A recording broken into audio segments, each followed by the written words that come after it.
Chapter 467. Princess Xinyang's tone was as cold as ice. Why can't you be blamed? If the woman you brought back didn't attract the assassins, how could my son have been poisoned? Marquis Schwamping's frown deepened. You think the group of assassins who poisoned him was after her? Wasn't it? Princess Xinyang asked back. Marquis Ximping fell silent. Princess Xinyang sneered. You don't dare to speak? Haven't you always hated being the scapegoat? Tell me, how did I wrongly accuse you? Marquis Ximping looked at her with a complicated expression.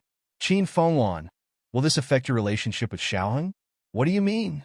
Princess Xinyang didn't understand. Marquis Schwamping's gaze was deep.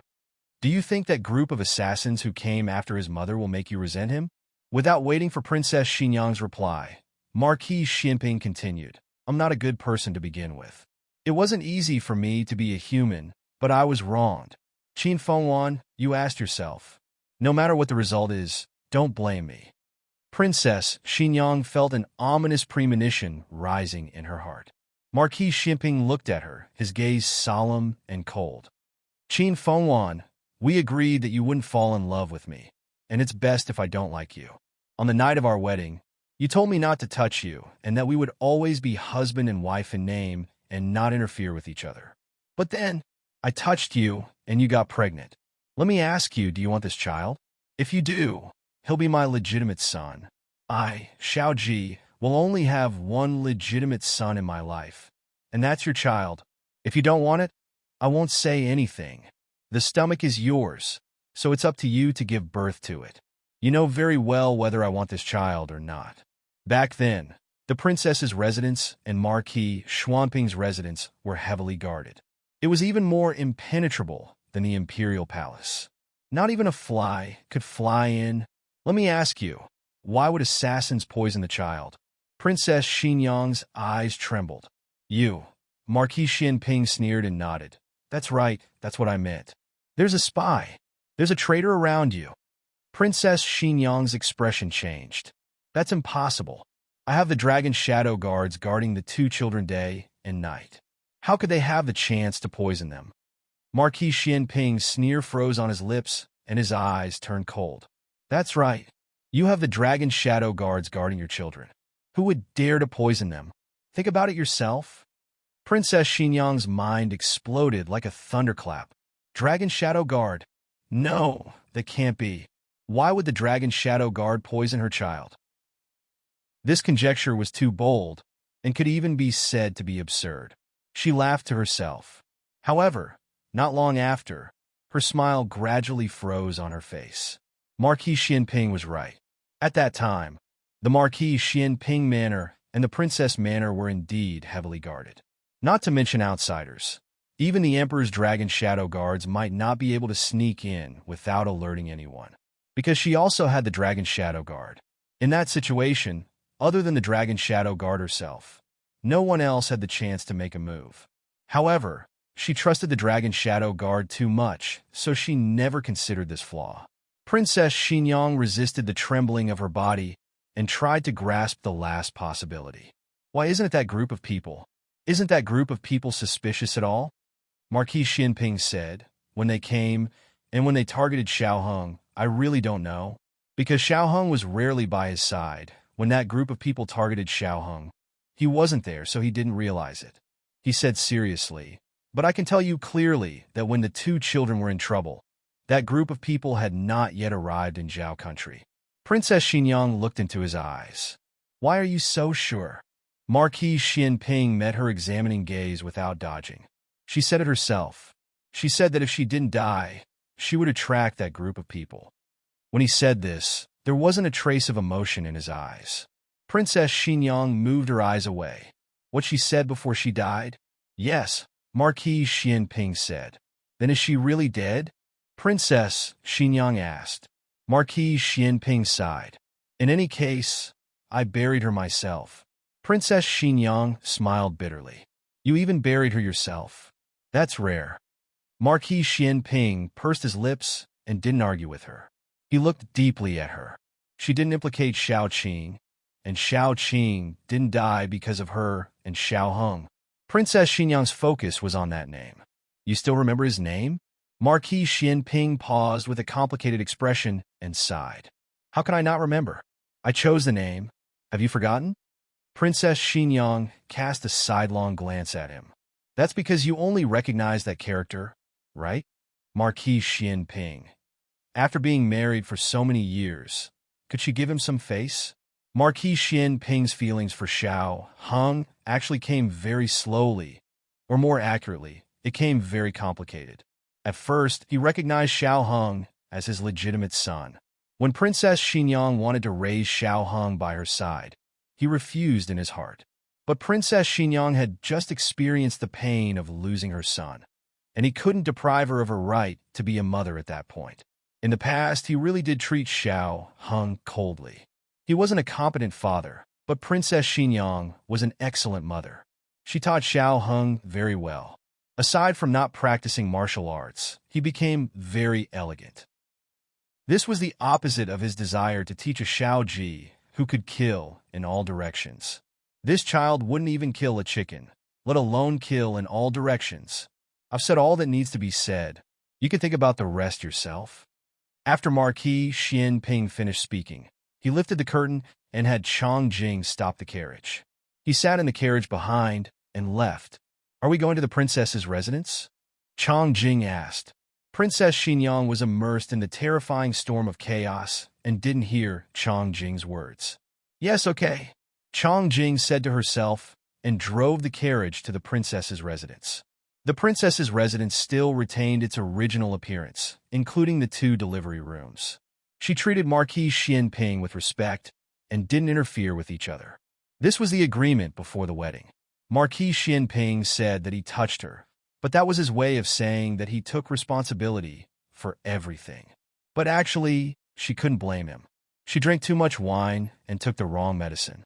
Marquis Xianping looked at her and asked seriously, Qin Fengwan, do you know what you're doing? He had a reaction, but he was very restrained and calm. Reaction was instinct, and restraint was a choice. She said, I know, Xiaoji. I know. Marquis Xianping actually didn't bring that female slave from the Yin kingdom to her. That female slave came by herself. She clearly remembered the first sentence she said to her. I heard you're a princess. Can I live in your princess's residence? She was a woman who exuded a wild power, making people think of unruly horses on the grasslands. She had wheat-colored skin, deep facial features, and rough skin that had been tempered by the wind and sand.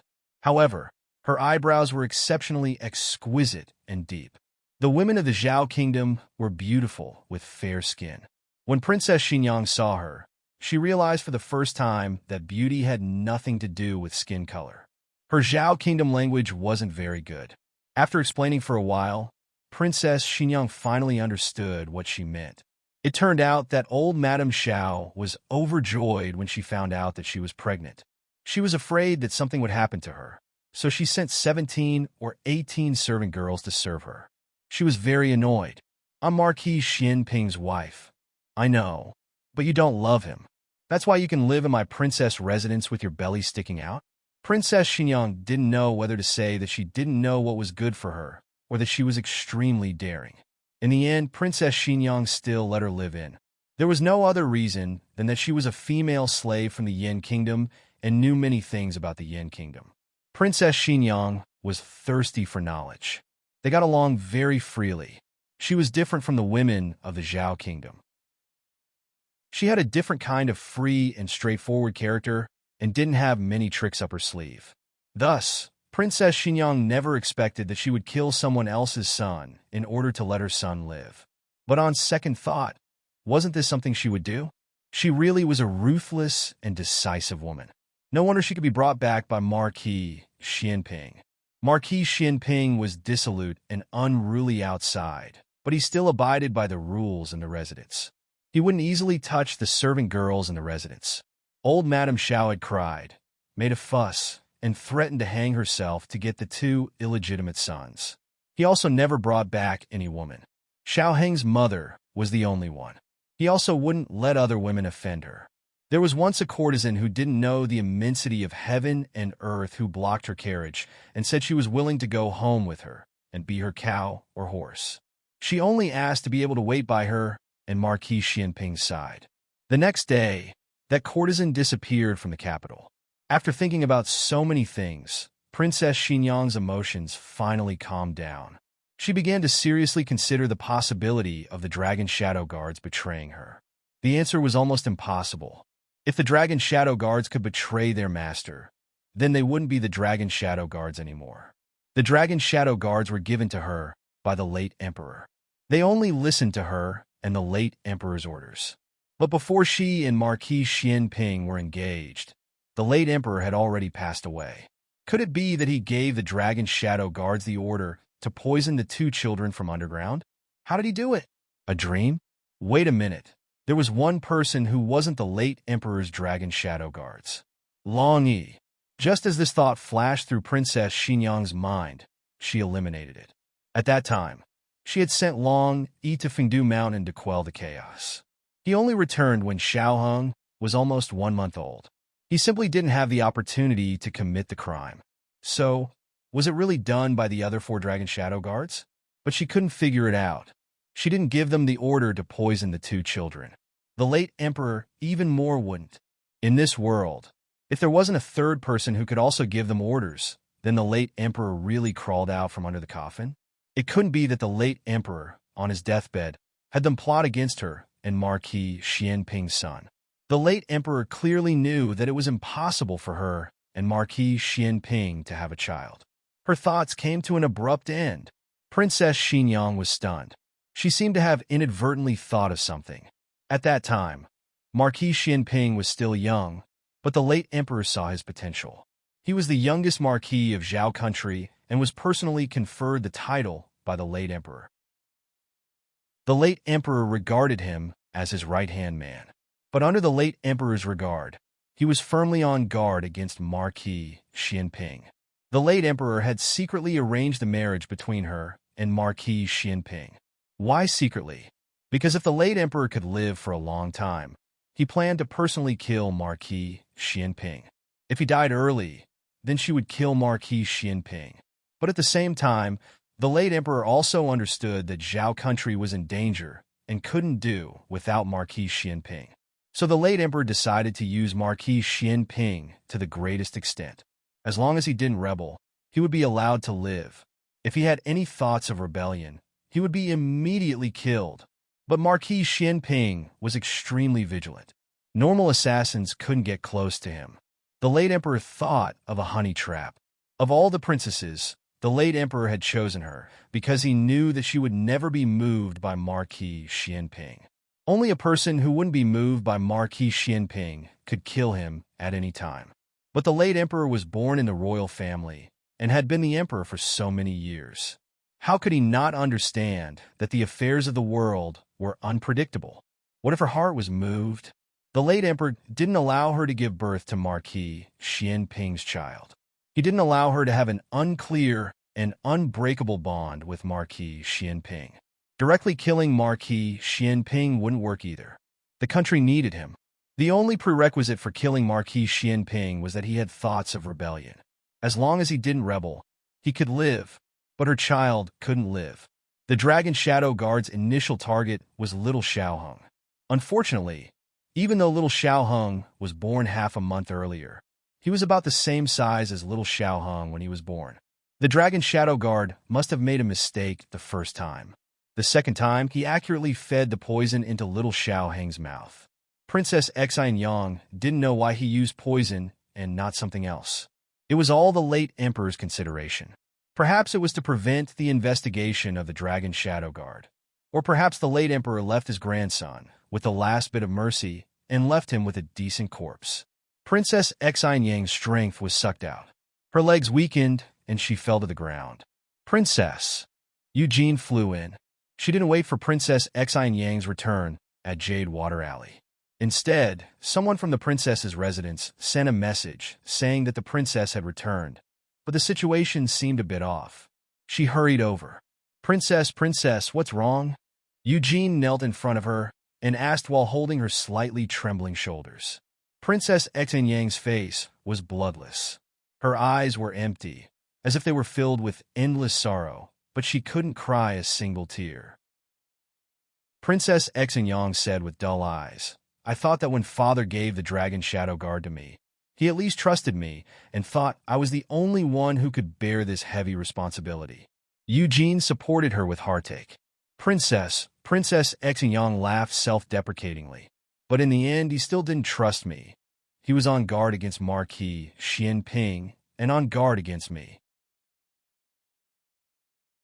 Chapter 468. After Marquis Xianping got into the other carriage, the coachman asked him where he was going, but he didn't say anything. His mood was terrible, so he didn't want to reveal his emotions in front of Princess Xinyang when he got off the carriage. He was a man. No matter how angry he was, he could only hold it in and not vent it on a woman. The coachman didn't have the guts like Chang Jing to take him to the princess's residence or Marquis Xuanping's residence on his own. They just wandered aimlessly on the streets, circling the imperial city again and again. Only when the two horses were about to see stars did Marquis Xuanping's calm voice finally come from the carriage. Go to Jishui Alley. The coachman secretly sighed in relief. The sky was almost dark. Finally, they didn't have to wait until dawn. Marquis Xuanping's mood slowly calmed down. When the emperor had arranged a marriage between him and Qin Fengwan, he was actually very surprised. His younger sister had already entered the palace as the empress, and the Xiao family was already firmly tied to the emperor's boat. There was really no need for the emperor to tie the knot. Moreover, his reputation wasn't good. It would be wrong for a princess to marry him. At that time, the emperor didn't tell him that everything was the late emperor's last will. He thought about it and wondered if the princess had taken a fancy to him. It wasn't impossible. After all, he was handsome. He grew up in a military camp and hung out with a group of men all day long. His father didn't teach him how to treat his wife well, but he vaguely knew that his mother wasn't happy. There were so many concubines at home who came to his mother to set the rules. His mother looked impressive, but she was actually very bitter inside. He had seen Princess Xinyang before. When a man looked at a woman, it would be a lie to say that he didn't look at her face, especially at first sight. Princess Xinyang was very beautiful, so beautiful that he couldn't describe it. No man wouldn't be moved by such a woman. He sincerely wanted to marry her. When he went through the wedding ceremony with her, he was still happily thinking that from now on, his Xiaoji would also have a family.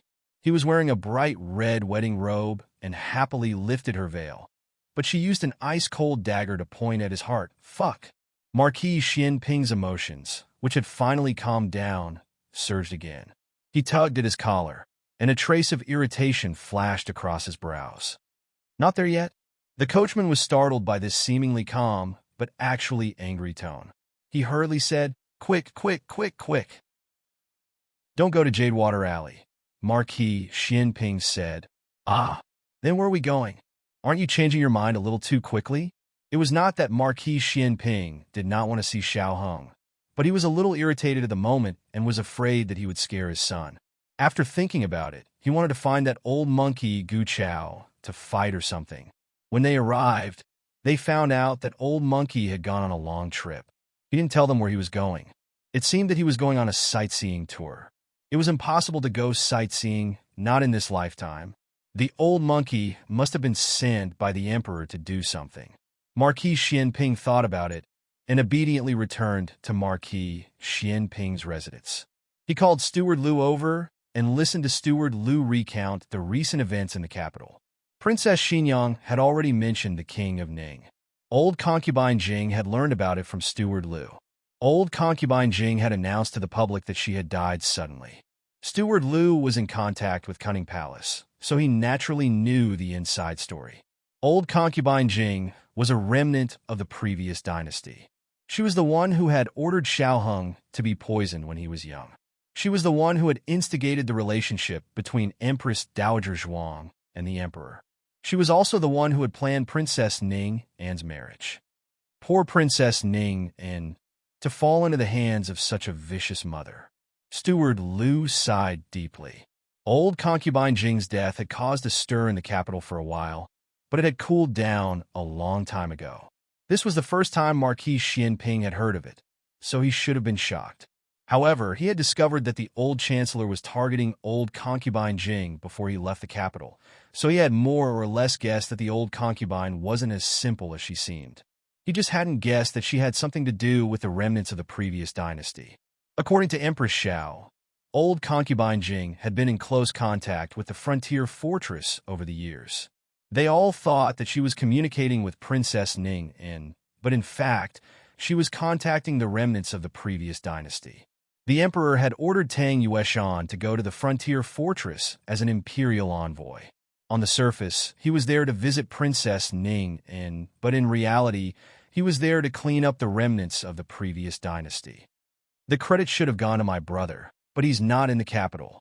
That's why His Majesty appointed Tang Ming. These were Empress Zhao's exact words. Marquis Xianping had no interest in credit. He was good at war, but that didn't mean he liked it. Some things were responsibilities and missions that had to be shouldered.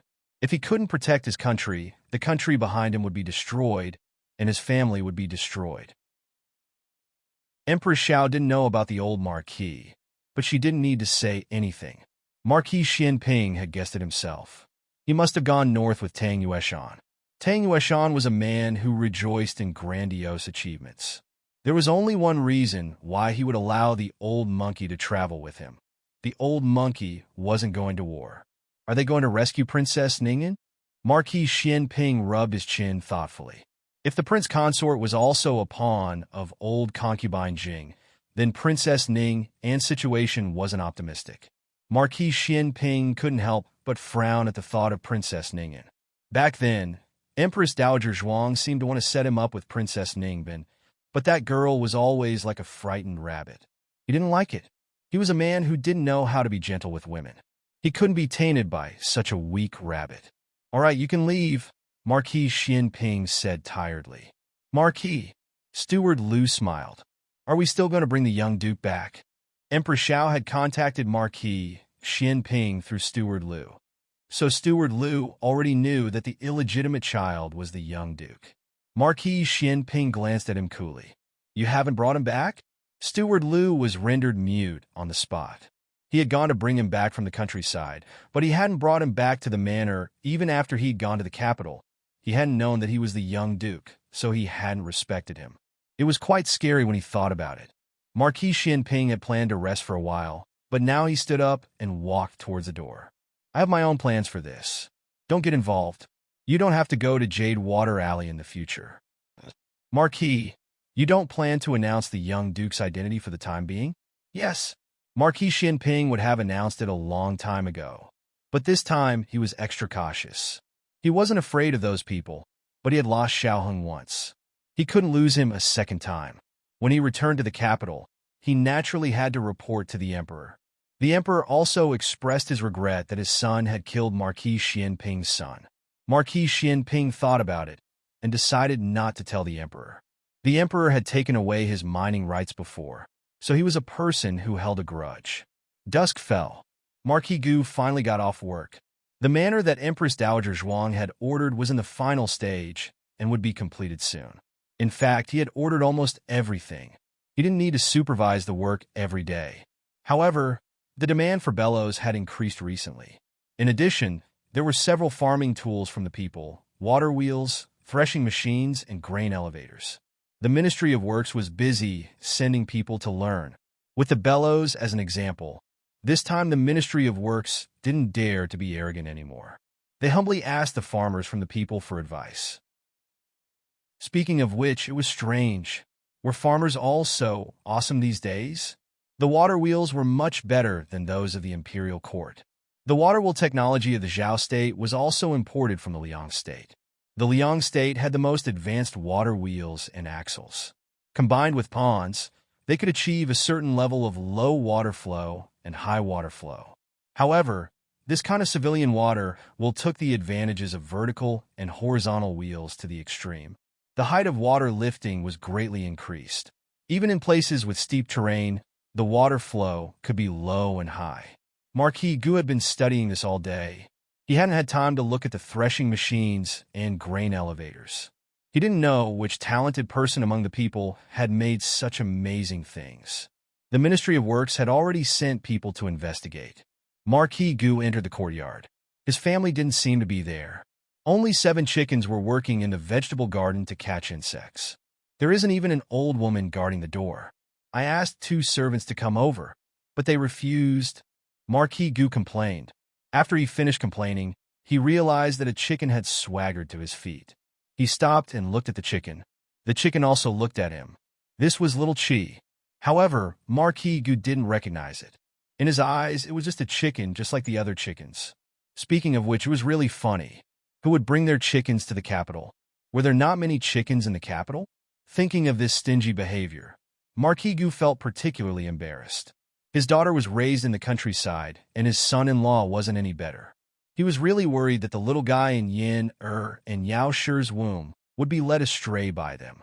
Thinking of the little guy that was about to be born, Marquis Gu was in a rare good mood. He looked down at the chicken at his feet. He thought that the chicken wanted to peck him, but it didn't move for a long time. After a while, it swaggered off again. Then, Marquis Gu sadly discovered that it had pooped a pile of chicken poop on his shoes. Marquis Gu. Chapter 469. In the West Room, Xiaoheng was tidying up the mess in Little Jing Kong. Ever since he heard that he had a bigger surprise for Gu Jiao, the little fellow believed that his surprise was hidden in the room. The little fellow rummaged through the boxes and cabinets, but he wouldn't put it back. This was his problem. His family had scolded him several times. Of course, every time he agreed, he would forget about it immediately. Perhaps he didn't forget, but it was as if he didn't clean up at all. Every time, he or Gu Jiao had to clean up again. Xiaoheng was so focused on cleaning up that he didn't know that Marquis Gu had come to the house, nor did he know that he was bullied by his chickens. Brother-in-law. Suddenly, there was a soft call from the door. It sounded a little cautious, but also a little happy. Xiaoheng had just picked up the golden abacus in Little Jing Kong. When he heard the voice, he turned around and looked at him. Yin, what's wrong?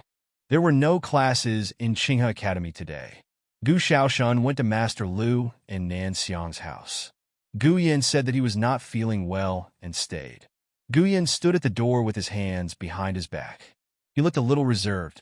Since Gu Yin came to the house, it was the first time that he had shown this kind of, Xiaoheng wanted to say that he was shy, but he felt that Gu Yin wouldn't be so thin-skinned. Besides, what was there to be shy about in front of him? It wasn't the first day they met. Can I come in? Gu Yin asked. Even the tone of his voice had become cautious. Wasn't this attitude change a little too big? Xiaoheng looked at Gu Yin strangely and said, "It's okay, come in. Do you have homework that you can't do?" Among the 3 boys in the family, Xiaoheng interacted with Little Jing Kong the most. Firstly, they slept in the same room. Secondly, Little Jing Kong was more talkative. Thirdly, Little Jing Kong had the most homework and tutoring. She didn't interact much with Gu Yin and Gu Xiaoshan. Basically, they came over at this hour to ask about homework. Gu Yan's answer was out of Xiaoheng's expectations. He shook his head and said, "I have something to show brother-in-law." "What?" Xiaoheng asked. Gu Yin walked up to Xiaoheng and hesitated for a moment. Then, he took out the fist he had hidden behind his back and opened it to reveal a jade thumb ring with a warm texture.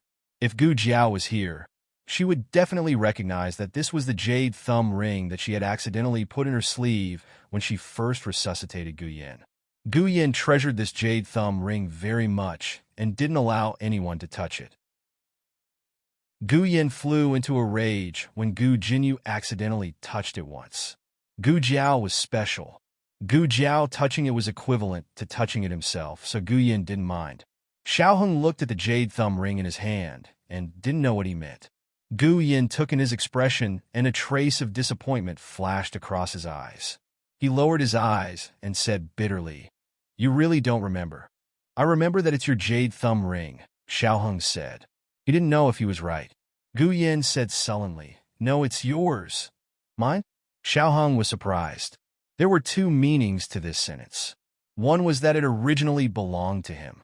The other was that Gu Yin intended to give this jade thumb ring to him. Combined with the series of changes in Gu Yan's expression after he entered the room, Xiaoheng felt that it was unlikely to be the second meaning. Otherwise, Gu Yin wouldn't have said, "You really don't remember." "Is it for you?" Xiaoheng asked. He paused and said, "When we were young, after becoming Xiao Lulang, he didn't remember giving Gu Yin any jewelry. Then, it could only be before he and Gu Yin left the capital. If you remember correctly, Gu Yin went to the hot spring villa in Yuzhou when he was 4. It was before I went to the hot spring villa," Gu Yin said gloomily. "My older brother didn't play with me, so I ran out of the house alone.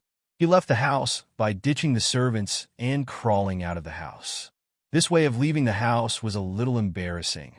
Gu Yin automatically skimmed over it. "I got lost, and then I met you." Getting lost was what he felt at the time. Now that he thought about it, he didn't really get lost. He didn't even run out of the back alley of Marquis Ding An's house. Xiao Heng pointed at the jade thumb ring in his hand. "Then, I gave you this?" Gu Yin shook his head and said in a small voice, "You didn't give it to me. I wanted it." Xiao Heng, "I couldn't tell that you would ask strangers for things when you were young." Gu Yin, "I secretly ran out of the house. I wanted to go back, but I couldn't find the way. I cried loudly. You passed by and had the servants stop the carriage. You said that the child was cute. Kidnap him and let him be my younger brother." Xiao Heng, "That's not right. Isn't this your short history? How did it become my dark history? I don't have a hobby of kidnapping children. Don't speak nonsense." Xiao Heng lightly coughed. "I should just be joking, right?" Gu Yin continued to sullenly say, "Then your servants carried me away." Xiao Heng embarrassedly, "You must have been very scared at the time, right?" Gu Yin shook his head. "No, I was very happy. But after a while, you regretted it. You said that I wasn't fun and sent me back." Xiao Heng had no recollection of this matter. Xiao Heng was only 7 years old that year. Although he had reached the age where he could remember things, carrying Gu Yin away was just a spur of the moment. He didn't really take it to heart. He saw so many people every day. How could he remember a child that he had only played with for a short while? Gu Yin was different. He had a weak body since he was young. Madame Yao and Marquis Gu raised him very carefully and never allowed him to leave the house. The number of children he had seen could be counted on one hand. Xiao Heng gave him candy, toys, and even gave him such a beautiful jade thumb ring. He naturally remembered the other person deeply in his heart. However, so many years had passed. His small brain could not remember the other person's appearance and silhouette. He only remembered that he was called Xiao Heng. The young Marquis of Zhao do this was all thanks to Xiao Heng's fame. He would often hear about him from the servants. It could be considered as helping him review his memories. Xiao Heng really did not know that he and Gu Yin had such an experience. Even though he did not believe in fate, he could not help but sigh that fate was indeed a wonderful thing. The two's conversation was interrupted by the sound of chickens and dogs in the courtyard. The two opened the window and saw that Marquis Gu had come. Furthermore, he was fighting with their family's dog, 7 chickens, and a high Dongqing. Marquis Gu was a martial artist. It was not to the extent that he could not kill a dog and a few chickens.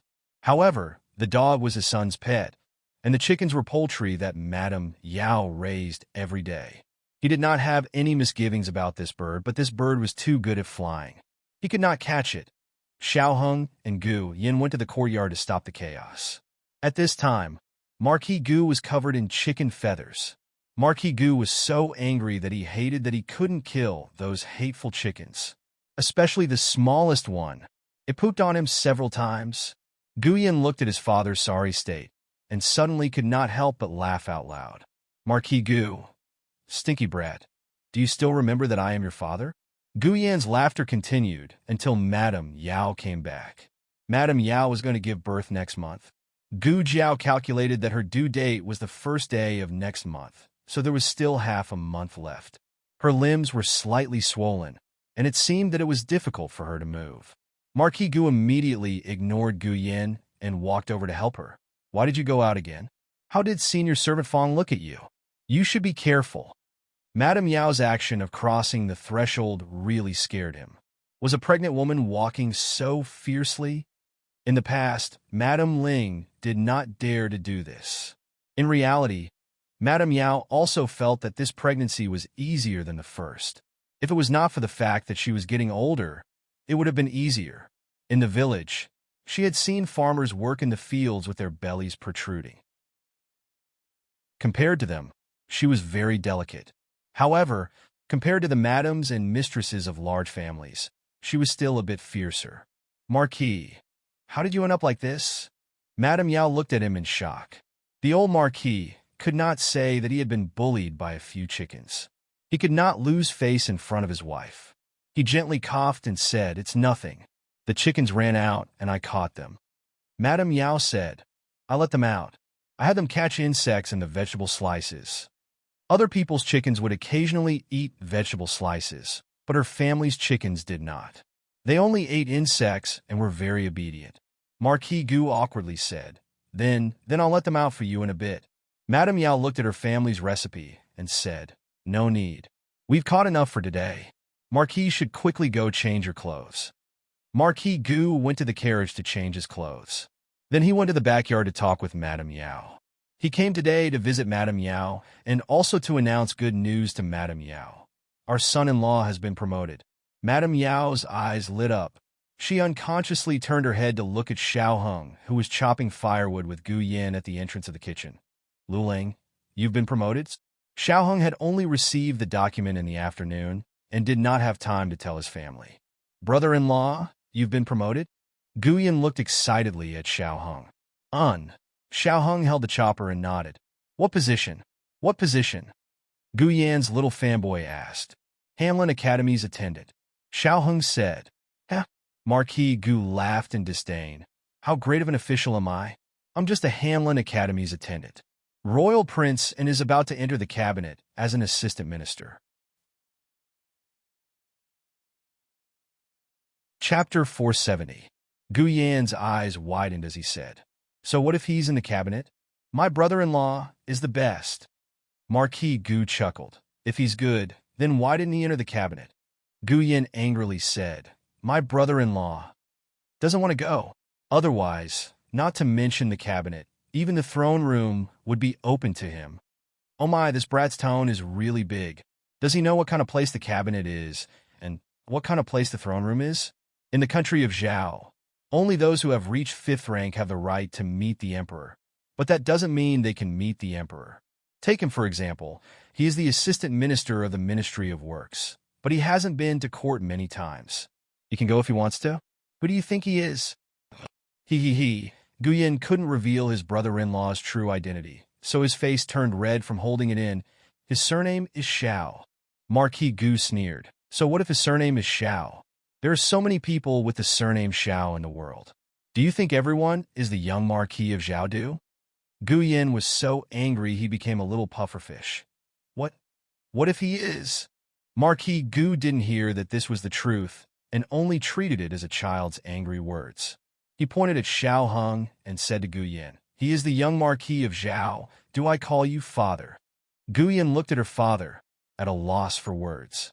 She silently replied in her heart, "I, mother." Father and son bickered, but Xiao Heng suddenly spoke. The father and son's voices suddenly stopped, and they both looked at Yao Shi. They saw Yao Shi's face pale as she held her stomach. Her dress was wet. She said in disbelief, I think I'm about to give birth." Yao Shi's outburst came without any warning. She didn't feel any pain before her water broke. Fortunately, Gu Jiao had told her and her family about some things to take note of before giving birth. In this situation, it was best not to forcefully move. Marquis Gu carefully carried Yao Shi back into the room. Xiao Heng said to Gu Yan, "I'm going to boil some water. You let the shadow guards go to the miracle hall to find your sister. If she's not there, then find Dr. Liu first." Dr. Liu was originally a midwife in the vicinity. Because she was very proficient in treating women's diseases, she was hired by Gu Jiao to work in the magical hand hall. Most people were still used to calling her midwife Liu. Xiao Heng followed Gu Jiao and respectfully called her Dr. Liu. Nanny Fong and Yuya were putting away the quilts next door. Yuya heard the noise and ran over to take a look. She exclaimed, Nanny Fong, Madam is about to give birth. It's not even time yet. Is she going into premature labor again?" The expression on Nanny Fong's face changed drastically. She didn't even bother to put away the quilt, and hurriedly went through the small door that was open between the two families. She stumbled as she walked too quickly. Nanny Fong. Yuyabur's sharp eyes caught her and supported her. Don't panic. The young master's shadow guards have already gone to call the young miss. The young miss will be back soon. Madam will be fine. When Nanny Fong saw that Yuyur, a young maidservant, was calmer than her, she couldn't help but blush with shame. She sighed and said, I was too impatient. I wasn't by Madam's side when she gave birth to the young miss and the young master. As a result, she gave birth prematurely and was swapped with the wrong child. There's always been a knot in my heart. Yuyur couldn't empathize with her like Nanny Fong, but she still nodded in understanding. I understand. Nanny Fong, don't worry. Madam will be blessed by the heavens. She will definitely give birth safely. Gu Jiao wasn't here. It was Madame Lu who came. Madame Lu was a very experienced midwife. When Marquis Gu asked Huang Zhong to find a midwife for Madame Yao, he had already inquired about this person. Marquis Gu was very fortunate to be able to invite her. However, Gu Yin and Xiaoheng hoped that Gu Jiao would come. However, if Madame Yao's condition allowed it, Madame Lu's medical skills were enough. Unfortunately, Madame Yao's condition wasn't good. Did you make a mistake? My Madame's pregnancy went very smoothly. She ate and slept as she pleased. She even walked with the wind. Her stomach wasn't big either. Everyone said that she had a good pregnancy. Madame Lu had been a midwife for many years. It wasn't uncommon for a midwife like Madame Yao to be unable to give birth after a successful pregnancy. A woman didn't just walk through the gates of hell on the day of giving birth. The entire pregnancy was full of unpredictable risks. However, the most risky pregnancy was the fetus. When it came to giving birth, both of them were at great risk. After all, if something happened to the mother, the child in the womb couldn't be saved. Madame Lu naturally wouldn't say anything discouraging in front of Madame Yao. She smiled and said, Don't worry. It's just beginning. Madame is completely in motion. I've already brought the birth-inducing medicine. Just take it with water. In the past, the birth-inducing medicine had always been prepared on the spot. Gu Jiao felt that this method was time-consuming and inconvenient, so she simply made it into a wax pill. Removing the wax coating, the pill inside could be directly swallowed or taken with water. However, no one expected that Madame Yao would vomit as soon as she ate it. During Madame Yao's pregnancy, there had been almost no morning sickness. Who would have thought that she would have such a large reaction when she was about to give birth? Madame Lu changed to feeding her some brown sugar water, but she also vomited until there wasn't a single drop left. This was bad. She couldn't eat medicine, and she couldn't feed food. Her strength would quickly run out. Go call Imperial Physician Luo. Outside the room, Marquis Gu ordered Huang Zhong. Yes. Huang Zhong replied and left without stopping. About an hour later, Imperial Physician Luo was brought over.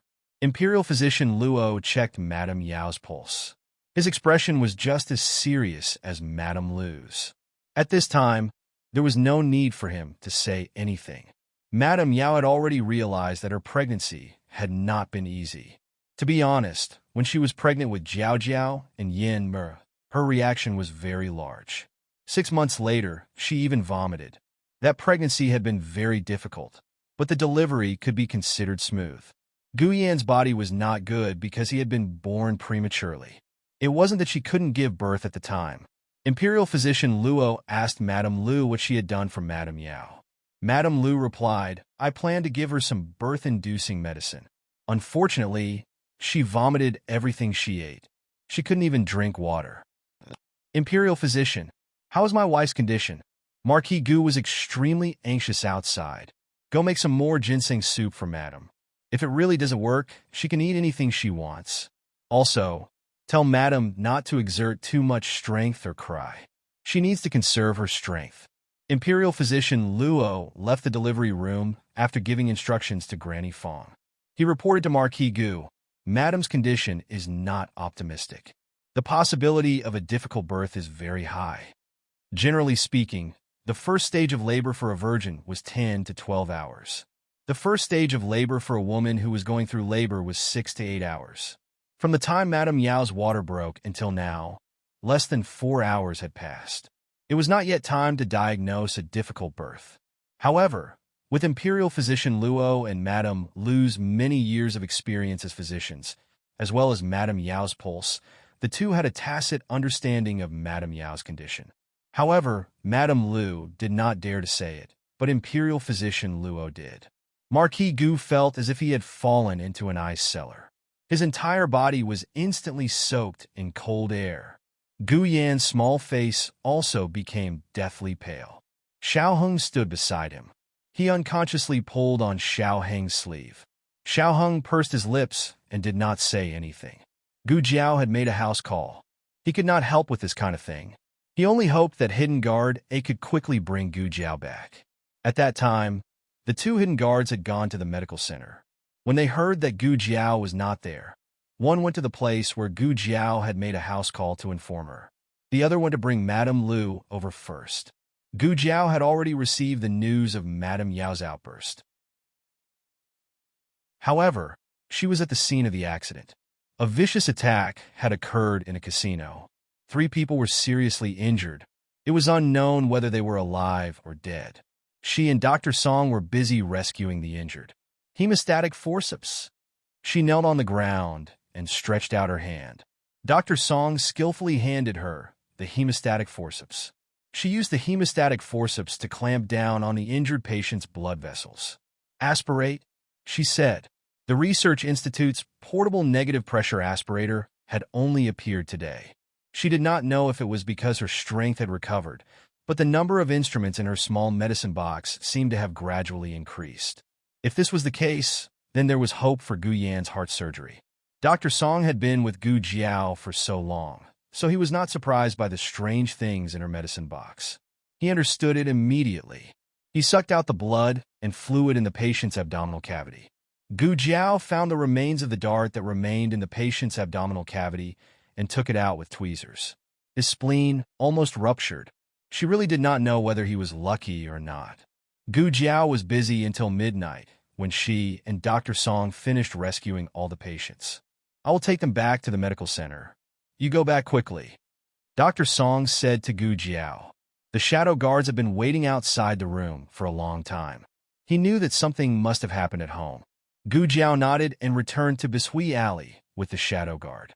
Madame Yao's labor pain was getting worse, but there was no sign of the baby being born. Halfway through, Gu Yan's heart disease almost flared up. Xiao Heng fed him medicine in time and coaxed him to go back to his room to rest. He let Gu Xiaoshan look after him. Little Jing Kong did not know that Madame Yao had encountered a difficult birth. Xiao Heng told him to sleep well. When he woke up tomorrow morning, he would have a little sister or brother. He was very happy and went back to his room to sleep with his little pillow. Chapter 471. Gu Jiao first discussed Madame Yao's situation with Imperial Physician Luo and Madame Lu in the central room. Nanny Fong was also there. She kept wiping her tears. Madame gave birth prematurely again. It's not considered prematurely, Gu Jiao said. It was considered prematurely born when it was less than 37 weeks. Madame Yao was already 38 weeks, so this fetus was full term. In fact, Madame Lu also said that it was normal to have an attack in this month. But Nanny Fong didn't dare to believe it. Only when Gu Jiao said the same thing did Nanny Fong feel slightly relieved. However, even full-term fetuses might not be able to be delivered smoothly. I'll go take a look first. Gu Jiao went into the delivery room. Only after she went in did Marquis Gu react. Was it that girl just now? Why did she come here to cause trouble at this time? As he spoke, he was about to go into the delivery room to pull Gu Jiao out, but he was stopped by Nanny Fong. Nanny Fong said, Marquis, don't cause trouble. Let eldest miss take a look at Madam. Me? Cause trouble? Marquis Gu pointed at himself. He seriously suspected that he had misheard. Wasn't that girl the one who caused trouble? No matter how insensible she was, she shouldn't have disturbed her mother at this time. Her mother was about to give birth. Jinyu was still the most sensible. Father, speak of the devil. Gu Jinyu jumped down from the carriage, covered in dust. She almost didn't care about her bearing as a rich young lady and ran towards Marquis Gu. Father, Nanny Fong. He came in front of the two and also greeted Nanny Fong. Nanny Fong politely and distantly bowed. Second Mississippi, Marquis Gu was burning with anxiety, so he didn't care that Nanny Fong's attitude towards Gu Jinyu was not as respectful as it was in the residence. Gu Jinyu also didn't seem to care. She looked at Marquis Gu and said, Father, I heard that mother is about to give birth. Why is it so fast? When Marquis Gu saw that Yao Shi had not given birth, he sent Huang Zhong back to the manor to bring a few stalks of superior ginseng and Ganoderma over. Coincidentally, Gu Jinyu saw them. Marquis Gu didn't have the time to ask her how she got the news. He said with a serious expression, Your mother had a difficult birth. What? Wasn't everything fine before? Why did you suddenly have a difficult labor? Gu Jinyu had visited Yao Shi a few times in the summer alley and had a good understanding of Yao Shi's condition. Marquis Gu frowned. I knew it. This girl grew up in the countryside. How would she know how to take care of people? Gu Jinyu opened her mouth. Father, that's not what I meant. Don't blame elder sister, Nanny Fong said lightly. Second young miss is really good at taking care of people. Why don't I see second young miss coming to serve Madam tea every day? Gu Jinyu said in a low voice. I want to come too. I'm afraid elder sister won't be willing to see me. Senior servant Fong smiled faintly. Eldest miss isn't at home for 9 out of 10 days. Even if I wanted to see her, I wouldn't be able to. Gu Jinyu looked at Nanny Fong aggrievedly. Nanny, did Jinyu do something wrong that made Nanny unhappy? Nanny seems to only like elder sister and not me. This servant doesn't dare. Senior servant Fong bowed deeply. Marquis Gu looked impatiently at senior servant Fong. That's enough. Don't just stand here. Quickly go and pull that girl out. Without waiting for senior servant Fong to speak, Gu Jinyu said softly, Father, I'll go in and see mother. Marquis Gu agreed. I'll go ahead. Take good care of your mother. Jinyu was much more attentive than that girl. That girl was crude and only knew how to use her hands. How could she be half as considerate and gentle as Jinyu? Senior servant Fong was called by Yu Ya-er. She was not paying attention, and Gu Jinyu went in. The room was filled with the strong smell of mugwort. Madame Lu had used mugwort to smoke Yao Shi's stomach to induce labor. Unfortunately, it was useless. Gu Jinyu felt uncomfortable choking on the mugwort and came to the bedside with a frown. Imperial physician Luo had already left. Madame Lu and Gu Jiao were guarding the bedside. Gu Jiao examined Yao Shi. Yao Shi's main problem was that her uterus was weak and her uterus could not open. This caused the fetus to be unable to enter the birth canal smoothly. Although Madame Lu had been comforting her, Yao Shi still felt extremely afraid. On one hand, she was afraid, and on the other, she was enduring the torment of labor pain. Her face was pale, and her body was soaked in sweat. This was the first time Gu Jinyu had seen Yao Shi in such a weak and sorry state. He was so frightened that he stopped in his tracks. Gu Jiao was using a stethoscope to listen to the child's heartbeat and did not notice Gu Jinyu come in. She said to Yao Shi, Don't worry. I'll give you an injection to induce labor first. If it still doesn't work, I'll give you a cesarean section. You are. Madame Lu went to get a clean towel. When she turned around, she saw Gu Jinyu. She had never seen him before and could not help but feel puzzled. Gu Jinyu returned to his senses and suppressed the fear in his heart. He said to Madame Lu, I'm here to see my mother. As he spoke, he walked to the bedside. However, before he could say the word mother, Yao Shi screamed from the torment of labor pain. That scream was truly pitiful. In addition, Yao Shi's entire face was contorted from the pain. She looked too frightening. Gu Jinyu paled and retreated a few steps. Coincidentally, she bumped into Nanny Fong, who was bringing in hot water. The hot water spilled and splashed all over Nanny Fong. The copper basin even fell to the ground with a clang. The baby in Yao Shi's womb was so frightened that he started to hiccup. Gu Jiao looked coldly at Gu Jinyu. Get out! Yao Shi also saw Gu Jinyu, but she did not have the energy to speak. Mother, Before Gu Jinyu could finish speaking, Gu Jiao walked forward, grabbed Gu Jinyu's collar, and threw him out. Was Gu Jiao targeting Gu Jinyu? She was. 1. She did not like to be surrounded when she was practicing medicine. Another, Gu Jinyu was always grumbling. Of course, she could have asked Nanny Fong to escort him out. But she was annoyed. After Gu Jinyu was thrown out, Marquis Gu quickly caught him. Otherwise, she would have fallen flat on her face. Marquis Gu's chest was filled with anger. He glared coldly at Gu Jiao and said, "Stupid girl. You've become bold, haven't you? Why do you hit everyone?" Gu Jinyu grabbed Marquis Gu and said worriedly, "Father, I'm fine. But you should quickly stop elder sister, right? I just heard her say that she wanted to cut open mother's womb and take out the baby." "What?" Marquis Gu's expression changed. It's enough that the stupid girl is not filial to her mother, but she actually wants to cut open her mother's womb. Does she still have a conscience? I will not allow her to hurt your mother.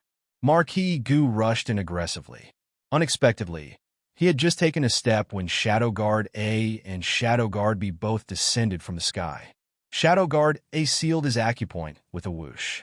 Then, he and Shadow Guard B each grabbed one of his arms and dragged him out of the backyard. Xiao Heng looked at him indifferently from the main room. The moment he brushed past Xiao Heng, Marquis Gu understood everything. It was this brat who made them do it. This stupid brat, this stupid brat. Let go of me. Whoosh. Shadow Guard B sealed his mute acupoint. Marquis Gu. Do you still remember that you are the Marquis's household shadow guards? The two shadow guards directly dragged Marquis Gu out of the yard. Huang Zhong skillfully took him from their hands and carried him onto the carriage. Marquis Gu. Huang Zhong, won't you beat them up for me? Huang Zhong rubbed his hands and said, I'm a bit hungry. Marquis, I'll go make a bowl of noodles. You're still in the mood to eat noodles? Can't you see that my acupoint has been sealed? You should at least take me with you. Huang Zhong decisively went nearby and made a bowl of hot and sour lamb noodles. He ate with great vigor. Gu Jiao hooked Yao Shi up with an intravenous drip and began to inject oxytocin into Yao Shi. Gu Jiao had indeed mentally prepared herself for Yao Shi's cesarean section, but the anesthetics and scalpel needed for the operation still did not appear in the medicine box. An hour later, Yao Shi's situation began to improve. The contractions became stronger, and she was able to eat. It seemed that she could try to give birth naturally. 2 hours later, when Yao Shi's cervix had dilated to 2 fingers, Gu Jiao gave Yao Shi a painless injection. At midnight, Yao Shi ate a bowl of brown sugar eggs. At midnight, Yao Shi drank half a bowl of ginseng soup. At midnight, Yao Shi could no longer eat anything. She tightly held on to Gu Jiao's hand like a drowning person holding onto a piece of driftwood. Jiao Jiao, if something happens to me, nothing will happen to you. So, don't make me choose to protect the child. At 5 o'clock, after a whole night of hard work, a loud cry finally came from the delivery room. Yao Shi's entire body was drained. It was as if she had just been fished out of water. There was not a single dry spot on her body. Hearing the child's cries, she was so emotional that tears began to fall. Don't be emotional. There's still the placenta. Gu Jiao said. Yao Shi nodded with tears in her eyes and cooperated until the delivery was complete. After Gu Jiao finished the last stitch, she took off her gloves and washed her hands with disinfectant. Like a doctor, she touched Yao Shi's forehead. You're very brave. This was a habit from her previous life. She would praise a patient who cooperated well. Her words did not have much warmth, and her expression was too calm. But every patient that she touched would feel a wave of warmth and excitement. Yao Shi was no exception. However, while Yao Shi was happy and excited, she suddenly felt that this daughter of hers was a bit unfamiliar. It was so unfamiliar that it was as if she had become another person, a powerful existence that could cause others to feel fear. In truth, this was because Yao Shi had never seen Gu Jiao perform surgery. When Gu Jiao put down the scalpel, she was a very obedient Jiao Jiao. When she picked up the scalpel, she became the king of hell. The king of hell picked up the crying baby and calmly looked at this little life that had been brought into the world by the king of hell. Hello, little brother. Welcome to the human world. Chapter 472. After the baby was born, Marquis Gu's acupoints were finally unsealed by the secret guards. I'll deal with you later. Marquis Gu glared coldly at Gu Yan's two hidden guards and hurriedly walked towards Yao Shi's room. At this time, Yao Shi was not in her own room. Her room had been turned into a delivery room and needed to be cleaned up. She was resting in Gu Jiao's east room. She collapsed from exhaustion and fell into a deep sleep. Madame Lu had returned to the medical center, and Nanny Fong was bathing the little fellow. "Where's Madame?" Marquis Gu looked at Yuya, who was tidying up the room, and asked. "In the east room," Yuya said. Marquis Gu hurriedly rushed to the east room. The little fellow had already finished bathing and was now obediently wrapped in swaddling clothes by Nanny Fong. Marquis Gu looked at the little guy, and his heart skipped a beat. However, the first person he asked was Yao Shi. "Where is Madame?" Nanny Fong moved to the side with the little fellow in her arms, revealing the bed behind her. She said softly, "Madame is resting." "How is she?" Marquis Gu worriedly asked. As he spoke, he arrived at the bedside and tightly held Yao Shi's hand. "Is Madame all right?" Nanny Fong sighed. Although the Marquis was a little muddle-headed, he treated the Madame well. She said, "The Madame is fine." "Marquis, do you want to see the child?" Hearing that Madame Yao was fine, Marquis Gu's anxious heart finally settled down. His gaze fell on the swaddling clothes in Nanny Fong's arms, and he couldn't hide his excitement as he asked, "Is it a son or a daughter?" Nanny Fong smiled and said, "Congratulations, Marquis. It's a young master." Gu Jiao sorted out all the medical supplies. She destroyed those that could be destroyed and buried those that could not be destroyed. Then she checked the small medicine box. The medicine box didn't seem to be as broken as it was when he first arrived. While she was recovering her strength, the medicine box seemed to be slowly recovering as well. Gu Jiao had actually guessed that the medicine box might not be a product of the three-dimensional space. It came from a higher dimension. Otherwise, there was no way to explain why it followed her. It might even have brought her brainwaves here. She saw it as three-dimensional because she was a person from a three-dimensional space. She could only see this dimension. But maybe the medicine box was not what she saw. Maybe there was a wall on its left, or maybe there was a cabinet on its right. But because of the different dimensions, she could neither see nor touch it. Gu Jiao tapped on the medicine box. But why would a high-dimensional space product have a three-dimensional shell? Are you also a defective product? Were you exiled to our time and space by your master? A gentle breeze blew, and the medicine box was as quiet as a chicken. Gu Jiao tidied everything up. The sky was a little white, and the courtyard, which had been busy all night, fell into a temporary silence. Gu Jiao was a little sleepy, but she couldn't fall asleep. She went to sit on the swing in the front yard. Not long after she sat down, Xiaoheng came over with his cane. "Are you up or not?" Gu Jiao looked at him and asked. The next second, she realized that her words were unnecessary. He didn't even change his clothes. He obviously didn't sleep all night.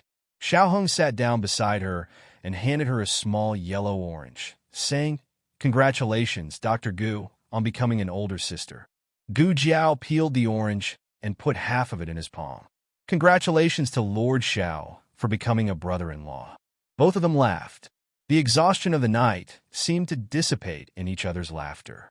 Gu Jiao divided the orange evenly. Each of them had 6 pieces. The two of them ate the orange in their hands. When Gu Jiao had the last piece left, she didn't eat it. Instead, she put it in Xiaoheng's palm. "Also, congratulations to Lord Xiao for your promotion." Xiaoheng raised his eyebrows. My promotion gift is a piece of orange," Gu Jiao said. "Then as a sister, my gift is also a piece of orange." Xiaoheng said again, "As a brother-in-law, my gift is half a piece of orange." Gu Jiao. Why did she have to compete with a scholar? Xiaoheng laughed softly. He looked at the piece of orange in his palm, which had even been peeled clean. He was a little reluctant to eat it. How about? He had just opened his mouth when he felt his right shoulder sink. Gu Jiao had fallen asleep on his shoulder. The golden morning light tore through the darkness and stepped through the clouds. It gently scattered in the quiet courtyard. Xiaoheng ate the last piece of orange and raised his hand to block the light in front of her eyes. "Son-in-law, Yu walked out of the central room with small steps. She wanted to call the two of them to eat something, but she saw Xiao Hung put his index finger on her lips and shushed her softly. Yu quickly covered her mouth. Xiao Hung kept raising his hand to block the glaring light for her until his arm became numb. Yu called him a groundhog in her heart. Ah! Son-in-law is a peerless good man. He's too gentle. Young miss quickly submit to son-in-law. Xiao Hung waited until Gu Jiao fell asleep before he carried her in his arms. He wrapped one hand around her back and the other around her knees. He carried her horizontally and walked towards the west room. Little Jing Kong had already woken up. He went to look for his younger brothers and sisters. Xiao Hung placed Gu Jiao on his bed. Although they had slept together a long time ago, this was the first time she slept in his room. This feeling was very novel and made him inexplicably excited. His movements were very gentle, as if she was a fragile treasure. Little Jing Kong came back after visiting his younger brother. He was a little disappointed. His younger brother only knew how to sleep. It was not fun at all. When he came to the bed, he found Gu Jiao sleeping on his and his bad brother-in-law's bed. His eyes widened. The light in his eyes gathered again. He kicked off his shoes without saying anything. I still want to sleep. Before he could jump onto the bed, he was lifted up by Xiao Hung. His little arms and legs flailed in the air. Put me down! Put me down! I want to sleep. He wanted to sleep with Jiao Jiao. You should go to school. Xiao Hung dragged him out without hesitation. Little Jing Kong went crazy. Why? Why did a child have to go to school? Although Xiao Hung didn't sleep the whole night, he still went to the Hanlin Academy. After all, he had just been promoted yesterday. It was unreasonable to ask for leave today. Besides, he wasn't very tired and could still hold on. I'll send you. Lu Quan said, you should at least take a nap in the carriage. Xiao Hung didn't refuse. It was still early, so Lu Quan drove the carriage very slowly. Xiao Hung leaned against the wall of the carriage and closed his eyes to rest. Halfway through the journey, Lu Quan's carriage suddenly stopped. It didn't move for a long time. Xiao Hung opened his eyes and asked Lu Quan, Uncle Lu, what's wrong? That? Lu Quan craned his neck and looked. He said, it seems that a noble's carriage is coming. This was the case in the capital. Once an official went out, those with lower ranks would have to give way to him. They were not the only carriage on the roadside. Many officials in front of them had begun to move to the sides of the alley to make room. Whose carriage is it? Xiao Hung asked. You don't even know? It's the newly appointed cabinet elder. A scholar who was watching the commotion said. Xiao Lulang was sitting in an old carriage. It was inevitable that people would think that his status was not very high. In fact, it was indeed so. A fifth-rank palace attendant was nothing in the capital, where a falling brick could kill 3 nobles. However, a cabinet elder was different. He was a close official of the emperor. The other party added a small character in front of the cabinet elder. May I ask which cabinet elder it is? Lu Quan asked the scholar. Lu Quan was very familiar with the official positions in the capital. If it was only a cabinet elder, his position might not be as high as Liu Long's. If that was the case, they could refuse. The scholar said, which other cabinet elder could it be? It's Princeton of the Zhuang family. He was promoted to the cabinet elder after working in the Hanlin Academy for only 4 months. He is indeed the most talented scholar in the capital. The most talented scholar in the capital? Who gave him this title? He was first in the imperial examinations. His Lulang was the new Zhuang Yuan. What should they say? Xiao Hang's focus was not on the title of the most talented scholar in the capital. Yesterday, when Princess Xinyang mentioned Prince Anne's promotion to the cabinet elder, she said that he was conferred the title of a 7th-rank palace attendant. Today, the commoners said that he was a cabinet elder. Elder cabinet wasn't an official position, but rather a respectful title for the grand secretaries of the cabinet. However, not every grand secretary of the cabinet had the qualifications to be called elder cabinet. Only the grand secretary of the intermediate palace and the 2 assistant grand secretaries of Jinji Palace and Wenhua Palace had the qualifications to be called elder cabinet. As for the Wuying Hall, Wenyuan Pavilion, and Eastern Pavilion scholars, they were all called cabinet elders. Princess Xinyang's information could not be wrong. Prince Anne's official position was definitely the 7th-rank palace attendant. Above the palace attendant were the 6th-rank palace attendant, the 5th-rank palace attendant, the 4th-rank palace attendant, and the 3rd-rank palace attendant. These people did not have the qualifications to be called cabinet elder. Prince Anne's title of cabinet elder most likely came from his birth and status. To put it bluntly, he was Grand Tutor Zhuang's grandson. When he entered the cabinet elder, he was aiming to be in charge of the cabinet elder. Cabinet elder was just a title in advance. One day, he would become the Grand Cabinet Elder.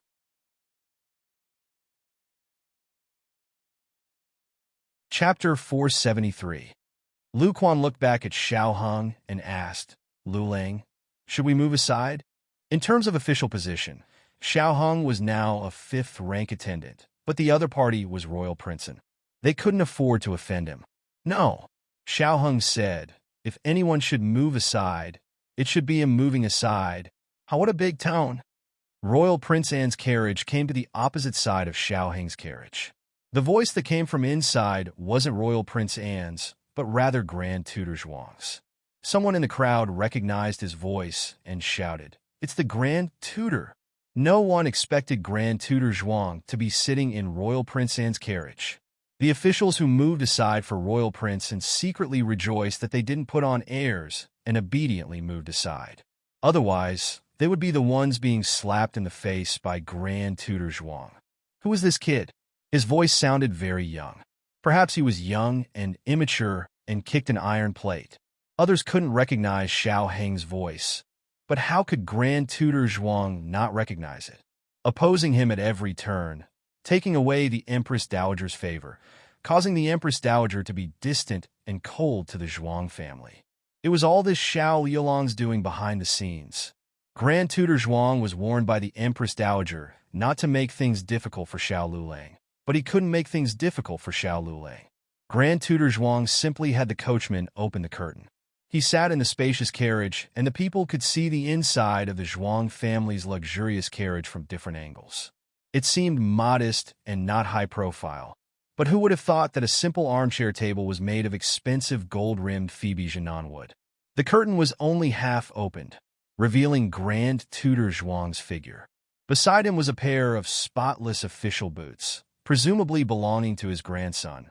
Royal Prince and Grand Tutor Zhuang sneered and looked at the carriage in front of him. "Isn't this Attendant Xiao? Attendant Xiao, are you blocking my way? Are you waiting for this official to move aside?" When did the officials of the Hanlin Academy become so arrogant? Even the Grand Tutor has to make way for a mere attendant? These words truly did not leave any face for Xiao Lulang. No matter how outstanding Xiao Lulang was, no matter how much he was the new Zhuang Yuan personally appointed by the emperor, he was still just a small Hanlin official. How could he be like Grand Tutor Zhuang, who had long been a first-class official in court? Blocking Grand Tutor Zhuang's path, wasn't that just asking for humiliation? However, Grand Tutor Zhuang's attack wasn't just limited to his words.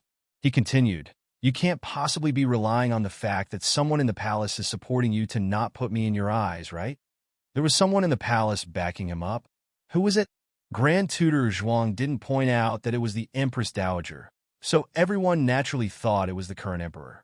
His Majesty did not stick to one type of talent, but he was arrogant because of his favor at such a young age. It was clear that he was not worthy of His Majesty's praise. "I'm from the countryside, so I haven't seen the world." No wonder. He probably doesn't know that the emperor's heart is hard to fathom. Without His Majesty's favor, he is nothing. He's so arrogant because of His Majesty's favor at such a young age. Does he really think he is the same as Royal Princeton and has the qualifications to be arrogant?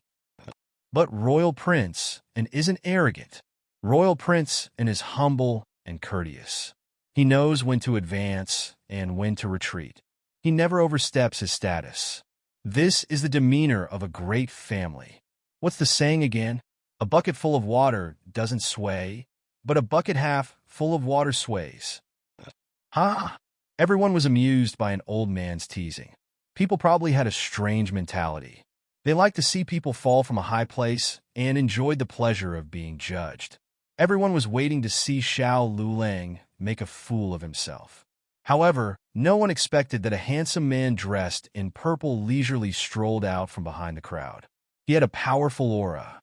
The originally impenetrable crowd almost involuntarily opened a path for him. When Grand Tutor Zhuang saw this person, his expression froze. Marquis Xianping?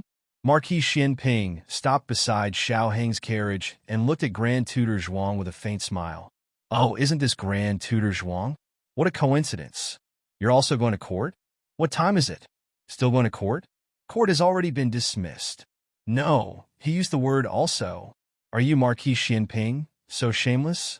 You say it as if you're going to court today. Grand Tutor Zhuang snorted coldly. Marquis Xianping hasn't been to court in a long time. I'm afraid you've even forgotten the time of morning court. Marquis Xianping smiled. That's right. His Majesty is benevolent. He sympathizes with my old injury that hasn't healed and spares me the pain of going to court. Bullshit old injury that hasn't healed. You, Marquis Xianping, have never properly attended court. Of course, the Emperor did say this. However, it wasn't because he sympathized with Marquis Xianping. It was because Marquis Xianping was too bold. The Emperor was afraid that he would lose face for the officials of Zhao country. Thus, he gave him an excuse. Is there a seat? Marquis Xianping pretended to ask Lu Quan casually. There is. There isn't. Lu Quan and Xiao Heng spoke at the same time. The second sentence was said by Xiao Heng. Everyone's eyes widened. Did they hear wrong? This Hanlin official actually dared to reject Marquis Xianping on the street. He probably wants to beat Marquis Xianping to death. Grand Tutor Zhuang also chuckled. There is okay. Marquis Xianping directly ignored Xiao Heng's rejection. He smiled and sat in Xiao Heng's carriage. His movements were natural and smooth. Xiao Heng, Grand Tutor Zhuang, everyone. After he sat down, he acted as if he didn't know that Xiao Heng's carriage was blocking Grand Tutor Zhuang's path. In terms of official position, he was a first-rank martial marquis. Grand Tutor Zhuang was one of the three dukes and was also a first-rank official. In terms of status, he was the current imperial uncle. Grand Tutor Zhuang was the previous imperial uncle. In terms of power, he held military power. Grand Tutor Zhuang secretly held political power. In terms of family background, the Xiao family was not as deep as the Zhuang family. However, Marquis Xianping also had another identity. He was the emperor's son-in-law, a powerful emperor's son-in-law.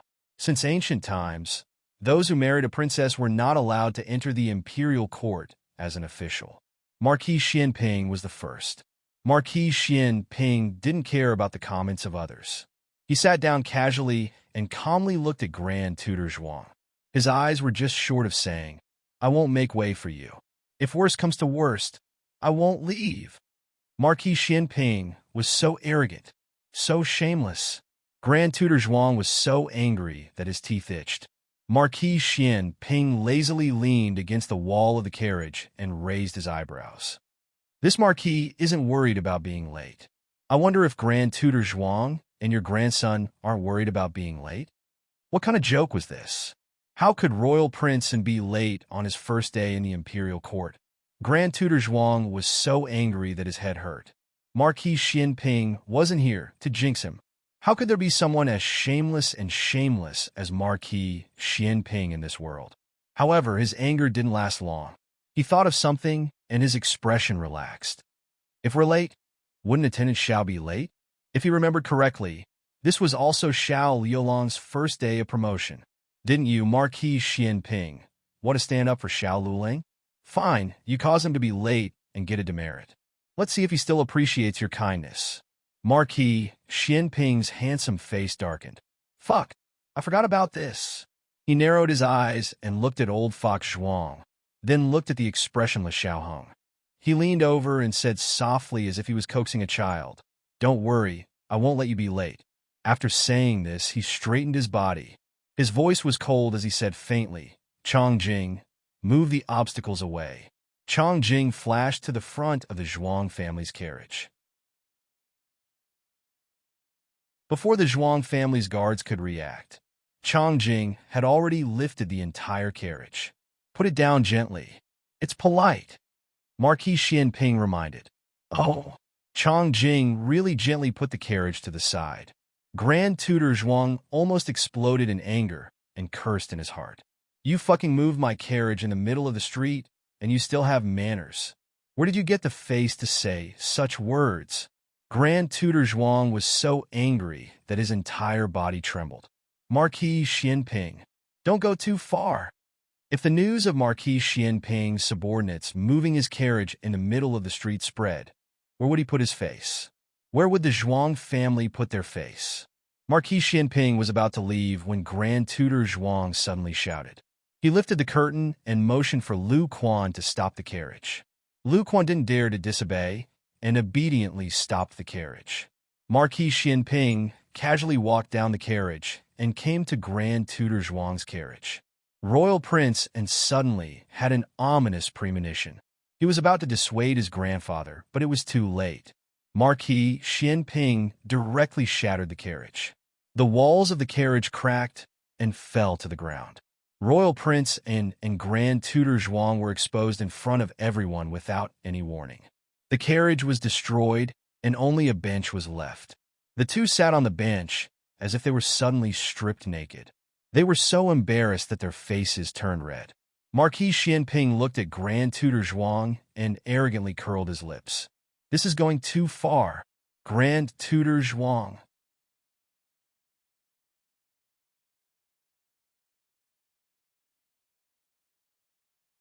Chapter 474.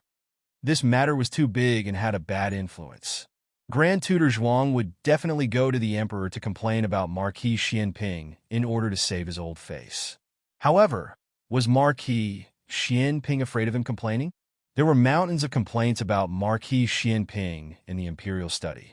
His shameless actions were too numerous to count. He didn't commit murder or arson, so he couldn't be punished severely. However, he did disgusting things one after another. He could make people angry to the point that one Buddha was born and two Buddhas ascended to heaven. However, these things didn't warrant death. At most, he would be beaten 100 times. After the beating, he would be a good man again. Marquis Xianping sat in Xiao Heng's carriage and left, leaving Grand Tutor Zhuang and his grandson as the laughingstock on the street. He originally wanted to give Xiao Lulang a show of strength, but unexpectedly, Marquis Xianping showed his strength instead. Grand Tutor Zhuang had never been so humiliated in his life. The Zhuang family and Marquis Xianping's foo didn't get along for a day or two. It was normal to have a falling out, but it was rare to see a falling out like this. Was this falling out? This was fucking tearing up his pants. Royal Princeton was really wronged. Today's matter wasn't his idea. Although he did feel a bit superior, he was implicated by Grand Tutor Zhuang. His glory of entering the cabinet was completely destroyed by Marquis Xianping's show of strength. Today's humiliation would probably become his dark history for the rest of his life. Marquis Xianping sent Xiaoheng to Hanlin Academy. Along the way, Marquis Xianping wanted to talk to his son shamelessly countless times. However, Xiaoheng said, "I didn't sleep last night," and Marquis Xianping shut up. Marquis Xianping held it in all the way until Xiaoheng opened his eyes and planned to get off the carriage. Only then did he ask, "What did you do? Didn't sleep all night?" "Something happened," Xiaoheng said. Marquis Xianping, "How can I not know you have something to do? What is it? Tell me." He couldn't get angry with his son. The more he bullied Grand Tutor Zhuang, the more miserable he felt when being bullied by his son. Before Xiao Heng's accident, Marquis Xianping held the absolute dominant position in the relationship between father and son. For years later, the positions of the two had changed. "Why don't I apply for leave for you?" Marquis Xianping said. "No need." Xiaoheng calmly got off the carriage. Marquis Xianping followed. He had never compared his son's height in the past, but today, he suddenly looked at his son's head and realized that his son was too tall, almost taller than him. He was a military general.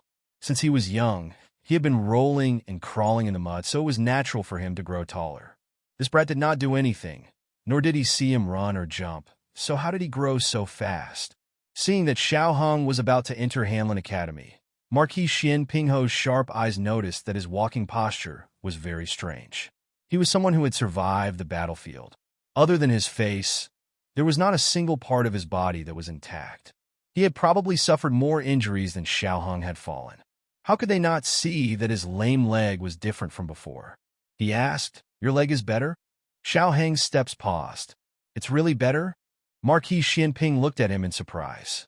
Xiao Heng still did not intend to pay attention to him. Marquis Xianping sighed. "Do you hate me that much? Are you blaming me for not being able to save you from the fire because I was too busy investigating the case? Or are you blaming me for not being able to detect the existence of that group of people earlier, causing you to be forced to conceal your identity and go far away?" A straight man would never be able to find the main point when it came to admitting his mistake. He was so angry that he could dig out a vegetable garden with his toes. Xiao Heng's face was cold as he entered Hamlin Academy without looking back. Marquis Xianping was confused. Why was he angry again? Chong Jing drove the carriage to the vicinity. Marquis Xianping sighed as he got into the carriage. He leaned against the wall of the carriage and said helplessly, "Chong Jing, I'm too pitiful. Xiao Heng doesn't recognize me. I'm going to become a lonely old man." Marquis Xianping's original intention was to quickly say, "You're not old. You're in the prime of your life. You can still be beautiful for 20 more years." Unexpectedly, Chong Jing fell into deep thought. After a while, Chong Jing said seriously, "It's fine. If you die, I'll throw a basin for you." Marquis Xianping. After Gu Jiao's intensive medical practice for a day and a night, she was carried to the West Room by Xiao Heng and fell asleep. Perhaps it was because she did not recognize the bed, or perhaps it was because this bed had a scent that she liked and felt at ease. She slept until the afternoon. Just before she was about to wake up, she had a dream. She dreamt of a boundless sea. On the sea, there was a battlefield. Marquis Xianping was on a battleship that was riddled with holes. He held a long sword in his hand and wore black iron armor. He was fighting on the deck that was filled with blood. In front of him was an island. Behind him was a city. Gu Jiao had never been to the city, but in her dream, she could call out the name of the city. Nanhai City, a small city in the southernmost part of the Zhao Kingdom. As for the island, it was originally part of Nanhai City. However, it had been invaded by pirates on the sea.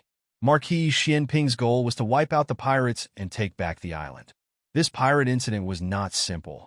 Just as Marquis Xianping was going south to suppress the pirates, bad news came from the frontier fortress of the Zhao Kingdom. The remnants of the previous dynasty colluded with the Qian Kingdom. Tang Yueshan's army was defeated and Princess Ning and was captured. In order to save Princess Ning, the old Marquis went into danger alone. Unfortunately, he fell into the trap of the remnants of the previous dynasty.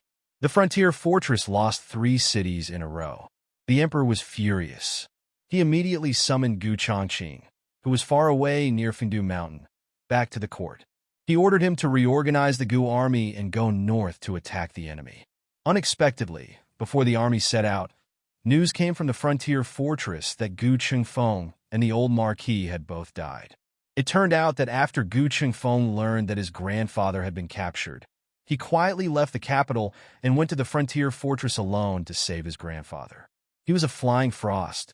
Logically speaking, it should be easy for him to steal someone from the enemy camp. However, something went wrong midway. He was discovered by the remnants of the previous dynasty and shot to death. The enemy cut off his head and hung it on the city wall with the old Marquis's head. This was a premeditated trap. The frontier fortress was cold. The 2 heads hung on the city wall for a whole month without any signs of decay. The old Marquis watched as his grandson was shot to death in front of him. He died with his eyes wide open. His pair of frozen red eyes were filled with anger and despair. Although Gu Chongqing had mentally prepared himself on the way here, seeing this scene with his own eyes, seeing his younger brother and grandfather's heads hung on the wall, still made his blood boil. He spat out a mouthful of blood in front of everyone. Gu Chongqing finally took back the frontier fortress, killed the remnants of the previous dynasty, and also annihilated the Qin army.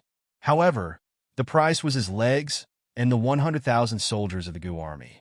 80,000 of them were not allowed to return. The heroic young men were stationed at the frontier. Because of this overly tragic dream, Gu Jiao did not immediately realize that she was sleeping on Xiao Heng's bed when she woke up. She sat at the head of the bed in a daze for a while, and the little strand of hair on her head stood up again. The events in the dream happened half a year later. However, with the precedent of the Twin Blade sect capturing Xiao Heng, Gu Jiao did not dare to guarantee that the events in her dream would not happen earlier. Why would it happen earlier? She did not know. Sometimes, she felt that her dreams were precognitive. However, recently, she suddenly had a misconception, as if they had happened before. She had experienced them, but she had forgotten them. This conjecture was very bold, and could even be called absurd. That was why she said that it might just be her misconception. She suddenly thought of that transmigrator from the Yin Kingdom.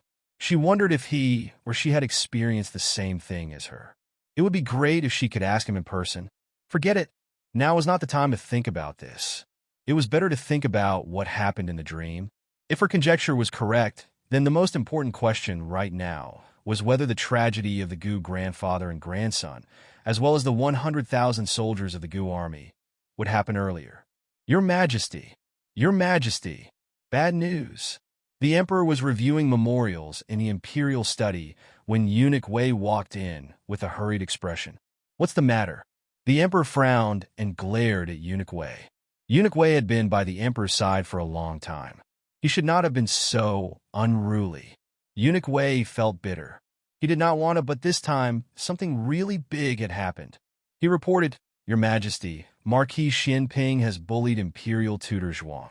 Imperial Tutor Zhuang has come to complain to you. The Emperor frowned. Imperial Tutor Zhuang? Marquis Xianping had bullied Imperial Tutor Zhuang?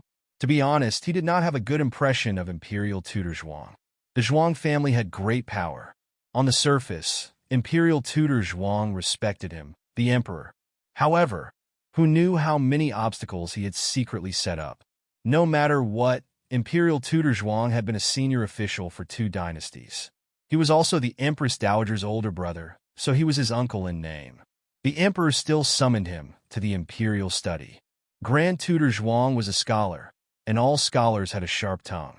Through a voluminous accusation, he vividly portrayed Marquis Xianping's disregard for the law and discipline, as well as his tyrannical behavior of humiliating an official of the imperial court. The Emperor thought, how could I not know that Marquis Xianping is a bully? What's the point of you looking for me? I can't even beat him. Imperial Tutor Zhuang understood that the Emperor was on Marquis Xianping's side. But so what? The Emperor could not be biased to the point that he forgot the rules. Imperial Tutor Zhuang said sincerely, Your Majesty, this is right under the Emperor's feet. He dares to act so violently and does not put Your Majesty's dignity in his eyes. I really don't know how he will trample on the dignity of the imperial family in the future. These words were just short of saying that Marquis Xianping's merits overshadowed the Emperor's. Today, he dared to bully the Emperor's uncle. In the future, he would dare to sit on the Emperor's head and behave atrociously. If these words were heard by the previous Emperor, it would definitely cause problems. However, the Emperor was not the previous Emperor. He was not that suspicious. Moreover, in his opinion, this was Marquis Xianping's nature. If Marquis Xianping was not arrogant and despotic one day, then he would not be Marquis Xianping. Call Marquis Xianping to me, the Emperor said sternly. The people on the street had seen it with their own eyes. As the Emperor, he could not just sit and watch. Soon, Eunuch Wei brought Marquis Xianping into the palace. Your Majesty, this official is guilty. The first thing Marquis Xianping said after entering the imperial study was to admit his crimes. Then, he confessed to his bullying of Imperial Tutor Zhuang and Royal Princeton. This series of actions stunned Imperial Tutor Zhuang. He had thought that Marquis Xianping would use the Emperor's favor to refuse to admit his crimes. Or, Marquis Xianping would push the blame to him and say that he used his status to suppress Xiao Lulang first. He was just helping out when he saw injustice. However, Marquis Xianping admitted his crimes just like that. Cough! The Emperor cleared his throat. Marquis Xianping was really always able to break through the bottom line of people's understanding of him. Forget it, he would get used to it. This person was shameless. Why would he not admit his crimes? If he did not admit his crimes, he would be beaten 100 times. If he admitted his crimes, it would be reduced by half. The emperor had long given up on treating Marquis Xianping. In the early years, he had thought that this person was an official of the imperial court that he regarded highly. His every word and action was related to the reputation of the imperial court and also related to his face as the emperor. However, gradually, the people scolded Marquis Xianping only for himself and did not rise to the imperial court. The emperor was too lazy to find trouble for himself. The emperor looked at Marquis Xianping and said seriously, "Seeing that you have a good attitude and actively admitted your crimes, I will punish you 50 times. In addition, your salary will be deducted for half a year." Marquis Xianping's face darkened. He could punish him with a plank, but he could not punish him with a salary penalty. Grand Tutor Zhuang was also not satisfied with this result. Their Zhuang family's face had been rubbed against by Marquis Xianping, but in the end, the emperor only punished him with a small salary penalty and a few planks. Marquis Xianping's family was extremely wealthy. What was half a year's salary to them? As for the planks, he was a martial artist. Hitting him with the plank was no different from tickling him.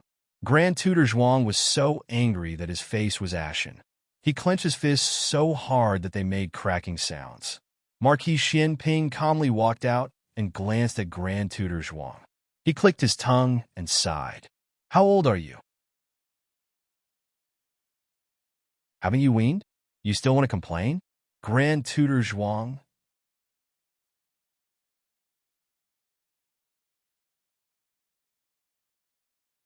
Chapter 475. There are all kinds of connotations that you can't find online here. When Marquis Xianping came out of the palace, he was surprised to find a familiar carriage parked nearby. It was Princess Xinyang's carriage. His brows furrowed. He wasn't sure if the other party had entered the palace or what. If they weren't here to find him, then there was no need for him to ask for a rebuff. Just as he was thinking this, the curtain of Princess Xinyang's carriage was lifted from the inside. Eugene bowed and got off the carriage, walking towards Marquis Xianping.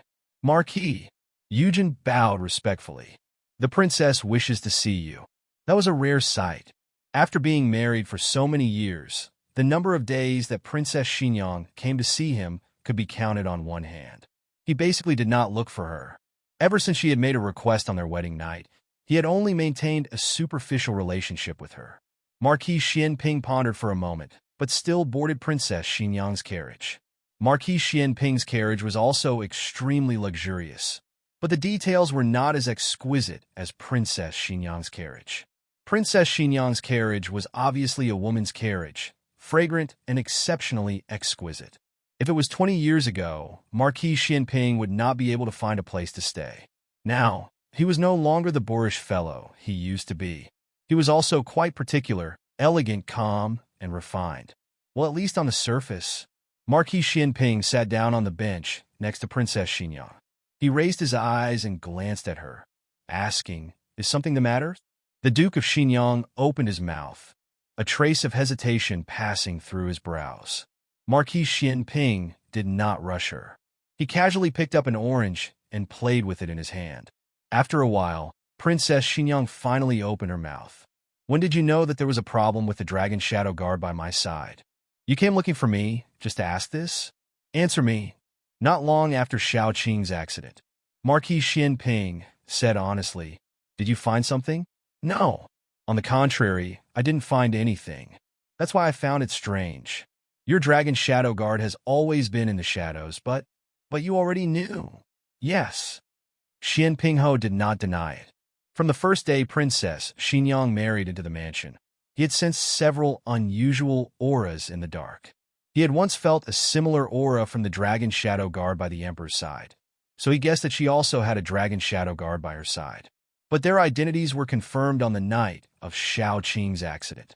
When he found out that the two children were poisoned, he immediately went to find the antidote. At that time, the Emperor had an antidote pill from the Yin Kingdom, which was said to be able to cure hundreds of poisons. Unfortunately, there was only one. Xiao Heng's mother did not hesitate to kidnap Xiao Qing in order to let him get the antidote. But when she was capturing Xiao Qing, she almost entered Princess Xinyang's room by mistake. At that time, a dragon shadow guard appeared and fought with her. At that time, Princess Xinyang's voice interrupted Marquis Xian Ping's thoughts, but she seemed to be hesitant. Marquis Xian Ping weighed the orange in his hand and said, "If you want to ask, just ask. You don't have to consider whether I want to answer or not. If I don't want to answer, I will tell you directly."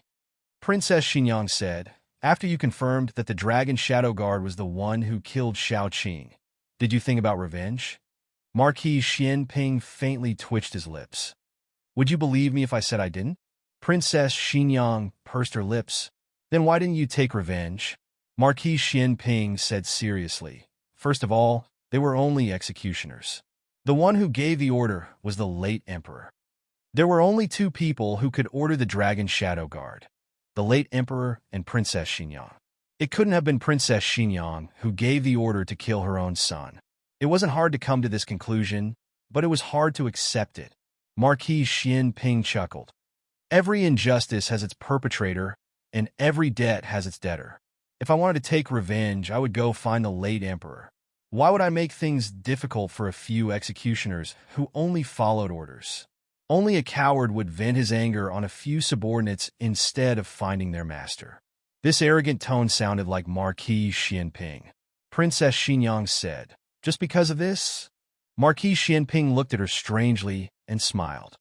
"What are you expecting, Qin Fengwan? Expecting me to tell you that it was because you still needed them. So, I reluctantly kept them? Qin Fengwan, I don't have as deep feelings for you as you think." "That's good." Princess Xinyang let out a sigh of relief. Marquis Xian Ping looked at her with a faint smile and narrowed his eyes. Suddenly, he leaned over and placed one hand on her side, as if pinning her against the wall of the carriage. "Qin Fengwan, you look very disappointed." Princess Xinyang turned her face away. "I'm not." Marquis Xian Ping smiled carelessly, with a hint of coldness and mockery. "It's too late to be disappointed. You were the one who rejected this marquis. Now, even if you put down your status to beg this marquis will not be tempted by you." After saying this, he coldly returned to his original seat. "Then, have you ever been tempted by me?" Princess Xinyang asked. Marquis Xian Ping's smile froze. "No," he said. "It's best if you haven't," Princess Xinyang said. "Don't like me. I won't like you." Marquis Xian Ping's expression turned cold. "Qin Fengwan, am I that bad?" Princess Xinyang lowered her eyes and tightly gripped her handkerchief under her wide sleeves. "It's not your problem. It's mine. I can't like any man." Marquis Xian Ping got off the carriage with a cold expression. Only when he was far away did Eugene get into the carriage. It was extremely difficult for Princess Xinyang to be alone with a man in this cramped space, even if this person was her husband of many years. She hid it very well on the surface, but the handkerchief in her hands had already been poked with several holes by her. "Princess, are you okay?" Eugene asked with concern. Princess Xinyang's face was smeared with a thick layer of makeup to cover her pale face. Otherwise, she would have been exposed long ago. "I'm fine." She took a deep breath. Although she said she was fine, her body began to tremble slightly. Eugene had always known that the princess had an unspeakable problem. She couldn't have normal contact with men, especially in cramped spaces. At her worst, she would suffocate. The reason why no one had discovered it before was mainly because she was a princess and had a noble status. If she didn't allow anyone to approach her, no one else could. Moreover, she was also very good at disguising herself. If Eugene hadn't seen her faint in the carriage with her own eyes, she feared that she wouldn't have known her secret. All these years, other than little Marquis, only Long he was allowed to stay close to her. Even the other 4 dragon shadow guards were not allowed to approach her without permission. In fact, after so many years, the princess's situation had already improved a lot. Last time, when she was in the same carriage with Marquis Xian Ping, she didn't have any discomfort. This time, Could it be that Marquis Xian Ping took liberties with the princess? Jade Water Alley. The good news of Yao Shi's birth quickly spread in the alley. Everyone came to congratulate her one after another. Gu Yin and little Jing Kong each carried a basket of red eggs and went from house to hand them out. Marquis Gu didn't sleep the whole night and then looked after his son for the whole morning. At this moment, he was extremely tired and directly fell asleep beside Yao Shi. Yao Shi fed the child some milk and also couldn't resist the weakness of her body and fell asleep. In the end, she didn't have the energy like when she was young. At this time, Gu Jinyu came to Jade Water Alley. Last night, she was thrown out by Gu Jiao and was no longer able to enter the courtyard, so she returned to the Marquis's mansion first. Early in the morning, she heard the news from Huang Zhong that Yao Shi had given birth to a younger brother for her. She personally made soup to nourish Yao Shi's body. She carried the nourishing soup inside. "Mother, I'm here to see you." Mama Fong was bathing the little fellow. Hearing this, she raised her head and made a hush gesture. She whispered, "Madam is resting." "Ah." Gu Jinyu hurriedly covered her mouth with a guilty expression. There was a screen in front of Yao Shi's bed. Gu Jinyu stretched her head behind the screen to take a look. Yao Shi was sleeping very soundly. Marquis Gu was sitting on a chair with his upper body lying on the edge of the bed. He was also sleeping soundly. She quickly retracted her gaze and put the food box in her hand on the table. She curiously went to the basin and squatted down. Looking at the little fellow who was being fiddled with by Mama Fong, she said, "He's so small." Mama Fong said, "He's not small. He's white and chubby." "Don't you know how to speak? How is little master small? He's clearly a big fat boy." After Mama Fong finished bathing little master, she wiped him dry with a soft towel, put on some small clothes, and wrapped him in swaddling clothes. He didn't cry or make a fuss during the entire process. He was very obedient. Gu Jinyu widened her eyes and asked, "Mama, can I hold little brother? Do you know how to hold him?" Mama Fong asked. Gu Jinyu nodded. "I do. I've held little cousin of the Ling family many times." Mama Fong hesitated for a moment, then carefully handed the child to her.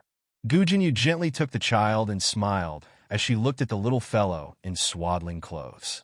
At this moment, something incredible happened. The little fellow, who didn't even cry when bathing or changing diapers, suddenly cried at the top of his lungs.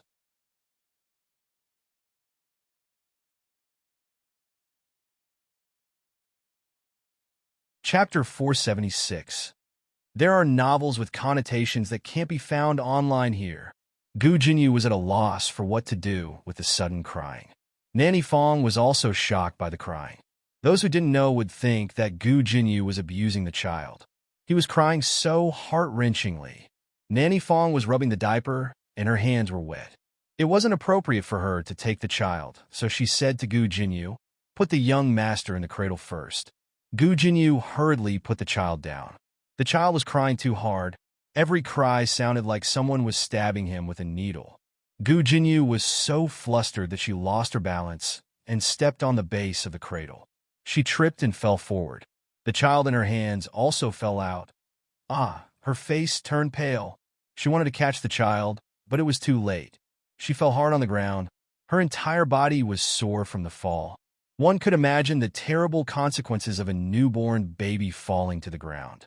At the critical moment, a blue figure flashed in and caught the baby that was about to fall to the ground at an extremely fast speed. The little fellow fell into a warm embrace, and his crying stopped abruptly. The little fellow opened his dark eyes wide and stared unblinkingly at the unfamiliar intruder. Nanny Fong heaved a sigh of relief. Second young master. Gu Jinyu endured the pain and stood up with the help of the cradle. She called out softly, "Second brother." Gu Qingfeng pinched the little fellow's face and nodded at Nanny Fong. He looked at Gu Jinyu and frowned. "Do you know how to carry a child?" Gu Jinyu's eyes reddened with grievance. "I didn't do it on purpose. I lost my balance." Gu Qingfeng originally had no feelings for Gu Jinyu. He didn't like her, but he didn't hate her either. He mostly ignored her. Now that he looked at her again, he didn't know why, but he kept comparing her with Gu Jiao. He felt that Gu Jinyu was a little lacking. If Gu Jiao was in the room today, she wouldn't have hurt the child no matter what. Gu Qingfeng ignored Gu Jinyu. He placed the little fellow in the cradle and opened the swaddling cloth to look at the little fellow's diaper. Realizing that the diaper was wet, he took a clean diaper from the table and quickly changed it for the little fellow. Even Nanny Fong couldn't compare to her speed in changing diapers. The little fellow seemed to be very comfortable after being swapped, and his little eyes narrowed in enjoyment. Gu Qingfeng's swaddling clothes were wrapped better than Nanny Fong's, who asked him to have a pair of godly hands. The dexterity of his hands was no less than that of a top surgeon. Of course, it was also because she always took care of Gu Qinglin when he was young, so she had some experience. Seeing that the second young master was so good at taking care of people, Nanny Fong felt relieved and went to rub the diapers. After she was done, she took all the diapers and clothes to the backyard to wash. Gu Jinyu looked at Gu Qingfeng, who was teasing the little fellow, and then looked at Nanny Fong, who left without saying a word. She felt that something was wrong. Nanny Fong and Gu Qingfeng didn't talk much. It seemed like they were neglecting each other, but it also seemed like they were used to Gu Qingfeng's appearance. "Does second brother come here often?" Gu Jinyu asked softly. Gu Qingfeng's fingers were firmly grasped by the little fellow. He didn't dare to pull his fingers out too forcefully for fear of hurting the little fellow. When he heard Gu Jinyu's question, he casually replied, "I've been here a few times. Most of the time, he came here to buy hair restorer. However, he also freeloaded a few meals, played a few rounds of cards, and lost some money to the old lady." Gu Jinyu saw that Gu Qingfeng was helpless because of the little fellow, and her eyes flickered. She said, "Second brother, are you also here to see mother?" Gu Qingfeng was actually here to buy hair restorer for Gu Qingfeng. He only knew that Madame Yao gave birth to a son when he saw Huang Zhong and Marquis Gu's carriage at the entrance. In terms of blood relations, this little fellow was his half-brother. He was just quite ugly. He was wrinkled and looked like a little monkey. "So ugly," he said disdainfully, not forgetting to poke the little fellow's face with his fingertip. He didn't know if it was because he felt Gu Qingfeng's disdain or because Gu Qingfeng's finger hurt him, but the little fellow suddenly pouted and burst into tears. Gu Qingfeng shuddered. "Not ugly, not ugly. You're very pretty." The little fellow sniffled and pouted. "Second brother, little brother likes you very much," Gu Jinyu said enviously. "He cries when I hug him. It's useless to coax him." How would a newborn know about liking or not liking? Although he said that, Gu Qingfeng unconsciously raised his brows. Did the little fellow like him more? The little fellow liked him? Really liked him? Ahem. Gu Qingfeng said seriously. "It must be because you don't know how to hug him. You're making him uncomfortable." What was so great about the little fellow liking him? He wasn't his half-brother from the same mother. He didn't care about his liking. Gu Jinyu was stunned. "Then, how do I hug him? Like this?" Gu Qingfeng gently picked up the little fellow and demonstrated for Gu Jinyu to see. Gu Jinyu thought to herself, "That's how I hugged him just now." Gu Jinyu refused to believe it and decided to hug him again. In the end, the little fellow cried the moment she held him, but Gu Qingfeng took him from her. It made Gu Jinyu extremely embarrassed. What was even more embarrassing was yet to come. When Gu Jinyu hugged him, he peed. When Gu Jinyu hugged him again, he pooped. But she didn't know how to change diapers. She couldn't wash the little fellows but clean and made the little fellow cry loudly. In the end, Gu Qingfeng couldn't stand it anymore and took the child. "All right, you can leave. There's nothing for you to do here." Gu Jinyu was no longer the pampered young lady from before. She had been to Ciu village and done hard work, but she had never taken care of such a small child. She was really helpless. Moreover, she didn't know if it was just her imagination, but this child didn't seem to like her. The three little men who didn't like him at home were completely confirmed when they returned home. Gu Qingfeng carried the child to the west room. The three little men came to play with him one by one. The little fellow was very lazy and basically ignored them. But he also wouldn't cry. He wouldn't cry no matter who hugged him, except for Gu Jinyu. When Madame Yao woke up, Marquis Gu had already been summoned to the yamen. Gu Jinyu sat by her bed with red and swollen eyes. She looked at Gu Jinyu's aggrieved and hurt expression and couldn't help but ask, "What's wrong?" Gu Jinyu said with red eyes, "Younger brother doesn't like me." Madame Yao said, "How could he not like you? Such a small child. What did he know about liking or not liking?"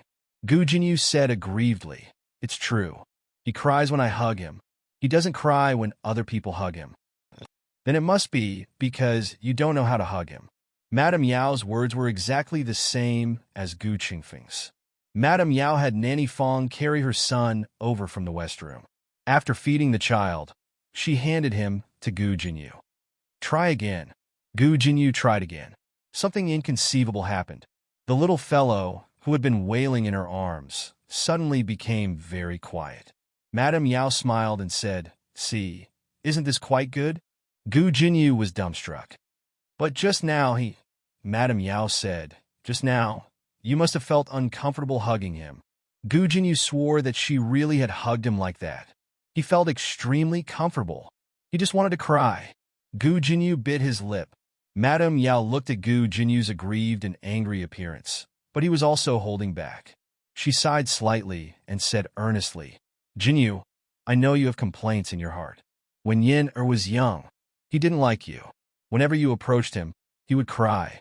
But that's because his older sister's aura had changed. You were very unfamiliar to him. He couldn't accept it, so he acted that way. Your second brother and Yin-Er were born in different circumstances. He just came to this world. Zhao Zhao is his older sister, and so are you.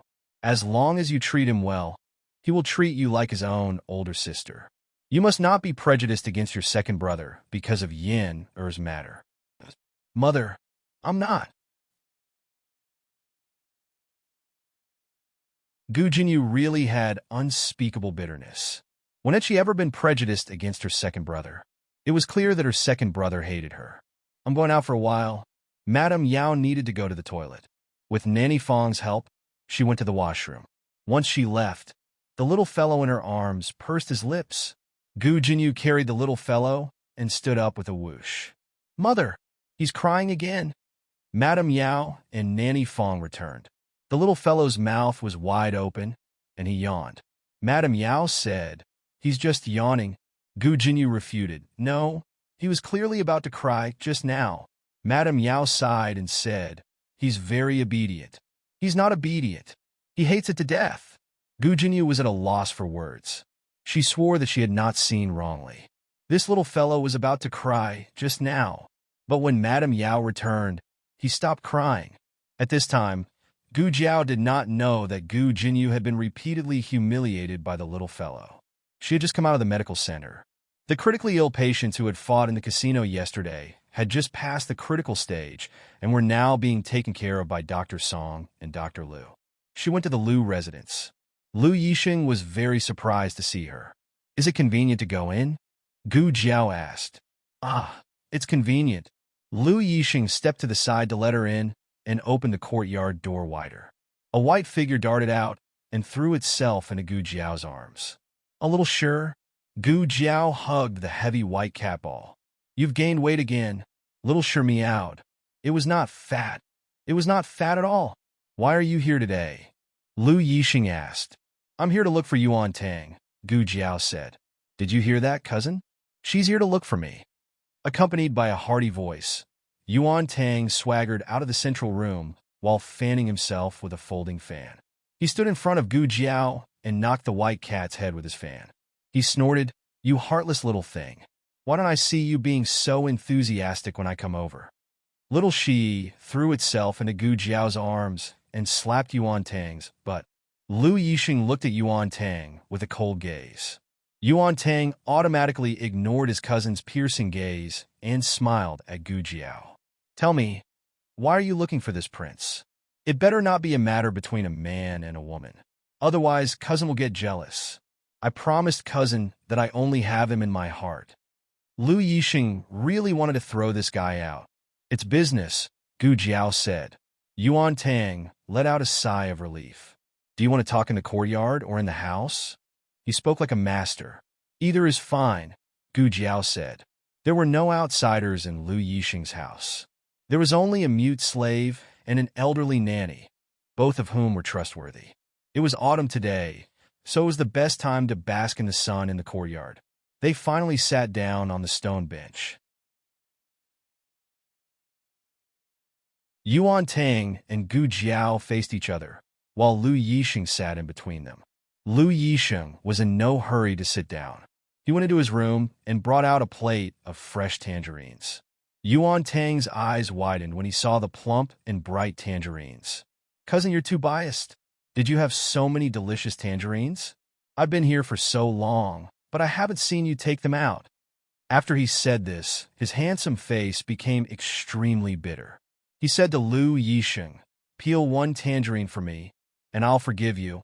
Lu Yixing really did peel a tangerine, but it wasn't for him. "Nanny here? Yuan Tang. That hurts." Gu Jiao also peeled a tangerine and fed it to little Sher. She had never raised a cat before, so she didn't know if other people's cats ate tangerines. In any case, little Sher ate it. "Hey, didn't you say you wanted to talk to me about something? What is it?" Yuan Tang was hurt by his cousin's words, so his tone was gloomy. Gu Jiao said, "Do you know that Qin's army is heading southwest?" Yuan Tang's eyes suddenly flashed with vigilance. "Why are you asking this?" Gu Jiao fed another tangerine to the white cat on her lap. "Just tell me if you know." Yuan Tang gave Gu Jiao a deep look. He opened his folding fan and fanned himself. He raised his eyebrows and said, "Although I am a hostage here, I have spies. There was a mutiny at the Qin nation's border. My royal uncle led the army to quell the chaos." Gu Jiao removed the tangerine rings from the tangerine. "Quell it? What a good excuse." In the dream, Qin's army only headed southwest after the new year. In February, they captured Princess Ning and the old duke. In March, they captured Gu Qingfeng. In April, Gu Chongqing led 100,000 Gu soldiers north. In May, the frontier fortress was still covered in snow. In June, 80,000 Gu soldiers were annihilated. It was only October. It seemed that it was brought forward again. Yuan Tang frowned. "What do you mean?" Gu Jiao looked at him with pity and sighed.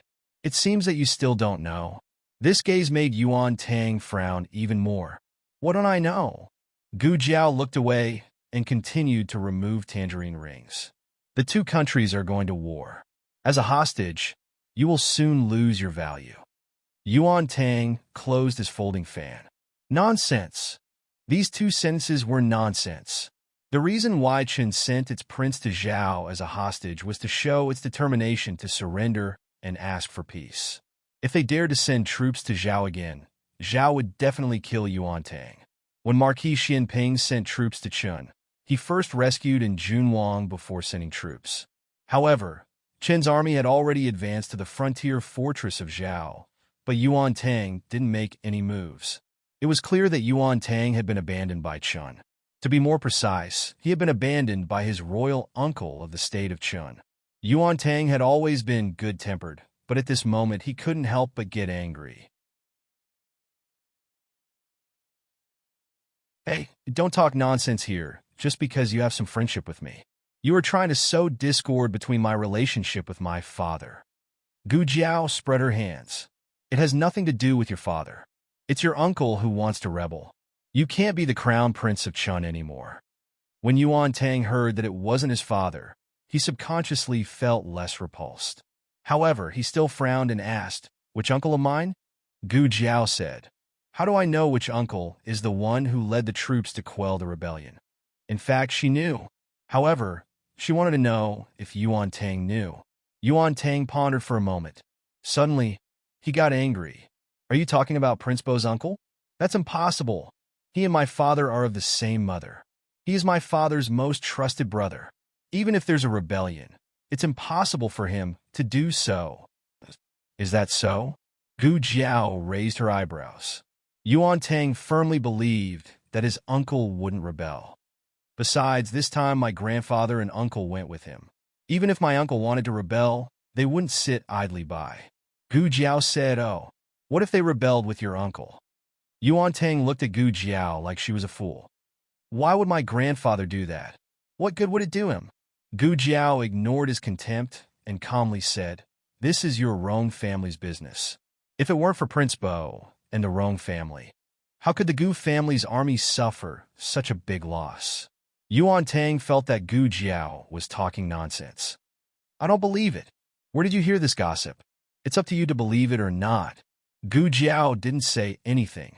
Originally, her purpose of coming here wasn't to make Yuan Tang believe anything, but to determine whether her dream was brought forward or not. Her purpose had been achieved. Out of morality, she gave him a kind reminder. It was best if he believed it, but if he didn't, she would think of another way and no longer care about him. How's your finger? Gu Jiao looked at Lu Yixing. Lu Yixing's eyes moved and said, It's much better. Let me see. Gu Jiao reached out her hand. Lu Yixing hesitated for a moment before putting his finger into her palm. She gently pinched the stitched wound. Does it still hurt? It doesn't hurt anymore. It was a little itchy. Lu Yixing lowered his eyes. Gu Jiao hooked his finger. She was testing his strength. Lu Yixing clearly understood that her identity was only a doctor, but this action was too intimate for him. His breathing stopped for a moment. Does it hurt? Gu Jiao asked. No. Lu Yixing quickly denied it. You've recovered quite well. Gu Jiao didn't think too much. She let go of Lu Yixing's hand and lowered her head to stroke her cat. She stroked until her eyes narrowed in enjoyment. Lu Yixing looked at this Gu Jiao. The young girl under the sun was bright and moving. She didn't show the slightest bit of fear because of the birthmark on her face. She lived openly, like the hottest sun in the sky. Gu Jiao stroked the cat until she was satisfied before standing up to leave. On the way, she kept thinking about the previous dynasty's remnants and the pirates on the sea. The two had happened at almost the same time. She felt that it wasn't a coincidence. It was like someone had deliberately stirred up trouble on the island to draw away Marquis Xianping. Afterwards, they moved against Marquis Ding and Fu and the Gu family army. This was a great conspiracy against the country of Zhao. Destroying the Gu family army was like cutting off an arm of the country of Zhao. However, Gu Jiao faintly felt that things weren't that simple. Those people's actions towards the old Marquis and Gu Qingfeng, as well as cutting off Gu Changqing's legs, were not as simple as destroying them. It was more like a strong form of revenge and humiliation. Had the Gu family offended the previous dynasty's remnants? Imperial concubine Jing was a remnant of the previous dynasty, but her death couldn't be considered the responsibility of the Gu family, right? Gu Jiao didn't understand the crux of the matter at the moment. Of course, it was also possible that the so-called revenge and humiliation was just a misconception. She just didn't know if the previous dynasty's remnants had really colluded with the pirates on the sea. She hoped that they hadn't. That way, the pirates wouldn't cause trouble earlier, and Marquis Xianping would still have time to head north. If Marquis Xianping headed north, the morale of the Qin army would drop by at least half. Unfortunately, reality was cruel. That very night, an urgent report came from Nanhai City. The pirates in Nanhai City had caused trouble, the island had been lost, and the governor of the navy had been killed. They were requesting reinforcements from the imperial court. When the news reached the imperial palace, the emperor and Gu Jiao were both at Rinshou Palace. Neither her grandaunt nor the emperor avoided Gu Jiao, allowing her to hear the report from the guard and their views on the matter. The emperor was at his wit's end. Governor Liao was killed, and the navy is without a leader. The deputy generals are too young to control the situation. The imperial court does have a few experienced generals, but they aren't familiar with the navy. I remember that Marquis Xianping served in the navy for a few years. Empress Dowager Zhuang asked. Ah, yes. The emperor clearly just remembered. When he was young, he followed his uncle to Nanhai City to take up a post and became the commander of the navy. If Marquis Xianping had stayed in Nanhai City, he could have become the governor of the navy. Unfortunately, he came back. He came back to marry Princess Xinyang. It was just that no one had expected that such a good marriage would end up like this. Actually, the emperor paused and explained Gu Changqing's whereabouts. Gu Changqing is near Fengdu Mountain, less than 10 days' journey from Nanhai City. Gu Changqing had gone to Fengdu Mountain to take over the 30,000 imperial guards that the old Marquis had secretly trained. That was the imperial family's life-saving talisman. Originally, it had been used to deal with Empress Dowager Zhuang. Now, there was no need. However, he wouldn't use it lightly. Empress Dowager Zhuang didn't ask why Gu Changqing had gone to Fengdu Mountain. She only continued the matter of Nanhai City. He has no experience with the Navy, and his qualifications are too shallow. It will be difficult to convince the masses. There was a great difference between the Navy and the Army. Gu Changqing was an outstanding Army general, but his fighting style was not necessarily suitable for the Navy. Furthermore, the Navy was a local army. It was much more cunning than the Army in the capital. It was common to overtly comply, but covertly oppose, pulling people into the water and using underhanded methods that made people unable to say anything. It really did take a tyrant and scoundrel like Marquis Xianping to let them see what it meant to be 1 foot tall and the devil 10. The emperor nodded. Mother's words are very true. Gu Jiao listened to the side and understood that Marquis Xianping had gone south.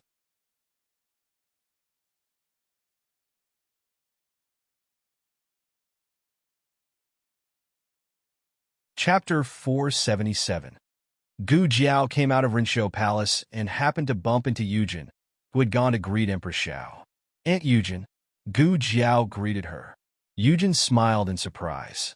Dr. Gu, are you here to visit the Empress Dowagers? Since Princess Xinyang had investigated Gu Jiao, it was impossible that she didn't know her relationship with Empress Dowager Zhuang. Gu Jiao nodded. Did the princess also enter the palace? She asked. No, only I entered the palace. The Empress summoned me. The princess. Yujin smiled helplessly and didn't hide anything from Gu Jiao. The Empress wanted to know about the young Marquis, but the princess didn't want to talk about it. She said she was sick and stayed in the house. She told me to report to the Empress. As for when the Empress asked Yujin, Yujin only said she was a servant and didn't know anything. Empress Xiao could torture others, but not Yujin. First, Yujin didn't do anything wrong. Second, Yujin was Princess Xinyang's confidant. If Empress Xiao dared to touch her, Princess Xinyang wouldn't let it go. They were a family. There was no need to make a scene like that. The two walked towards the palace gate together. Gu Jiao didn't like to pry into other people's privacy. But after Yujin confirmed Xiao Liulong's identity, she didn't treat Gu Jiao as an outsider. She took the initiative to tell Gu Jiao, actually, the princess and the empress aren't very close. She used the word close after careful consideration and beautification. In fact, the relationship between the two was very cold. The reason was that Marquis Xianping and Princess Xinyang didn't get along. As Marquis Xuanping's sister, Empress Xiao naturally wouldn't blame her brother. So she had some prejudice against Princess Xinyang. Princess Xinyang wasn't the kind of person who would kiss someone's butt. This led to the current situation between the two. Alas, Eugene sighed. Both the Empress and the Princess doted on the young Marquis very much. When the young Marquis was around, the two of them would occasionally talk to each other. Ever since the young Marquis got into trouble, the Empress and the Princess have not been in contact with each other much. The only time they met was when Princess Xinyang returned to the capital and entered the palace to greet the Emperor and Empress. However, this was not a sister-in-law relationship, but a formality between a ruler and a minister. Eugene and Gu Jiao didn't say this because they hoped that Gu Jiao would help them deal with anything, nor did they want to remind Gu Jiao not to say anything that Princess Xinyang didn't say to Gu Jiao. She was purely gossiping with Gu Jiao. Gu Jiao was a very good listener. First, there was Consort Rui Wang, and then there was Eugene. They were all very willing to share their worries with Gu Jiao. As the two of them chatted, they unknowingly arrived at the entrance of the palace. Gu Jiao had come in Xiao Sanzi's carriage. Unfortunately, Xiao Sanzi's carriage had broken down and the wheels were a bit loose. He was currently squatting on the ground to fix it. Eugene said to Gu Jiao, "Dr. Gu, I'll send you back." Gu Jiao did not refuse. She said a few words to Xiao Sanzi and sat in Eugene's carriage. She could see that Eugene was still gossiping and still wanted to talk to her. After sitting in the carriage, Eugene thought of something and asked Gu Jiao, That's right. Is the Marchioness about to give birth? Gu Jiao said. She already gave birth. Eugene was startled and asked, Didn't you say next month? She gave birth so quickly? Is it a son or a daughter? Is everything all right? This all clearly included Yao Shi as well. Gu Jiao nodded gratefully. It's a son. Both mother and child are safe. Eugene smiled happily. That's great. This joyous news must be told to the princess. Dr. Gu, do you mind going to Vermilion Bird Street? All right, Gu Jiao said. Eugene was not someone who only knew how to gossip about her own matters. She was also very concerned about Gu Jiao's situation. On the road, she asked almost all of the questions related to the little fellow and Yao Shi. Gu Jiao did not speak much and answered very concisely. People who did not understand her would think that she was being perfunctory. However, Eugene understood that she answered every question seriously. Eugene liked this kind of girl. She did not play tricks, did not flatter, and did not act courteously. All of her friendliness and appreciation were hidden in her details. The carriage entered Vermilion Bird Street. Eugene lifted the curtain to take a look and discovered that there seemed to be a carriage parked in front of her courtyard. That carriage looks a little familiar. Eugene muttered to herself. Gu Jiao followed her gaze and said, It's Marquis Xianping's carriage. This carriage would occasionally appear at the medical clinic, the Imperial College, and Jade Water Alley. Gu Jiao had long memorized its appearance. Eugene was even more confused. Why would the Marquis come here? Based on their relationship as husband and wife, they would usually find someone to pass on a message.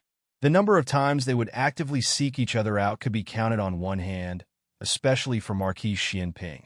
He probably understood that Princess Xianyang did not want to see him, so he never went in front of Princess Xianyang to ask for a rebuff.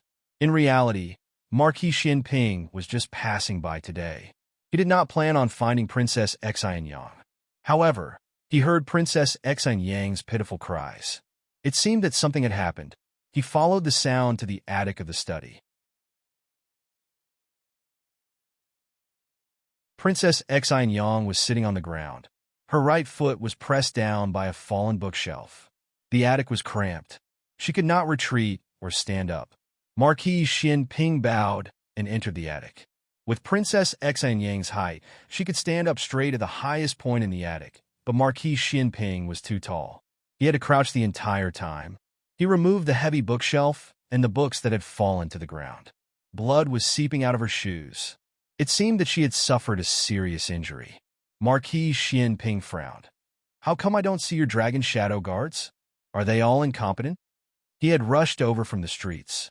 Although he was not very slow, the distance was there. During this time, her dragon shadow guards had the time to rescue her. It was funny. She knew that someone would save her, but she still came. But the dragon shadow guards that should have appeared did not appear. This made Marquis Xianping not know what to say for a while. Should he say that fortunately he came? How could Princess Xianyang know that so many thoughts flashed through his mind? Long he had gone out to handle some matters. As for the other 4 dragon shadow guards, she did not bring them to the capital. Seeing that she did not answer, Marquis Xianping did not force her to answer. He knelt down on one knee, intending to look at her injuries. However, she suddenly said, Don't come over. Fine. Although they were husband and wife, they had only slept together once in so many years. Being together with her, he still had to talk about the difference between men and women. Fuck. Your injuries are not light, Marquis Xianping said. With this amount of blood, there was at least an inch-long wound. Marquis Xianping thought about it. Saving people was more important, so he still had to get her down. Marquis Xianping reached out to carry her. Princess Xianyang's reaction was even greater. She suddenly dodged to the side. Marquis Xianping's hand froze in midair. He looked at her strangely and said, I'm just carrying you down. I have no other intentions. You make it seem like this Marquis wants to take advantage of you. This loft was too small, so small that she had nowhere to retreat to. The distance between them was also too close, so close that she was surrounded by his masculine scent. Her face paled, and her forehead began to seep out fine beads of cold sweat. Marquis Xianping quickly sensed her abnormality. His thick brows knitted even tighter, and he said impatiently and self-deprecatingly, "Qin Fengwan, this marquis does not eat people." Princess Yang did not answer him. At first, Marquis Xianping thought that she disdained to talk to him, but he gradually discovered that her body was trembling and her lips were pale. "Qin Fengwan." He looked at her inquiringly. Don't come over. I'm begging you," Princess Yang said in a pleading tone. Marquis Xianping had known Princess Yang for so many years, but he had never seen her lower her voice to anyone. Strictly speaking, she was not lowering her voice right now, but she was sincerely begging him not to come near her. "Do you hate me that much?" Marquis Xianping stared at her and instantly denied this thought. Compared to disgust, it was more appropriate to say that her reaction was fear. Marquis Xianping didn't understand what he had to be afraid of. Last time, she had chased him down from the roof on the street, and he had personally caught her. Wasn't she fine? She had even coldly ordered him to put her down. Where did her arrogance go? Although Marquis Xianping had doubts in his heart, Princess Yang's condition was not optimistic. Marquis Xianping seriously suspected that if he didn't go out, she would suffocate here. Marquis Xianping went down the loft. Coincidentally, Yujin and Gu Jiao entered the courtyard at this time. "Marquis." Yujin bowed. Marquis Xianping looked at her, and then at Gu Jiao beside her. "The princess is in the loft. She's injured. Go take a look." There was only the study and loft in the entire courtyard. After hearing Marquis Xianping's words, Yujin didn't care about anything else and hurriedly took Gu Jiao to the loft. When Princess Yang saw the two of them, she secretly sighed in relief. The suffocating dizziness finally subsided. "Princess!" Yujin knelt by her side and supported her, letting her lean into her arms. Gu Jiao examined Princess Yang's wounds. They were all superficial wounds. There were 2 wounds in total, and one of them was a bit deep. Gu Jiao took out a small medicine box from the small basket on her back and took out some disinfectant to clean the wounds. Princess Yang's complexion was very poor. Gu Jiao originally thought it was because of the pain, but when she disinfected her wounds, her complexion actually improved a bit. So, it wasn't because she was afraid of pain. "Is the princess feeling unwell somewhere else?" Gu Jiao asked. When she first came in, Princess Yang's complexion looked as if she couldn't breathe. Princess Yang was extremely intelligent. How could she not know why Gu Jiao asked this question? She lowered her eyes, her eyelashes trembling. She shook her head and said, "No, I'm much better." Gu Jiao's hand, which was wrapping gauze around her, paused. "Okay, don't let the wounds get wet." After treating Princess Yang's wounds, Gu Jiao carried her down the loft. When they returned to the room, Yujin took out clean clothes for Princess Yang to change into. Marquis Xianping didn't leave. He hesitated, but still went to Princess Yang's room. Gu Jiao left, and Yujin went to see her off. Inside the room, Princess Yang sat on the soft bed, her back leaning against the cushion at the head of the bed. She was reading a book, bored to death. Her complexion had recovered, and there was no trace of her previous embarrassment. "Is something the matter?" Princess Yang glanced at him and said lightly. "Fine." She's back to the old Yang. Marquis Xianping pulled a chair over and sat beside her bed. He looked at her without blinking. "Qin Fengwan, what's wrong with you?" Princess Yang didn't look at him. Her gaze was still on the book of poems she was reading. "What do you mean, what's wrong with me?" Marquis Xianping stared straight at her face, not letting go of any of her subtle expressions. "You weren't right in the loft," Princess Yang said perfunctorily. "I was in pain." "You call that pain?" Marquis Xianping furrowed his brows impatiently and pointed at himself.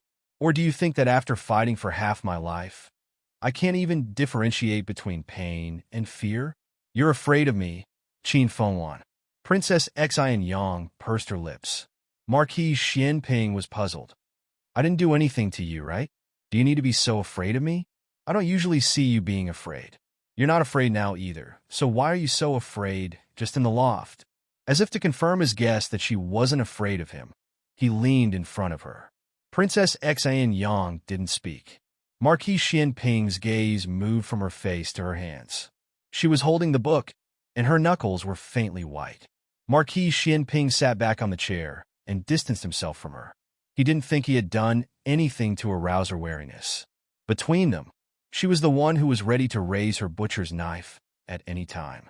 She was the one who wasn't allowed to touch him, and she was the one who took the initiative to touch him. But she was even afraid of him, and she was only afraid in the loft. Marquis Xian Ping narrowed his eyes and asked seriously, "Did someone bully you, Qin Fengwan?" "I'm tired." Princess Xianyang closed the book of poems in her hands and tactfully asked him to leave. Marquis Xian Ping wanted to ask more, but Steward Lu's voice came from the courtyard. "Marquis, Marquis, Her Majesty summons you." Marquis Xian Ping felt Princess Xianyang's body relax when she heard this. He looked at her deeply. She raised her chin and stubbornly held on like a proud peacock, but her slightly trembling eyelashes and bloodless lips betrayed her. Marquis Xian Ping's eyes darkened. He stood up and looked at her. His hands didn't stop moving as he put the chair back to its original position. "Qin Fengwan." He called her name, but she didn't respond. He retracted his gaze with a complicated expression, turned around, and walked out.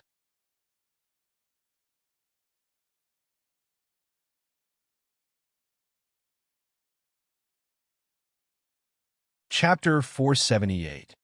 When Marquis Xian Ping entered the palace, he received an imperial edict to go south immediately.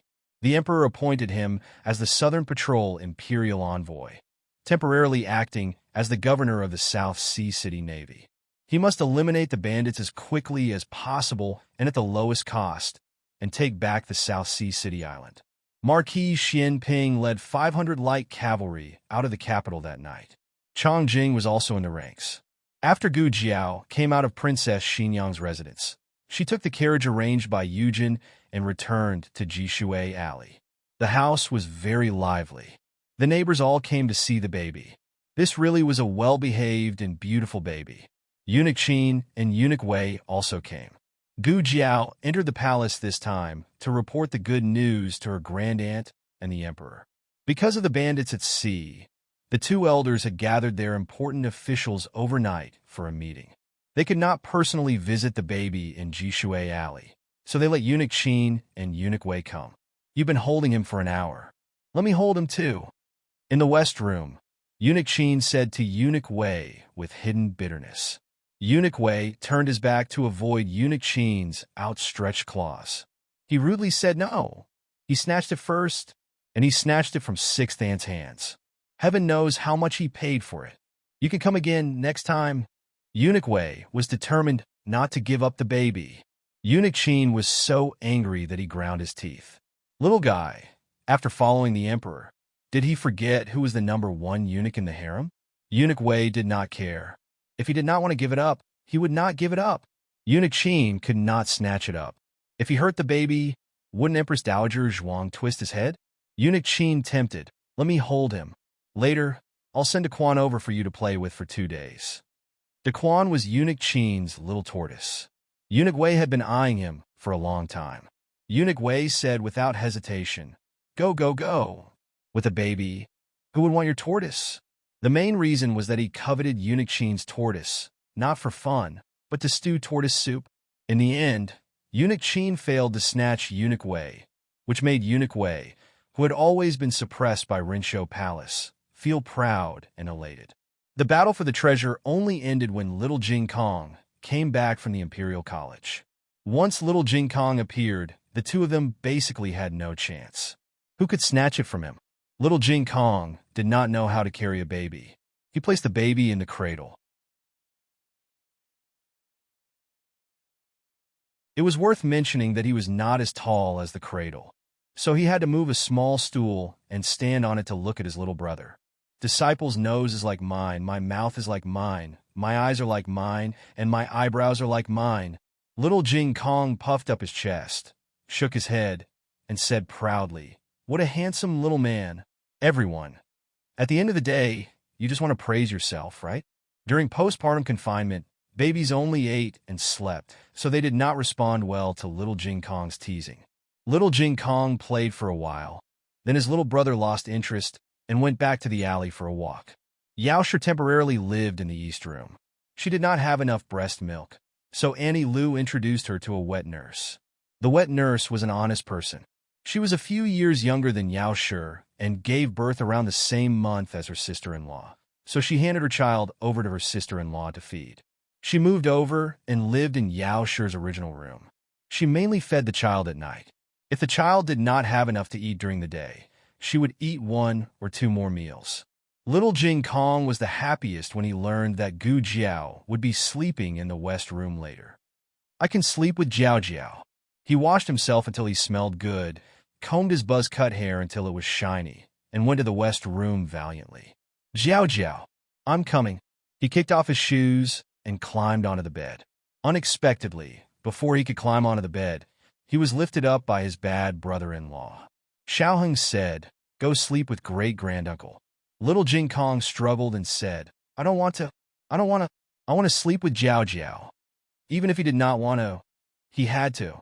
Little Jing Kong was mercilessly dragged to the next room by his bad brother-in-law. When Gu Jiao returned to the West Room after her shower, the quilt on the bed was already made. There was only one bed. Little Jing Kong was not there, but Xiaoheng was there. However, he was packing his own sleeping clothes. Aren't you going to sleep? Gu Jiao asked. She had just taken a shower and hadn't had time to dry her hair.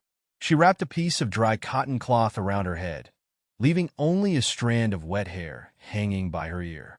Sparkling and translucent water droplets dripped onto her fair neck. It was a little tempting. Xiaoheng coughed softly and looked away. He looked at the sleeping clothes in his hands and said, Jing Kong and I will sleep over there. Gu Jiao looked at the bed in the West Room. Well, the bed was indeed a little small for 3 people. Actually, it was not a matter of whether the bed was small or not, but Xiaoheng looked at her body that was getting better day by day. It was especially hard to calm down in the dead of night. He took a deep breath and eliminated the thoughts that were surging in his sea of consciousness. He said seriously, It's getting late.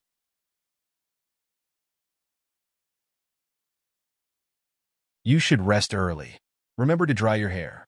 Okay. Gu Jiao nodded and took the cotton towel off her head. Her long black hair fell down and covered her shoulders, which made her delicate skin as white as snow. Xiaoheng only took one look at her and felt his blood boil. He was worried that he would do something irreversible if he did not leave now. I'm going over. After saying that, he quickly walked out of the room and almost fled. Gu Jiao made a strange sound.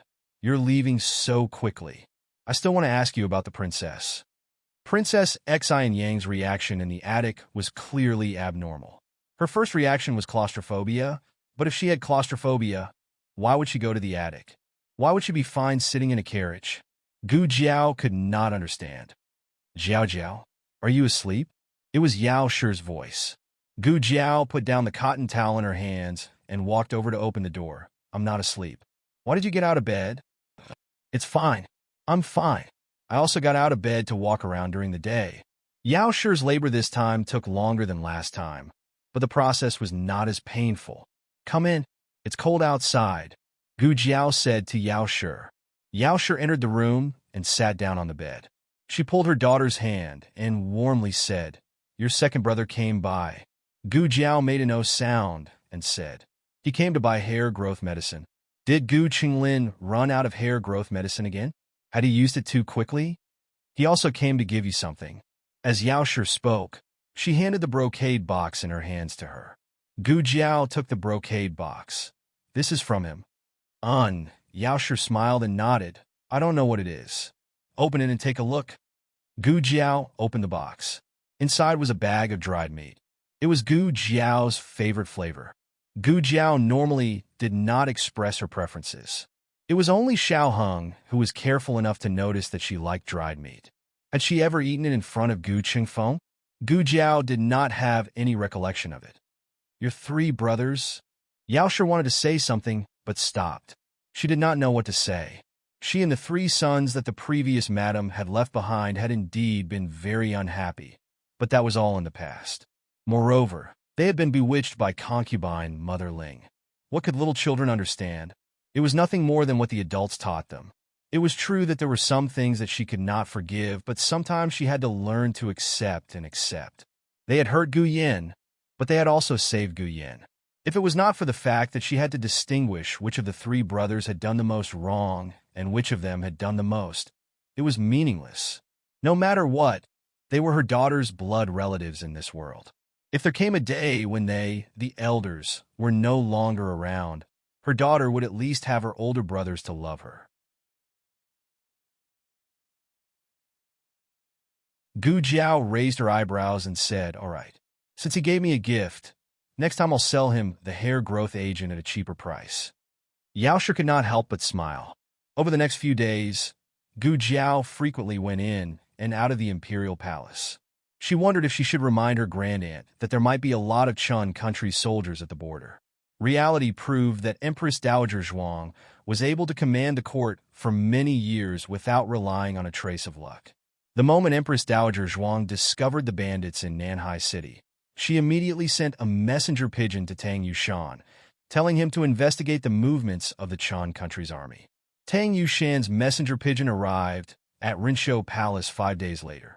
The letter said that after Tang Yushan received Empress Dowager Zhuang's message, he immediately led people to infiltrate the Qin country's border and discovered that the Qin country had secretly brought 80,000 soldiers.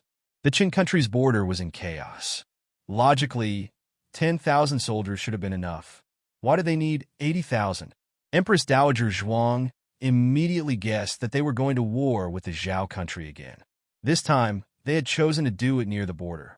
It was highly likely that they had colluded with the remnants of the previous dynasty of the Zhao country. Inside Rinshou Palace, after hearing Empress Dowager Zhuang's analysis, the emperor frowned. Yuan Tang is still in the Zhao country. Is the Qin country's ruler crazy? He doesn't even want his own son's life. Guards, arrest Yuan Tang for Zhun. Not long after, Eunuchy came to report, "Your Majesty, Yuan Tang has escaped." The emperor angrily said, "Escaped? Seal the city gates for Zhun.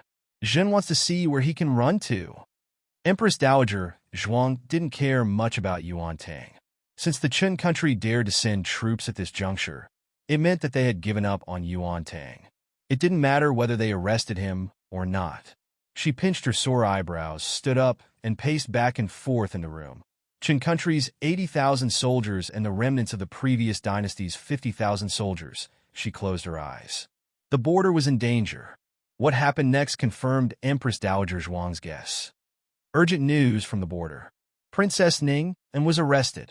The old duke was also arrested by the remnants of the previous dynasty in order to save Princess Ning.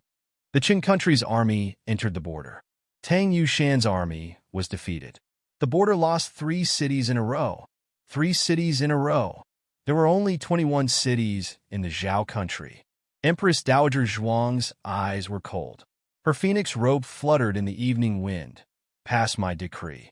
Summon Gu Chongqing back to the capital immediately.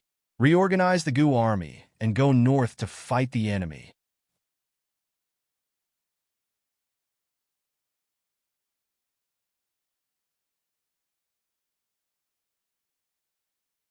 Chapter 479. The moon was dark and the wind was strong. Because of the successive battles, the capital had fallen into a tense and alert state. Yuan Tang had already been hiding in the capital for several days, like a rat crossing the street. He had lived for so many years, but he had never been in such a sorry state.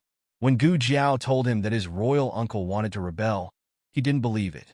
After all, his royal uncle was the previous emperor's most beloved son. Back then, when his royal father was still the crown prince of the Qin kingdom, he had committed a serious crime. It was his royal uncle who tried his best to redress his crimes and help his royal father keep his position as crown prince. How could people not trust King Bo's uncle like this? As for his maternal family, the Rong family, the daughter of the Rong family, who was his mother, was the imperial concubine of Chun. She was above one person and below tens of thousands of people. She was only waiting to be conferred the title of empress. King Bo's uncle and the Rong family were not related by marriage. Did water enter the wrong family's brain? They didn't help their own daughter and grandson, but helped an outsider? He felt that Gu Jiao must have made a mistake, or she was maliciously trying to sow discord between him and King Bo's uncle. But he still had a plan and ordered people to keep an eye on the movements of the Zhao country's royal family. It wasn't until the emperor ordered people to capture him that he realized the seriousness of the matter. He was the first to escape. A few days after he escaped, news came from the border that Qin country's army was pressing on the border and Zhao country had lost 3 cities. It was also at that moment that he finally understood that Gu Jiao didn't lie to him. His uncle King Bo really rebelled. The emperor was still ordering people to capture him. He probably thought that by capturing him, he could threaten the Qin state. However, Gu Jiao was right. It was not his imperial father who wanted to violate the agreement between the 2 states. It was his imperial uncle, Prince Bo. So even if he was killed, his uncle wouldn't bat an eye. It was a dead end for him right now. He didn't know how his father was. Since Prince Bo's royal uncle dared to do such a thing, he must have taken control of the royal court and might have even put his royal father under house arrest. Thinking of this, Yuan Tang's face turned cold. "Let's look over there." The voice of the Imperial Guard came from not far away. This kind of situation where they could be exposed at any time had happened countless times. Yuan Tang had gradually become numb from the initial indignation. However, he did not dare to let his guard down. Otherwise, once he was caught, his life would be gone.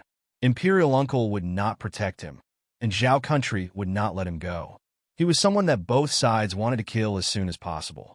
Yuan Tang passed through an alley at the side. As soon as he arrived at a main street, he was blocked by Lu Yixing. Lu Yixing hired a carriage. He lifted the curtain and said, "Follow me." However, Yuan Tang did not step forward. Instead, he looked at Lu Yixing with a complicated expression. The sound of footsteps behind him gradually approached. Without looking back, he disappeared into the night. He couldn't implicate his cousin. Even if he died, he would die alone in Zhao country. On the other side, the news of losing 3 cities at the border and the old Marquis being captured reached Marquis Ding and Manor. "What did you say?" "The old man was captured at the border." In the study, Marquis Gu looked at Huang Zhong in disbelief. "Did you hear wrong? Didn't the old man go on a scenic tour? How did he end up at the border? That is a bitter and cold place." Huang Zhong was at his wit's end as he said, "It is absolutely true, Marquis. The remnants of the previous dynasty colluded with the Chun country's army at the border. They did not hesitate to sell out the country to help the Chun country advance to the border. The news of the old man being captured has already spread throughout the palace." "How could it be like this?" Marquis Gu fell into his chair in a daze. Huang Zhong said with worry, "The Empress Dowager is furious. She ordered the heir to return to the capital. She said she wants to reorganize the Gu family's army. She wants the heir to lead the Gu family's army north to fight against the enemy." Marquis Gu's expression changed again.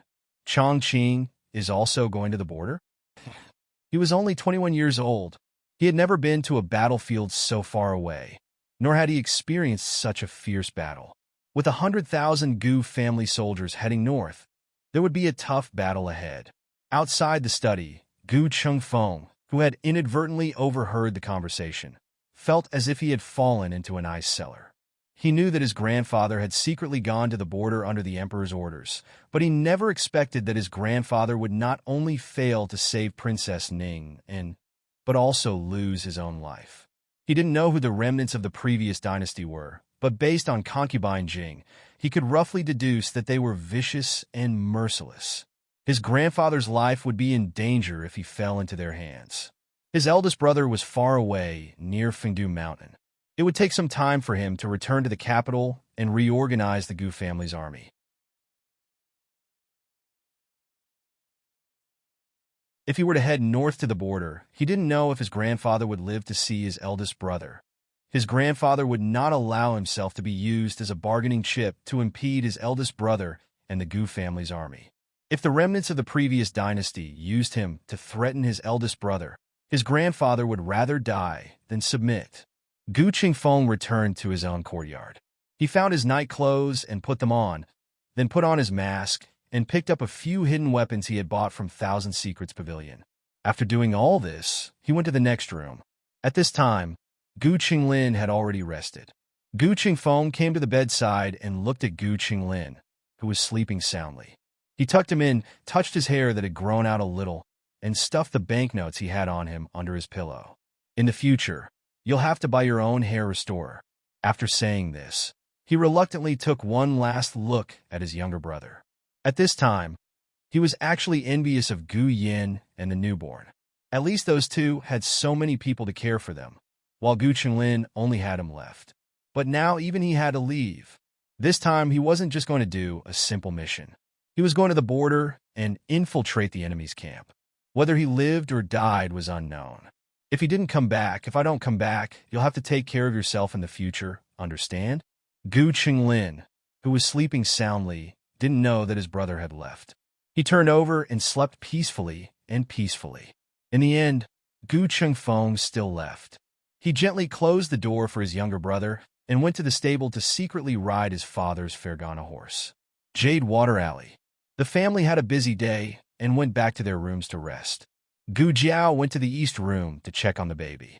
The baby's jaundice had disappeared, and the wrinkles on his face were gradually smoothed out. He was a fair and tender little cutie. Jiao Jiao. Little Jing Kong appeared behind her with a pillow in his arms. You're still awake? Gu Jiao turned to look at him. Yes, I miss you a little. Little Jing Kong said seriously. Gu Jiao smiled and patted his little head. I'll send you there. Okay. Little Jing Kong held his little pillow with one hand and held Gu Jiao's hand with the other. He skipped to the next room. He lay on the soft bed, opened his big round eyes, and said obediently, Jiao Jiao. Yes, I've covered myself with the quilt. Good boy. Gu Jiao touched his forehead. Go to sleep. Little Jing Kong closed his eyes obediently. After a while, he opened his eyes again. Jiao Jiao? I'm here. He closed his eyes again with peace of mind. He held Gu Jiao's hand with his little hand and didn't hide his dependence and need. Gu Jiao stayed with him until he fell asleep and began to snore evenly. Then she got up and went back to the backyard through the small passage.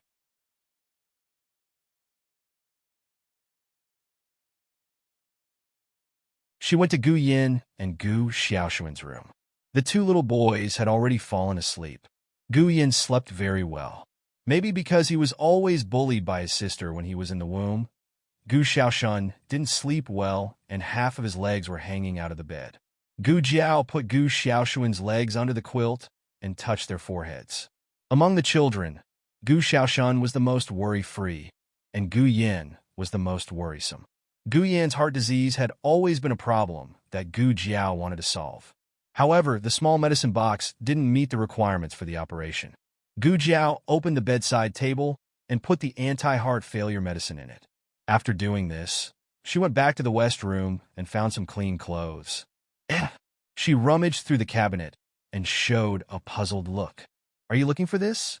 Xiao Heng's voice suddenly sounded at the door. Gu Jiao turned around and saw Xiao Heng walking towards her with a mask inlaid with peacock feathers. She blinked and said, It's from Jing Kong. Xiao Heng smiled helplessly and couldn't help but laugh. He didn't expose her. Instead, he opened the cabinet door and took out a bundle. There's dried meat and some dry food in here. In the past, she used to pack things for him. This time, it was his turn to send her away. You? Gu Jiao opened her mouth and looked at him. Aren't you leaving the capital? Xiao Heng asked as if nothing had happened. He took a few more things for her. Oh, she thought she hid it well. You plan to leave without saying goodbye? Gu Jiao shook her head like a rattle drum. I wrote you a letter. It's in your study. Xiao Heng's expression softened.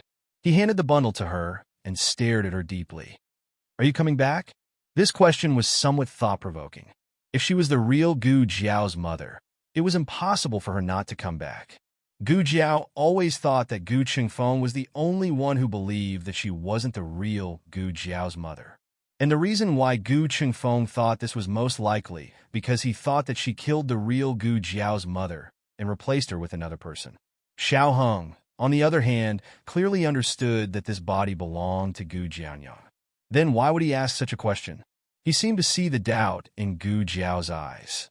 He also seemed to feel that if he didn't say something today, he might not have the courage to say it in the future. He said, "Since you fell into the water 2 years ago, you've become very different. I know you're Gu Jiao's mother, but sometimes I feel that you're not Gu Jiao's mother." She really wasn't, but she really was. This was a very contradictory topic. "Are you coming back?" he asked her again. Gu Jiao paused and looked at him. "Regardless of whether I'm Gu Jiao's mother or not." Xiaoheng nodded seriously. "Yes, regardless of whether you're Gu Jiao's mother or not."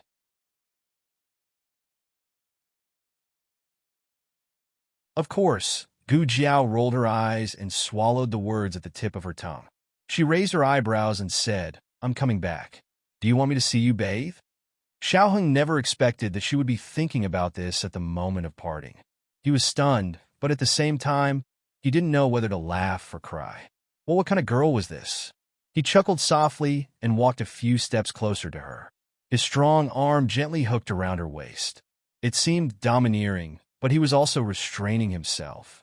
He clearly didn't touch her, but Gu Jiao felt as if her waist was on fire. This fire burned all the way to the bottom of her heart and made her little head dizzy. This feeling was very strange. "Oh, I want to do something. It's so strange." Xiaoheng stared at her and took in her dazed and drooling little face. He tugged at the corner of his lips and said to her in a somewhat bewitching and hoarse voice, "Okay, come back and I'll let you see. Remember, I'll come back safely. If I lose a strand of hair, I'll wear an extra layer of clothes."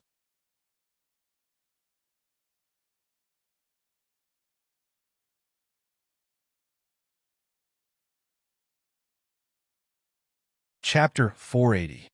Gu Jiao was silent for a few seconds. Without saying anything, she opened the cabinet and took out the soft armor that old he gave her from the underground martial arts arena. She didn't want to wear it because it was ugly. After that, Gu Jiao found all kinds of sharp weapons at home. There were 2 daggers at her waist, 2 lancets hidden in her narrow sleeves, a few silver needles in her hairband, a few blades hidden in the soles of her shoes, and even a small hidden weapon under her tongue. "Xiaoheng, that's not necessary." Gu Jiao set off fully armed. Her red tasseled spear was a little eye-catching, so Xiaoheng wrapped it with a cloth. Xiaoheng watched her leave Jade Water Alley and disappear into the boundless night. He stood in place, lost in thought for a long time. It was late at night, and the lights of the thousands of houses were gradually extinguished. The capital fell into the silence of the night. However, the Imperial Guards patrolling the streets and alleys didn't stop for a moment. They moved lightly, trying not to disturb the people along the way. Gu Chengfeng arrived at the north gate under the watchful eyes of the Imperial Guards. The city gate had long been closed, but as the legitimate son of the Gu family, he knew that there was a secret passage near the north gate. Under normal circumstances, 2 to 4 guards would take turns to guard it. Because it was hidden, not many people knew about it. Therefore, the guards on duty weren't too powerful. Gu Chengfeng could easily break through by himself, but he had a horse in his hand. Gu Chengfeng looked at the horse behind him, and the horse looked back at him. The man and the horse stared at each other. For a moment, Gu Chengfeng even regretted stealing his father's horse. Although the horse was good, it was difficult to get it out. Forget it. Since he had already come this far, it would be a pity to abandon the horse. Moreover, a horse of such quality couldn't be bought at the courier station. Breakout? A large group of Imperial Guards was nearby. In the end, Gu Chengfeng could only close his eyes and grit his teeth helplessly. "I'm sorry, father. I can only trick you." 15 minutes later, Gu Chengfeng put on his bamboo hat and rode on Marquis Gu's Fergana horse. He held Marquis Gu's personal token and appeared outside the secret passage. When the guard on duty saw the token, he looked at the man on the horse with a strange expression and asked, "You are?" Gu Chengfeng lowered his voice and imitated his father's voice. "You don't even recognize me? His Majesty has ordered this Marquis to leave the capital at night."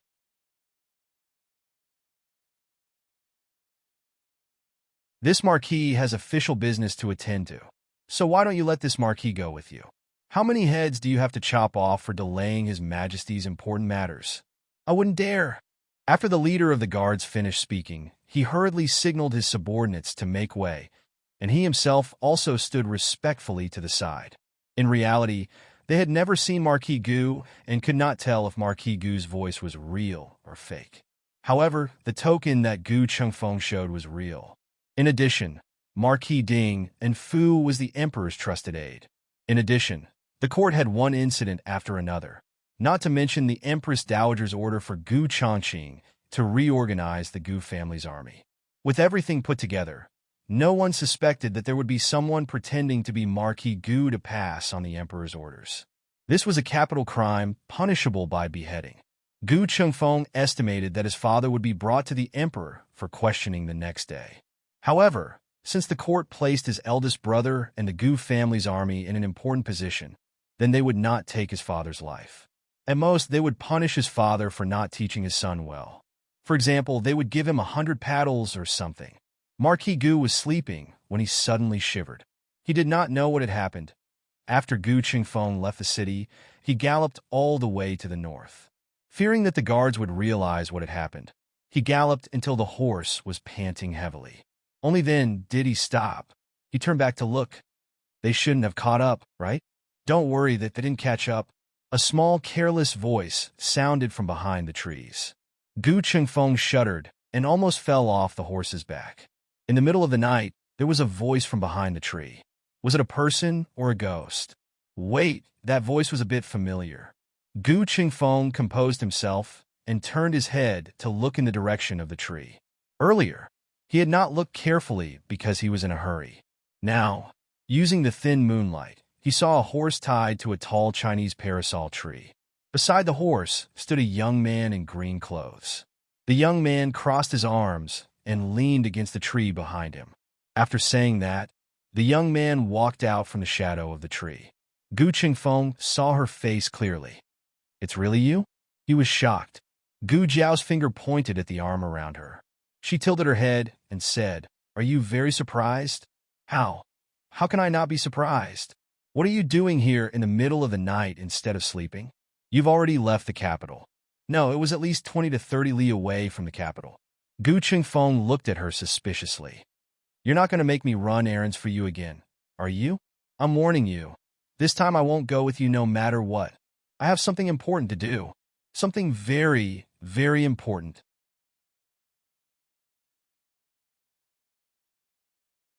A human life was at stake. Oh! Gu Jiao made a sound and let go of her arms. She straightened her body and touched the tall and strong horse. She nimbly flipped onto the horse. Only then did Gu Chengfeng realize that she was also riding a top-notch horse, which was not inferior to his father's mount in the slightest. "Didn't you say you were going to leave?" Gu Jiao looked at him strangely. Gu Chengfeng was too surprised and did not understand the meaning of this sentence. He stared straight at her horse. "Didn't you not know how to ride a horse?" "I'm not good at it." Gu Jiao corrected him. "But I should be good at it in the future." After all, it was 1,000 li from here to the frontier fortress. It was enough for her to practice. Gu Chengfeng still did not understand what she meant. His gaze moved away from her horse and fell on her back. The small basket she always carried was hanging on the saddle. It was replaced by a large thing wrapped in cloth. Even though it was wrapped in cloth, Gu Chengfeng could still faintly feel a strong aura. "What are you carrying on your back?" he asked curiously. "A red tasseled spear." Gu Jiao said.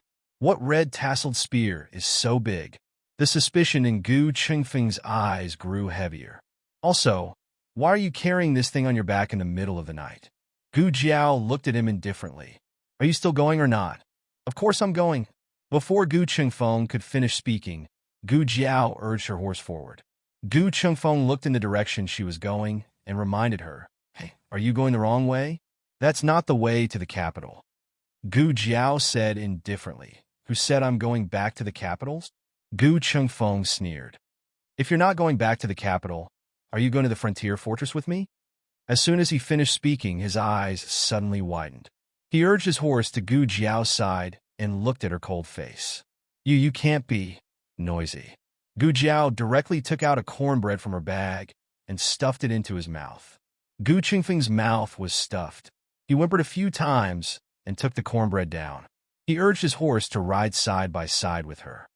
Wait, tell me clearly. Are you really going to the frontier fortress? What are you going to do there? Don't you know that there's a war at the frontier fortress? The Qin Kingdom's army has already taken over 3 cities at the frontier fortress. It's not a good place to go sightseeing. Gu Jiao pulled the reins. Yes. Gu Qingfeng frowned. This girl didn't seem to have that much free time. Hey, don't tell me you want to go to the frontier fortress because you heard that something happened to your grandfather? Gu Qingfeng muttered. You're not the real Gu Jiao's mother. You don't need to care about my grandfather's matters. The frontier fortress was too dangerous.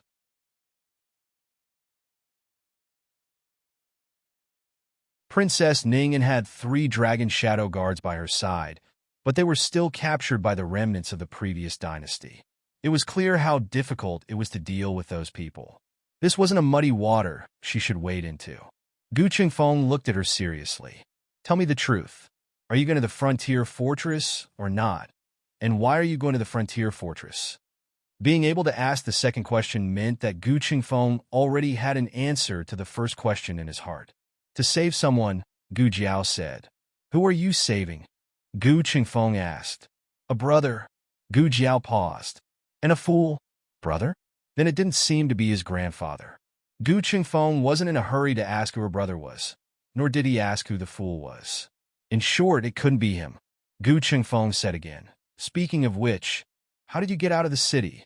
Gu Jiao made an O sound and said, I rode out on a horse. Gu Qingfeng opened his mouth. From the north gate? Gu Jiao said. Or are there other gates? Gu Qingfeng frowned. Isn't the city gate already closed? Did you come out very early? Gu Jiao shook her head. No, just a little earlier than you. I have an imperial edict. Gu Qingfeng was flabbergasted. You? Why do you have an imperial edict? Are you going north by imperial edict? If this girl had an imperial edict, then why did he have to risk the crime of deceiving the emperor to come out of the secret passage? Gu Jiao shook her head again. I asked His Majesty for it. I said I wanted to go out, and His Majesty gave it to me. He also gave me a horse. Gu Qingfeng, who had suffered a blow. I suddenly don't want to talk to you anymore.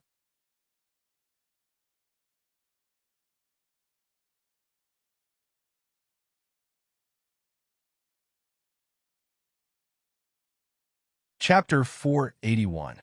Gu Jiao and Gu Qingfeng set off on their journey to the north. Yuan Tang, who was trapped in the capital, was not so lucky. He could not get the imperial edict from the emperor of Zhao country, nor could he use the secret passage at the north gate. He tried several times to sneak out of the city with the caravan, but he always failed. As the battle at the frontier fortress escalated, more and more bad news came back to the court. The emperor's anger towards Yuan Tang became more and more intense. Since a few days ago, even the palace masters were ordered by the emperor to capture Yuan Tang. Yuan Tang encountered 3 waves of palace masters last night, causing him to lose contact with his subordinates. When the sun was about to rise, he finally fought his way out of the encirclement, but he also paid a terrible price. His right arm was cut. If he encountered another palace master, he could not guarantee that he would be lucky enough to escape. He's injured and can't go far. You guys go over there. The rest of you, follow me. Yuan Tang tightly covered his right arm and hid in a family stable. Listening to the palace masters outside the walls, he could not help but show some irritation and despair. He was the 6th prince of Qin country. The empress had passed away. His mother had the highest position in the harem. His mother was the vice-empress. His maternal family was the Rong family, which held military power. He was the most honorable prince of Qin country. Since his birth, he had almost never suffered. Even when he came to Zhao country as a hostage, he only wanted to gain some merit and become the crown prince. Thanks to his royal uncle, Prince Bo, he was able to pay back all the sufferings he had suffered in the past 20 years. His wound hurt again. Yuan Tang frowned. Just at this moment, the servants of the house came. In the stable, they suddenly saw an unfamiliar man in a sorry state with blood dripping from his arm. The servant instinctively screamed. Yuan Tang knocked him out with a karate chop. However, the voice still traveled out, and the imperial guards rushed to the stables. Yuan Tang had no choice but to leave and find another hiding place. There were imperial guards in front and behind him, and the right side was a dead end. There was only a carriage parked on the left side. Yuan Tang had no choice but to hide in it. The carriage didn't look big, but it was quite spacious inside. It was also a little tasteful. The bench was covered with a cloth. He lifted the cloth and tucked his tall body under the bench. In such a narrow space, a big guy like him was really wronged. "Sir Xiao, please take care."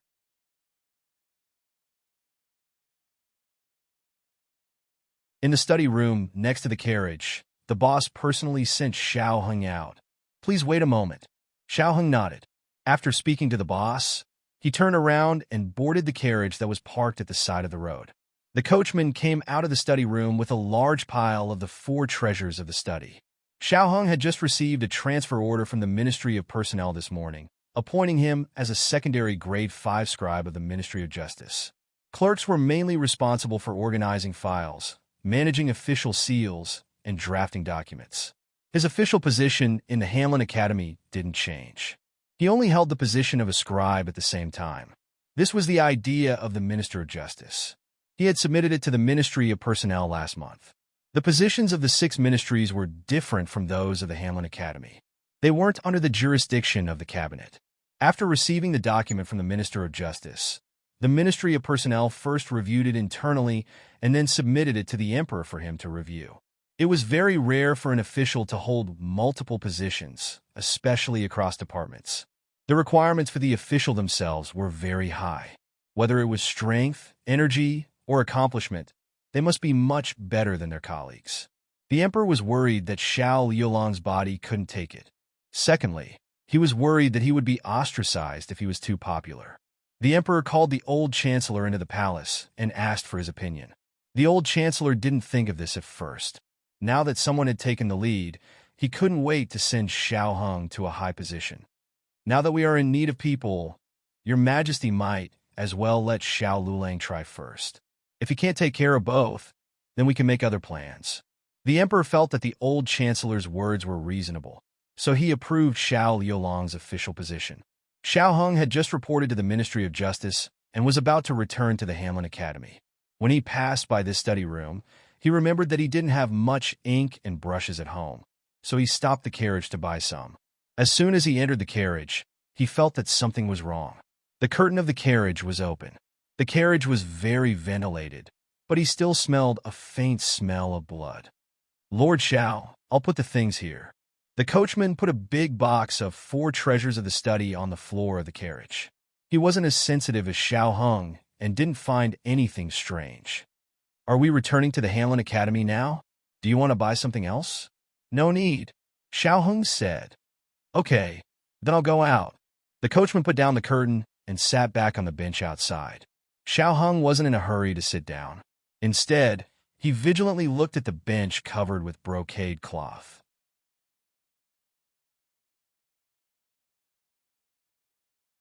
Under the bench, Yuan Tang clenched his wound. Sweat seeped out of his forehead because of the tension and pain. He didn't know whose carriage this was, but he heard the coachman call him Lord Xiao and ask him if he wanted to go to the Hamlin Academy. There was only one official with the surname Xiao in the Hamlin Academy, and that was Dr. Gu's husband, Xiao Lulang. Yuan Tang and Xiao Lulang had never officially met face to face. They had only seen each other a few times from afar. He knew that Xiao Lulang was Dr. Gu's husband, this year's top scholar, and was now working in the Hamlin Academy. As for whether Xiao Hung knew him, Yuan Tang wasn't sure. But if he really saw his current appearance, even if Xiao Lulang didn't know him, he should be able to guess who he was. Whether Xiao Lulang was a friend or a foe, Yuan Tang didn't dare to easily come to a conclusion. Although he was Gu Jiao's husband, he and Shi Yi were officials of the imperial court. If they were officials of the imperial court, then they had to arrest him and bring him to justice. Yuan Tang bit down hard on his lips to prevent himself from making a sound. He had no intention of harming Gu Jiao's family, but if he really wanted to arrest him, then he would have no choice but to offend him. Whose carriage is that in front? A group of imperial guards stopped in front of the carriage. The one who asked this question was the commander of the group. They had chased them all the way and surrounded them, but that brat Yuan Tang seemed to have disappeared without a trace. They guessed that Yuan Tang must be hiding right under their noses. If he wasn't in a nearby shop, then he must be in a passing carriage. Xiao Heng looked at the blood slowly flowing out from under the bench. His eyes moved slightly. He turned around and walked forward. He lifted up his clothes and sat down. His right foot just happened to step on the flowing blood. The coachman and the Imperial Guards talked for a while. Then he lifted the curtain slightly and said to Xiao Heng, "Lord Xiao, the Imperial Guard said that they were trying to capture a hostage from the Qin Empire. They hope that you can search our carriage." Xiao Heng raised his hand and gestured for the coachman to lift the curtain. The coachman bowed and lifted the curtain as far as it could, allowing the Imperial Guards to clearly see the situation inside the carriage. Xiao Heng sat upright in the carriage with a serious expression. His appearance was young and handsome, but his aura was exceptionally strong. His eyes revealed an imposing manner without being angry. "Do you need to come up and search carefully?" The commander was stunned by Xiao Liulong's appearance and aura. He was stunned for a while before coming back to his senses.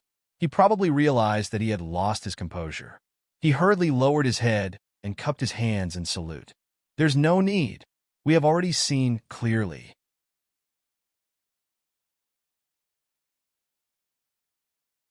"We hope that Lord Xiao will forgive us for disturbing you." Xiao Heng was someone who was highly regarded by both the emperor and the empress dowager. Even if the commander had 8 times the courage, he wouldn't dare to offend him easily. Moreover, it was quite rude of him to stare at him like that. "It's fine," Xiao Heng said. The commander said politely, "Then we will continue to search. Lord Xiao, farewell." Xiao Heng nodded. "Farewell." The commander planned to take the rest of the Imperial Guards to search the nearby shops. Just as he turned around, he heard the sound of something dripping on the ground.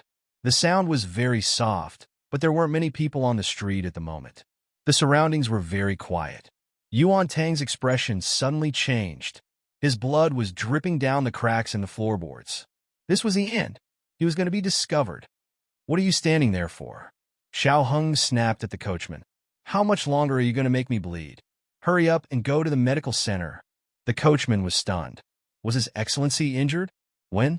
Xiao Heng's aura was too strong. The coachman didn't have the courage to ask him what was wrong.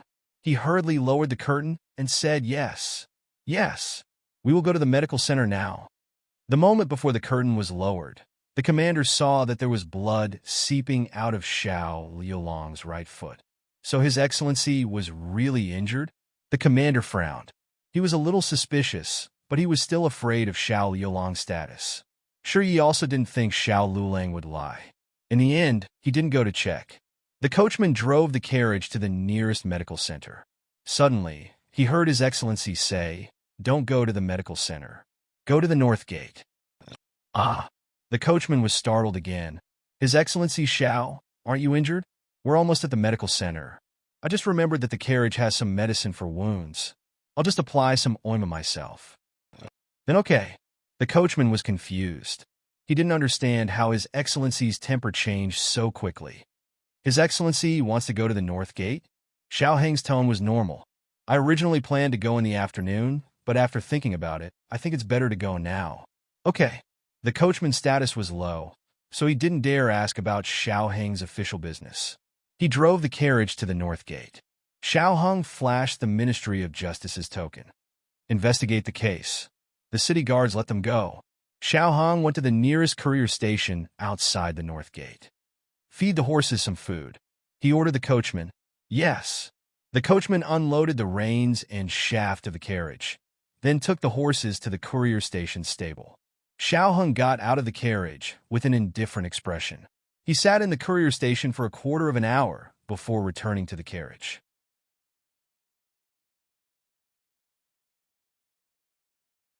At this time, the smell of Yuan Tang had disappeared from the carriage. The coachman walked over with the horses that had eaten their fill.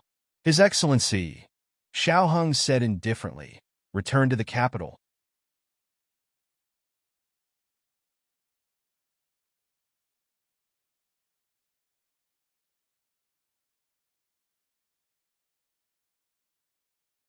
Chapter 482. This book's newest chapter is not finished yet. For Xiao Hong, today was a joyous day for his promotion. For the Yuan Tang who had finally escaped from the capital, it was also a day worthy of celebration. The capital's Marquis Gu was not so lucky. First, he felt a chill run down his spine in the middle of the night, feeling that something big was about to happen. As expected, he was caught in the early morning before he even woke up. He was completely dumbfounded. What was this situation? Why was he caught for no reason? His father was caught at the border, and he was caught in the capital. What kind of trouble was this? Marquis Gu. The one who caught him was none other than Xiao Heng's new superior, Xing Shangshu. Xing Shangshu sternly said, "You are suspected of deceiving the ruler. This official needs you to make a trip to the Ministry of Justice." Marquis Gu was dumbfounded. Wait, speak clearly. Who deceives the ruler? Xing Shangshu had already expected him to say this. He brought in the guards who had been on duty last night and asked the leader, "What happened last night while you were on duty? Speak in detail." The leader of the guards said, "Last night, Marquis Gu made a fake imperial edict and left the capital through the secret passage at the north gate." Marquis Gu angrily said, "This marquis stayed in the manor the entire night. When did I leave the city? When did I make a fake imperial edict?" Xing Shangshu looked at the guard. "Are you sure you didn't see wrong?" In front of Marquis Gu, the guard sternly said, "That person was holding Marquis Ding An's token." His voice was also the same as Marquis Gu's. Marquis Gu's eyes turned cold. "Don't slander me." "What did he look like?"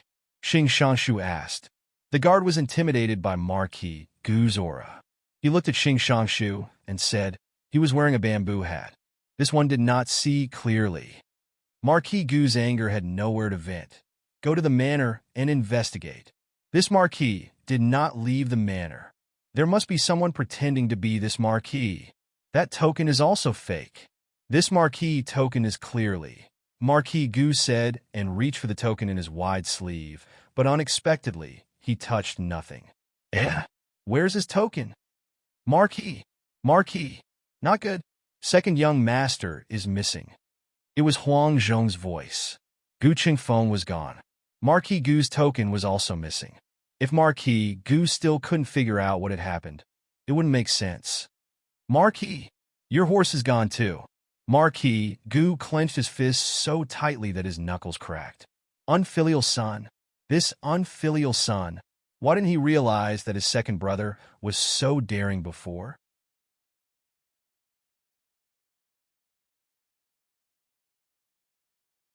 Without a word, he stole his horse and token and left the capital with a fake imperial edict. Why did he leave the capital? Heavens! After Minister Xing's careful questioning, it was confirmed that the height and figure of the Marquis Gu from last night basically matched Gu Qingfeng's. The characteristics of the horse also all matched Marquis Gu's horse. It was Gu Qingfeng who confirmed it. Even though it wasn't Marquis Gu who had deceived the emperor, his son had deceived the emperor. As his father, he wasn't clean either. The Minister of Justice reported the results of his investigation to the emperor. Just as Gu Qingfeng had expected, his father was severely punished by the emperor with 100 strikes. The son had to pay for the father's debts, and the father had to pay for the son's debts. The emperor showed no mercy. Marquis Gu suffered an unexpected calamity and was beaten until he cried out in pain. It was a tragic sight. Huang Zhong had already calmed down. He didn't know when it started, but his marquis was already on the path of being beaten, never to return. He once again skillfully carried him onto the carriage. The frontier fortress was thousands of li away. Gu Jiao and Gu Qingfeng hurried on without stopping. In order to get to the frontier fortress as quickly as possible, they changed horses at almost every relay station. The two of them traveled even at night. Even so, affected by the weather and the roads, it still took them nearly 20 days to reach the frontier fortress. At the end of October, cold winds howled and thousands of li were sealed in ice. Beiyang City, Lingguan City, and Yi City had all fallen. Gu Jiao and Gu Qingfeng were currently in Yuegu City. If nothing unexpected happened, Yuegu City would be the next target of the Chun army and the remnants of the previous dynasty. Perhaps because of the impending war, Yuegu City was in a state of panic. There were very few people on the streets, and many shops were closed. Gu Jiao and Gu Qingfeng wore thick fox fur coats and led their horses through the somewhat empty streets. They had long discovered that the further north they went, the more desolate the city became. Many people had even abandoned their hometowns and fled south with their families. A 7- or 8-year-old girl was being led by her family in a hurry. However, she accidentally fell and coincidentally fell at Gu Jiao's feet. Gu Jiao reached out and helped the girl up. The girl's family didn't even have time to thank her before they led the child away in panic. They were worried that if they stayed any longer, the city gates would close and they wouldn't be able to leave tonight. Yuegu City was going to war. Although they didn't know when it would be, it was always right to leave early. Hey, you dropped something? Gu Qingfeng picked up an old rattle drum on the ground. The girl turned around and looked at the rattle drum. Her eyes were filled with longing and reluctance.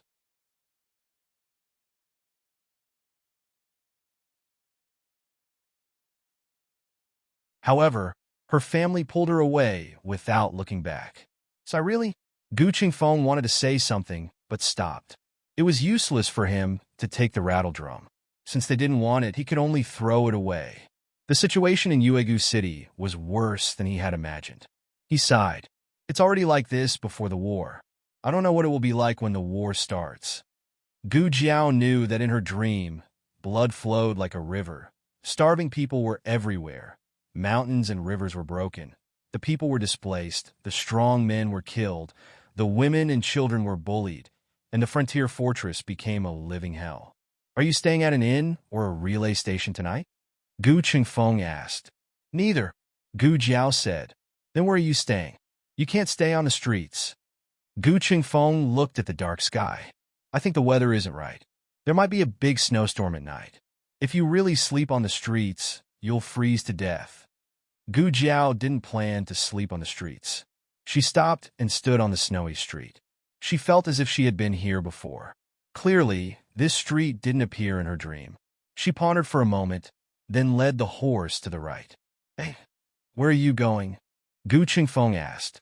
The governor's residence. Gu Jiao said. Why are you going there? Gu Qingfeng asked, puzzled. Stay. Gu Jiao said, her words as precious as gold. Gu Qingfeng frowned. To the governor's residence? Why do you want to live there? Gu Jiao led the horse forward. It's free. Gu Qingfeng was speechless.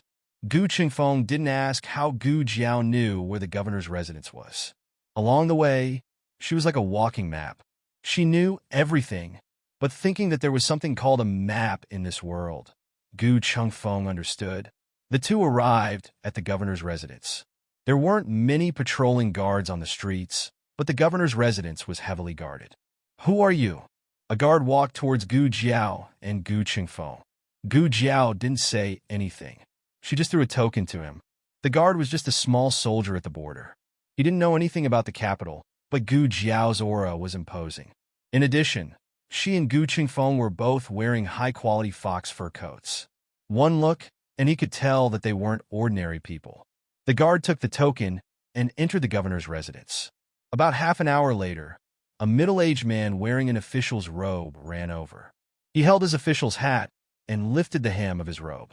Gu Jiao and Gu Qingfeng were both dressed as men. They wore masks on their faces. The middle-aged man looked at the two with a strange expression. He suppressed the doubts in his heart and bowed. This one's surname is Hu, and my name is Hu Hai. I'm the advisor of the governor's residence. The governor went out on business and didn't know that the two of you had arrived.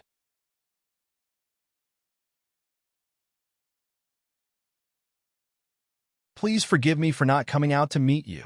Gu Qingfeng waited for Gu Jiao to speak. Gu Jiao didn't. Gu Qingfeng remembered that this girl didn't know how to pronounce fake sounds. He cleared his throat and said, It's fine. How should I address the two of you? Advisor Hu asked respectfully. Gu Qingfeng put on the airs of an official and said, It's inconvenient for us to reveal our identities. Don't ask. Ah, yes. Advisor Hu returned the token to Gu Qingfeng. Gu Qingfeng thought for a moment and accepted it for Gu Jiao. Advisor Hu invited the two into the governor's residence. Gu Qingfeng said in an accent, find a quiet courtyard. We might have to stay in Uegu City for a few days. Yes, yes, I'll arrange it right away. Advisor who hurriedly responded and led the two to a clean courtyard. There were 3 rooms in the courtyard. Gu Chengfeng let Gu Jiao stay in the innermost room, and he stayed in the room next door. I'll go and pick a few clever servants, Advisor who said with a smile. Gu Chengfeng glanced at Gu Jiao and saw that she had no intention of refusing. He nodded to Advisor who and said, "Thank you for your trouble." Advisor who respectfully withdrew from the courtyard. The steward curiously followed and said, "Advisor, who are those 2 people? Why are you so polite to them? You even let them stay in Liuxiang courtyard." That courtyard was originally halfway through. He was interrupted by Advisor who whispered, "What do you know? They have Empress Dowager Zhuang's token in their hands. They're from the capital." The steward was dumbfounded. Gu Jiao did not care what kind of uproar her identity had caused in the governor's office. She entered the room, took off her mask, took off her red tasseled spear and small basket, and put them down. It was freezing outside, but the room was very warm because of the heated Kong bed. Gu Chengfeng walked in and took off his mask while saying to her, "Strange, haven't you been hiding your identity well all this time? Why didn't you hide here?"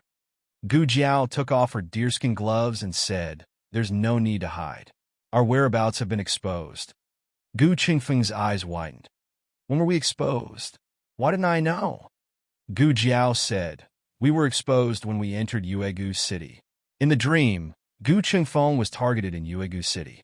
If nothing unexpected happened, someone would come tonight to drug Gu Chengfeng.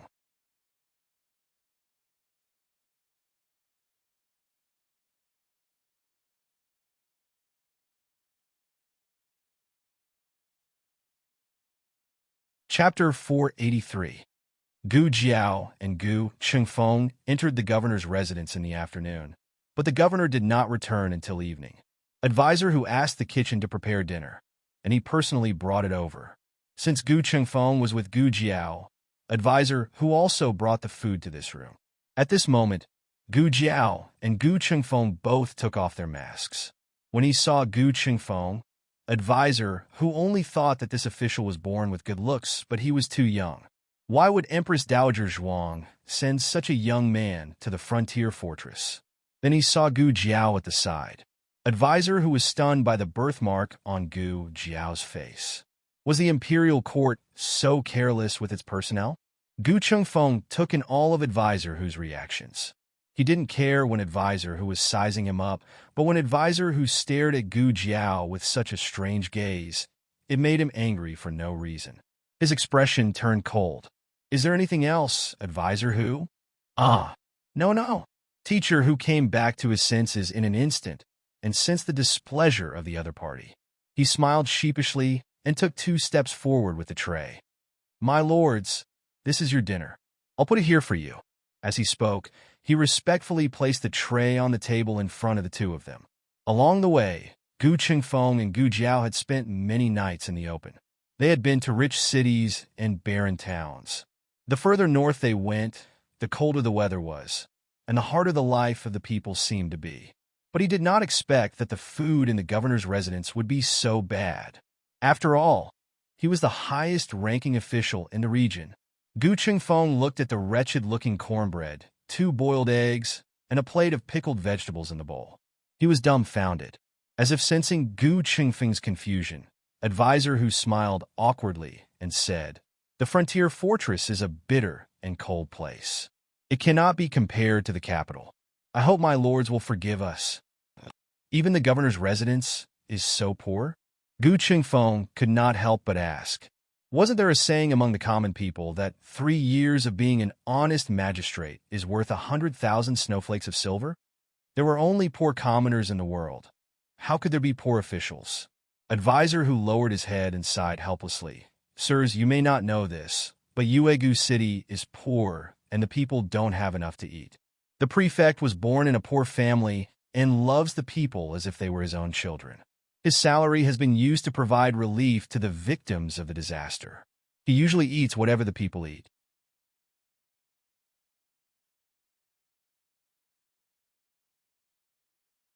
Today, In order to entertain the two sirs, he dug out the eggs and pickles that he is only willing to eat during the new year. There's meat in the pickles. The last sentence was the finishing touch. Gu Qingfeng's mouth twitched. There was meat inside? The kind with diced meat? Thinking of something, Gu Qingfeng asked. The imperial court allocates funds to the frontier fortress every year. Where does it go? Advisor, who sighed again. Our ancient moon city is just a small city. We don't get much money, and all of it has been used up. The governor doesn't take a single cent from the commoners, nor does he take a single cent from the imperial court. Gu Qingfeng was silent. Forget it. He was a bandit. Why should he care about the commoners? The purpose of his trip was to save his grandfather. Everything else had nothing to do with him. Advisor, who observed the situation and said, Sirs, please enjoy your meal. I'll take my leave. Gu Qingfeng waved his hand lightly. After Advisor, who left, Gu Qingfeng picked up a cornbread. It was probably hot when he took it out of the pot, but it was already cold by the time he brought it over. It was as stiff as a rock. Gu Qingfeng took a bite. It tasted so bad that he frowned. He said to Gu Jiao, if Princess Ning knew that she would marry into such a place, she probably wouldn't have come to the frontier fortress, right?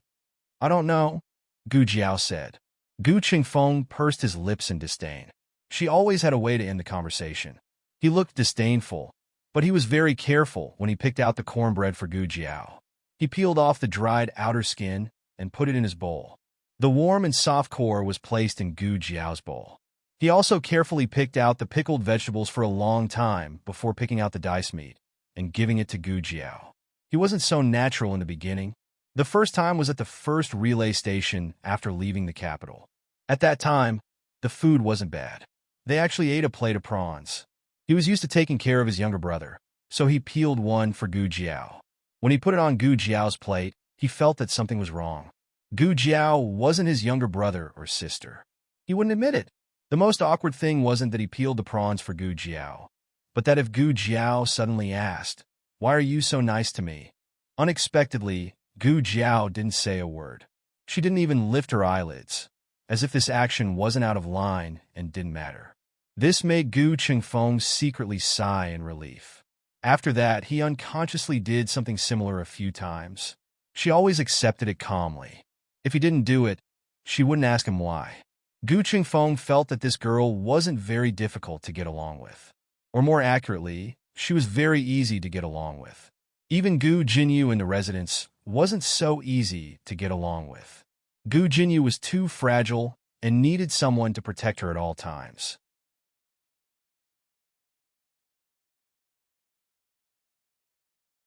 Otherwise, she would be sad and cry.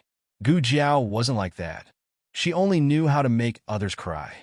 After dinner, Gu Qingfeng said to Gu Jiao, I'm going to Yi City tomorrow to save grandfather. What are your plans? The remnants of the previous dynasty were stationed in Yi City.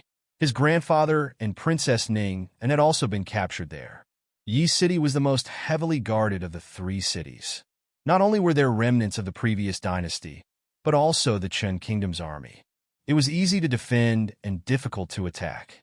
If he wanted to use his own strength to save his grandfather, the chances of success were slim. But he had to do this. That was his grandfather. Even if Yi City was a mountain of daggers and a sea of flames, he had to charge in. Gu Qingfeng suddenly remembered why Gu Jiao had come to the fortress. He asked her, You said that your brother was also captured. Is he also in Yi City? No, Gu Jiao said. Gu Qingfeng's expression relaxed. It's good that he's not in Yi City. Yi City's situation is the most complicated. Don't act on your own for now. Wait until I go to Yi City to save grandfather. Then I'll go with you to save your brother. Gu Jiao took a sip of water with sand in it and said slowly, Okay, Princess Ning and the old duke had been secretly moved away long ago. Right now, they weren't in Yi City at all. Yi City was an empty nest that Gu Qingfeng couldn't return from. After Gu Qingfeng returned to his room, Gu Jiao also went to sleep. In the middle of the night, she heard a very slight movement on the roof. Her ears twitched, and she opened her eyes coldly. In that dream, Gu Qingfeng was staying at an inn. On the first night, he was drugged. The next day, When he went to Yi City to save someone, he suddenly lost all his strength and fell into the enemy's trap. It seemed that the governor's manor's defenses weren't very effective. What should come still came. There were 3 people in total. Gu Jiao looked at the roof. She lifted the blanket and sat up. She heard them go next door. She waited for them to come out so that they could come to her side and die. But they just left. Wait. She came with Gu Chengfeng. Didn't they drug her as well? Or did they only want to deal with Gu Chengfeng from the beginning? No. Gu Chengfeng and the old marquis had their heads cut off. Gu Chongqing's legs were cut off, and the Gu family army was annihilated. This was not targeted at Gu Chengfeng, but at the Gu family and the Gu family army. She hid her identity and didn't reveal the fact that she was the Gu family's daughter. Thus, the enemy didn't count her in. Gu Jiao's eyes turned cold. She pushed open the door and went to Gu Qingfeng's room. She kicked the door open and walked in to extinguish the sleeping incense on the windowsill. Gu Qingfeng was awakened by the loud noise. He sat up with a dagger in his hand. Who is it? He looked at Gu Jiao and frowned. It's you? Let's go, Gu Jiao said calmly.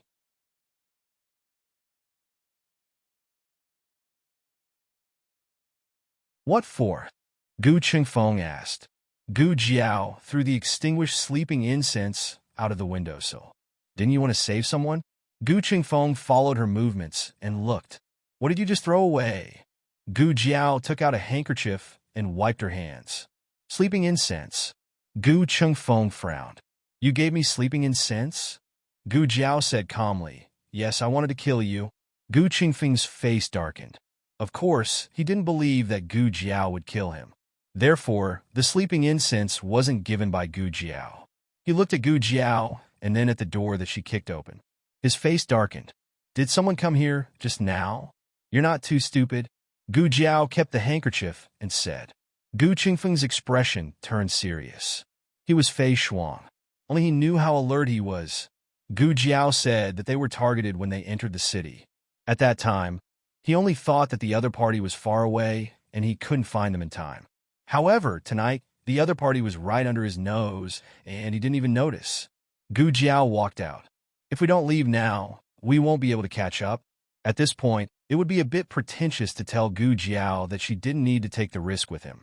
Gu Qingfeng's expression turned serious. He lifted the blanket and got out of bed. They had been sleeping in the open all this time. They slept with their clothes on. After getting out of bed, he grabbed his sword and quietly left the governor's office with Gu Jiao. In order not to be noticed by the 3 people, they followed them from a distance. At this moment, the 2 of them were hiding on a roof. Gu Qingfeng looked at the 3 people who were relieving themselves in front of him.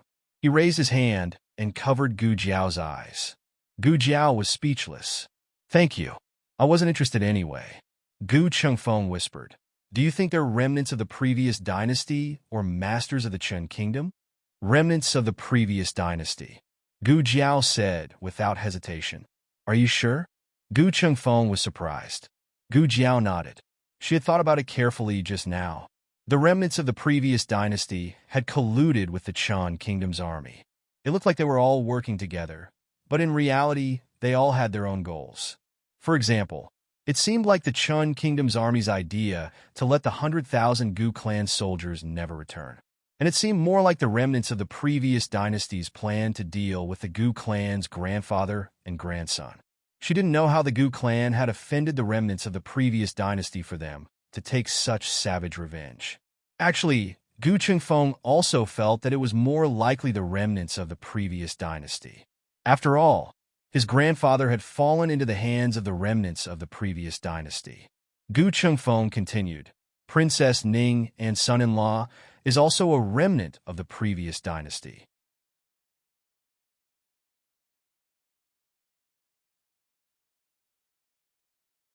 And according to the information I gathered from the Qinji Pavilion, he's also a member of the previous dynasty's imperial family. Gu Jiao didn't know about this. After the 3 of them finished relieving themselves, Gu Qingfeng removed the hand covering Gu Jiao's eyes and continued chasing with Gu Jiao. As he chased, he felt that something was wrong. That doesn't seem to be the direction to Yi City. He had studied the map several times before going to bed. If they walked along this official road, they would reach Yi City if they headed east and Lingwan City if they headed west. They're going to Lingwan City. Gu Chengfeng sucked in a cold breath of air suspiciously. Why are they going to Lingwan City? Shouldn't they be going to Yi City? Could it be they've secretly moved their base? Gu Chengfeng wasn't stupid. After thinking for a while, he figured out the crux of the matter. If that was really the case, then his grandfather definitely wasn't in Yi City. He had gone through so much trouble to rush over, only to end up empty-handed. Empty-handed was secondary. Those people had drugged him and moved their base. They had probably already set up a trap in Yi City. Gu Qingfeng's face was filled with shock. So I'm just sending my head to them. Gu Jiao cast a sidelong glance at him and silently clapped her hands in her heart. Congratulations, you're right. The two of them chased for half the night. When it was close to daybreak, those three people finally stopped. Instead, they took the medallion and entered a residence. It's the Lingwan City Governor's residence. Gu Qingfeng lay on the eaves of a building and turned his head to whisper to Gu Jiao behind him. Lingwan City had fallen, and the governor's residence had long since fallen into the hands of the remnants of the previous dynasty and the Chun Kingdom's army. The governor's residence was heavily guarded. Judging from their armor, there were both Chun Kingdom soldiers and remnants of the previous dynasty's army. Could grandfather have been locked up here? Gu Chengfeng muttered. Gu Jiao thought he was asking her and replied, I'm not sure. She hadn't dreamed of this detail. She only knew that Gu Chengfeng and the old marquis had been beheaded in Lingwan City. Their heads had also been hung on the city walls.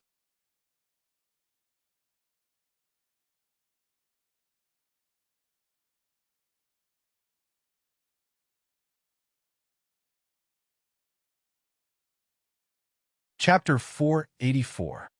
After the war, Lingwan City was devastated. There were more soldiers than civilians on the streets. Innocent civilians could be seen being taken away for no reason from time to time. Gu Qingfeng reminded himself again and again that he was a bandit and that the lives of civilians had nothing to do with him. However, when he saw these things happen in front of him, the blood in his body still surged with anger. He clenched his fists tightly. It took a great deal of effort to resist the urge to kill those Chun soldiers who bullied civilians. He could not expose himself. It was not time yet. Not time yet. Let's find an inn. He turned around, afraid that if he looked any longer, he would not be able to resist charging over. Okay. Gu Jiao nodded calmly. She seemed to be indifferent to everything. The lives of others were not worth mentioning in her eyes. However, she had traveled thousands of miles to this dangerous and bitter cold place for the idiot and brother she spoke of. Gu Qingfeng suddenly felt that he could not understand her. The two of them found an inn nearby. The inn had signs of being robbed. The shopkeeper's face had a shocking palm print. As for the workers in the inn, they were either injured or in pain. Their eyes were red and swollen. They were picking up the chairs that had fallen on the ground. There were no other guests in the inn. They did not know if no one was staying or if they had all been scared away.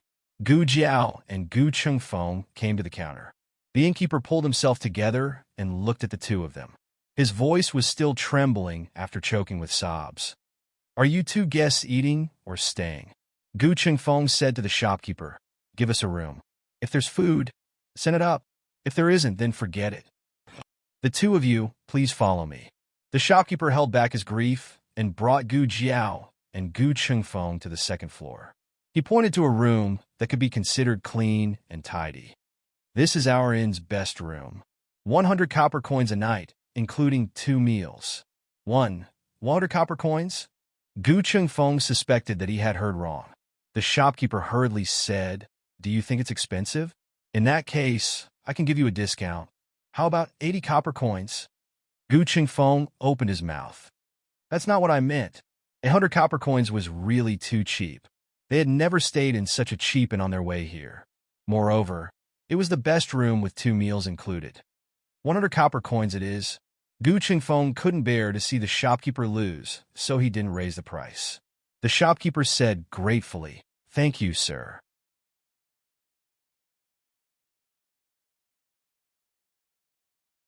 Then I will go and prepare the food for you, but you may have to wait for a while. Gu Chengfeng understood what he meant.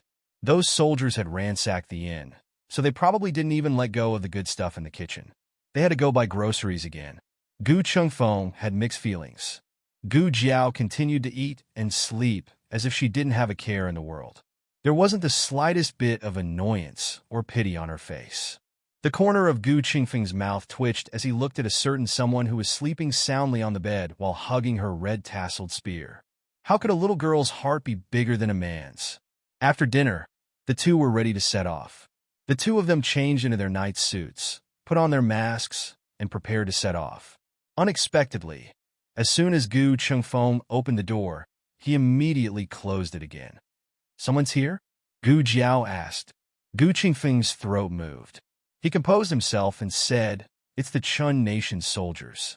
A large group. A large group meant that there were dozens of them. They filled the inn's main hall almost instantly. For a moment, Gu Qingfeng suspected that he and Gu Jiao's whereabouts had been exposed. Fortunately, the group sat down in the main hall. It seemed that they were only here to freeload. Gu Qingfeng secretly sighed in relief. It wasn't that he was afraid of these soldiers. If they really fought, he could deal with them alone. However, if they really fought, it would be bad if they alerted the governor's office's soldiers. There were no windows in the room. They could only wait for the group of soldiers to leave. The group of soldiers didn't know that other people were staying in the inn. They even thought that everyone here was on their side. They didn't have any qualms about talking about it. They actually let Gu Jiao and Gu Qingfeng hear something incredible. It turned out that Tang Yueshan had something to do with the old duke's capture. The prince consort put Princess Ning under house arrest. The old duke asked Tang Yueshan to borrow some archers to sneak into the princess residence to save Princess Ning. However, Tang Yueshan refused the old duke's request, saying that he wanted to send troops to eliminate the rebels. The old duke had long sensed that something was wrong. He reminded Tang Yueshan that things weren't that simple and that he shouldn't act rashly. Tang Yueshan thought that the old duke was preventing him from performing meritorious deeds. He didn't listen to the old duke's advice and stubbornly launched a night attack on the remnants of the previous dynasty. In the end, he fell into the enemy's trap. The remnants of the previous dynasty and the Qin Nation's army attacked from both sides. In the end, Tang Yueshan suffered a crushing defeat and Yi City was lost. The Qin Nation's army won the first battle. Their morale was high.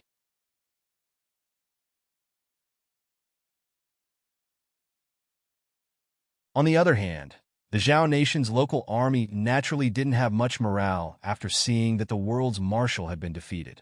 They stubbornly resisted. Lingguan City and Beiyang City were easily taken by the Qin Nation's army. Gu Chengfeng said angrily, "If Tang Yueshan had listened to my grandfather wouldn't have been captured. The frontier fortress wouldn't have been lost so easily." If his grandfather hadn't been captured, whether his grandfather and Tang Yueshan had joined forces to fight the enemy, or if his grandfather had led the army after Tang Yueshan's defeat, the frontier fortress wouldn't have been lost so quickly. Gu Chengfeng frowned suspiciously. "Do you think Tang Yueshan did it on purpose?" "On purpose what?" Gu Jiao asked. Gu Chengfeng said coldly, "He lost on purpose so that my grandfather would be captured. As the saying goes, like son, like father. If he could raise such a vicious and perverted son like Tang Ming, it's obvious that he's not a good person himself. Maybe he found out the truth about Tang Ming's death from somewhere and hated the Gu family. Tang Ming bullied Gu Yin and suffered from Gu Jiao's violent revenge. Gu Qingfeng was also involved. If Tang Yueshan knew the truth, he would have a reason to take revenge on the Gu family." Gu Jiao paused and didn't say anything. From the information revealed by the soldiers, Tang Yueshan disappeared after the defeat. Now, they were searching everywhere for Tang Yueshan. If he was alive, they wanted to see him. If he was dead, they wanted to see his corpse. The more Gu Chengfeng thought about it, the more suspicious he felt Tang Yueshan was. Even the defeat of the army was very likely to be part of Tang Yueshan's scheme. He's a man who enjoys grandiose achievements. If he lost the city first and then took it back, His Majesty would see how difficult it was for him to fight this battle. When he returned to the capital, he would receive double the reward in the emperor's favor. Gu Jiao tapped his shoulder. Gu Chengfeng was in the middle of analyzing Tang Yueshan's situation. He was suddenly interrupted and was stunned. "What's wrong?" Gu Jiao pointed downstairs. "They're gone." Gu Chengfeng opened his mouth. "All right, let's go." Gu Jiao glanced at him and said, "You can continue when you come back." Gu Chengfeng choked. "I don't want to talk about it. I'm a man. Don't talk so much." The man was a man of few words. On the way to the governor's mansion, he chatted with Gu Jiao all the way. Gu Jiao. The governor's mansion was heavily guarded. But for Gu Chengfeng, who could come and go freely under the watch of the Dragon Shadow Guards, it was not too difficult. He sneaked into the mansion with Gu Jiao. Gu Jiao took out the flamboyant peacock plume mask and put it on. Gu Chengfeng, "No. What's the point of covering your face now?" The two of them didn't know where the old duke was imprisoned. Gu Chengfeng decisively grabbed a soldier.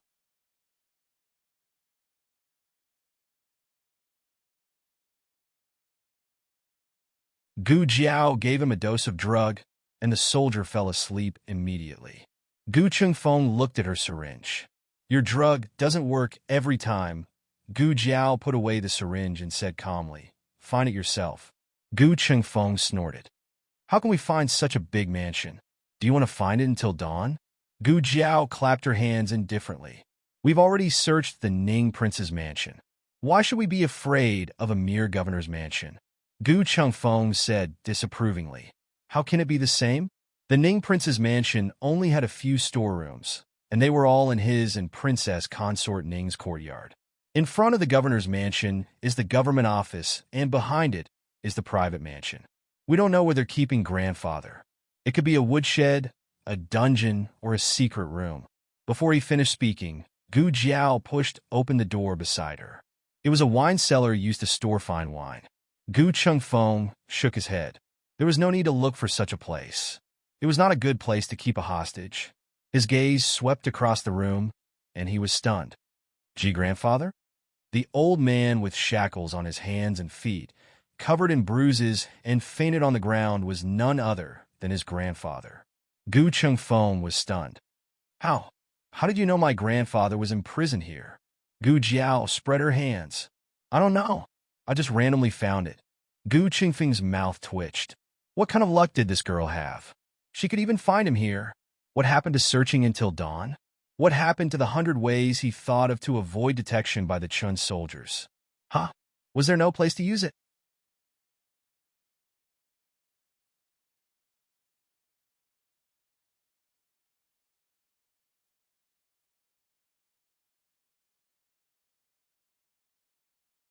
Chapter 485. Gu Chengfeng felt that the remnants of the previous dynasty and the Qin army must have been out of their minds to lock someone in a wine cellar. What the hell? Gu Jiao was about to enter the room. He raised his hand to stop Gu Jiao. "Wait, I'll go in first." After learning that he had almost sent someone to their death, Gu Chengfeng became especially vigilant. He left Gu Jiao outside and went into the wine cellar to carefully inspect it.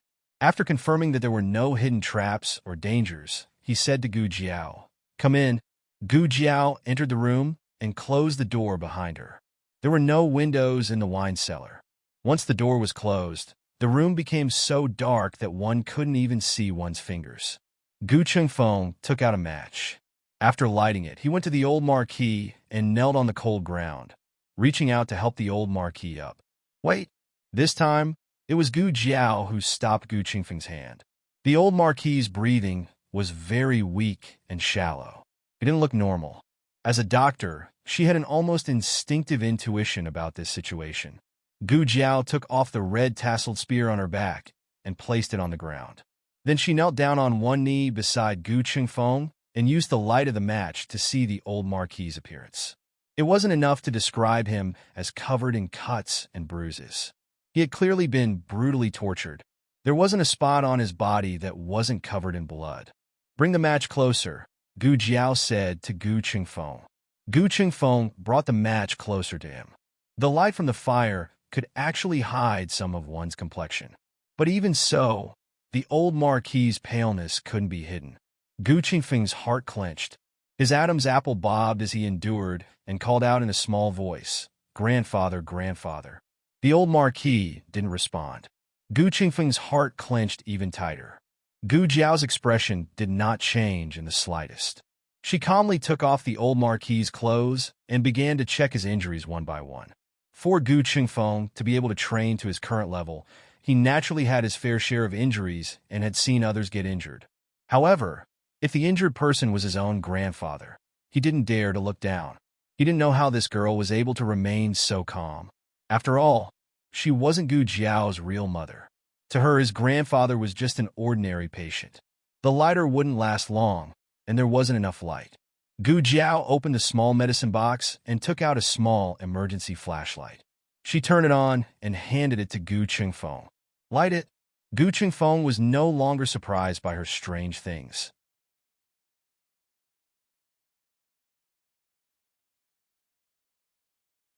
Wasn't it just a night luminescent pearl? The only difference was that the light was longer and brighter. Gu Qingfeng extinguished the fire and turned on a small flashlight for Gu Jiao. Is my grandfather seriously injured? Yes, Gu Jiao said. Her movements were very light, but she didn't miss a single bone. He has both internal and external injuries. There are many comminuted fractures on his body. Gu Qingfeng was shocked. Broken into powder? Gu Jiao sighed. If it's broken into more than 3 pieces, it's called comminuted fractures. She didn't say that it must have been broken into powder. It wasn't a bone crusher. In addition to the fractures, there were many whip wounds all over his body. The blood on his body was left by these whip wounds. These whip wounds looked scary, but they weren't the main cause of the old Marquis's loss of consciousness.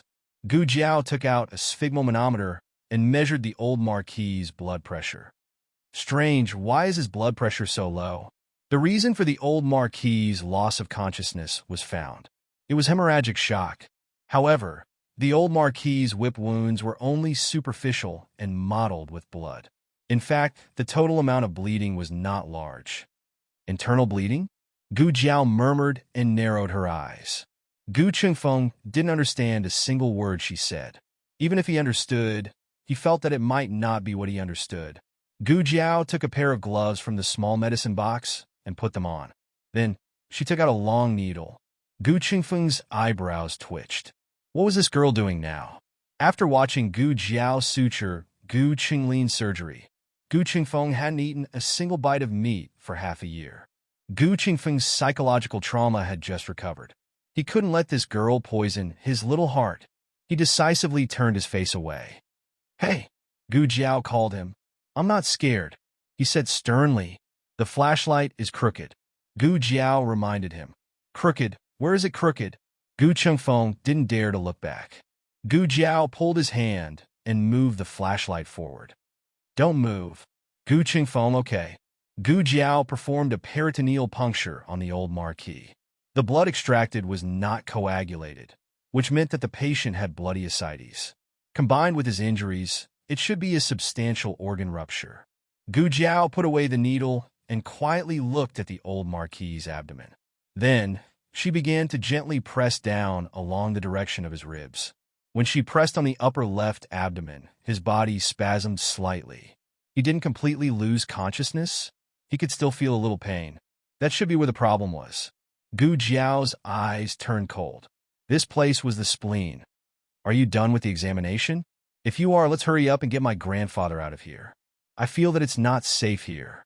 Those people might come back at any time. We can't leave, Gu Jiao said. He's injured.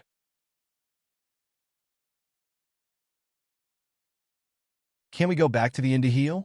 I know that injured people can't be moved easily. I'll go get a stretcher. I won't let his injury worsen. Gu Jiao looked at the blood pressure that was still falling and shook her head. We can't wait. What do you mean by can't wait? Gu Qingfeng turned around and looked at her with a stunned expression. Gu Jiao said, he needs surgery. Gu Qingfeng was startled again. Here? Gu Jiao nodded solemnly. Here. Seeing that Gu Qingfeng was very hesitant, she added, if we don't do the surgery immediately, he will die. Gu Qingfeng and Gu Jiao had been together for so long. Of course, he knew that this girl liked to ask for a lot of money when receiving medical fees. She never exaggerated about anything else. Gu Qingfeng looked at Gu Jiao deeply. Are you sure you want to do this? He didn't need to remind her how risky the surgery was in the enemy's territory. She was saving his grandfather, but she was also risking her own life. He continued, "Once we are discovered, the three of us may not be able to leave." Gu Jiao took out the scalpel without hesitation. "I'll do it as soon as possible." "Why are you doing this? Do you recognize him as your grandfather?" "No." Gu Jiao opened the scalpel. "He's not my grandfather, but it's my duty to do anything for my brother." She was serious about becoming his sworn brother. Gu Qingfeng, who had completely misunderstood, felt his heart ache and was moved. It turned out that in her heart, he was her brother. "Gu Jiao, you think too much. You are not my brother. The one lying on the ground is." "Do you need me to do anything?" Gu Qingfeng asked righteously. Gu Jiao decided not to argue with him about seniority for the time being. She took out the scalpel and anesthetic. "Find something to block the crack of the door. Don't let any light pass." There was no rag in the wine cellar, so Gu Qingfeng tore off his underwear and cut it into strips with a dagger to block the crack of the door. It was cold in the frontier fortress, and there was no Kong in the wine cellar. In order to prevent the old duke from hypothermia during the operation, Gu Jiao asked Gu Qingfeng to dismantle the table, pour some spirits on it, and make a small fire. Snowflakes began to fall from the sky, hitting the eaves and the ground with a pitter-patter, perfectly covering the sound of the burning firewood. Gu Jiao's movements were very light, and her expression was very calm. She put the old duke on an intravenous drip and asked Gu Qingfeng to find a shelf to hang the bottle. The old duke was bleeding badly, so it was not convenient to use epidural anesthesia. Gu Jiao gave him general anesthesia. The old marquis's last shred of consciousness disappeared, and he fell into a deep sleep. The conditions at the scene were not suitable for using surgical drapes. Gu Jiao disinfected a large area of the old duke's body and directly made a cut on his upper left abdomen. Blood and ascites flowed out of the wound. Gu Qingfeng even held his breath. Gu Jiao completely separated the spleen and smoothly lifted it out of the incision. Gu Qingfeng only took one look and almost fainted on the spot. Gu Jiao calmly continued the operation in front of her. She found the active bleeding point on the spleen and sutured it. If the bleeding still could not be stopped after suturing, she could only choose to remove part of the spleen or the whole spleen. The spleen was not the appendix, so it was fine to cut it off. The sequelae of splenectomy were lifelong. Once the operation was done, the old duke would never be able to go to the battlefield again. Time passed by slowly. The snowflakes outside had stopped at some point, and the governor's residence fell into complete silence. From time to time, there was a crackling sound from the fire. Every time there was a crackling sound, Gu Qingfeng's heart tightened. Gu Jiao devoted herself to her hands, which were already dripping with blood. The sutures were very effective. There was no need to remove the spleen. She only needed to suture all the cracks. The spleen repair was completed, and the operation was in the final stage. The next step was to suture the wound on the abdomen. Gu Qingfeng clenched his fists and silently prayed in his heart, "Please don't let anyone come. Please don't let anyone come."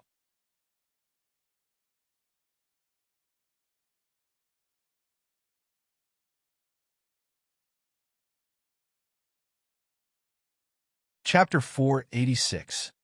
There are novels with connotations that cannot be found online here. This courtyard was very remote. Usually no one would come here. As long as there was not much commotion in the wine cellar, it would not attract the patrolling guards. Yet, there were people who came. From the sound of footsteps and armor rubbing against each other, it was two adult soldiers.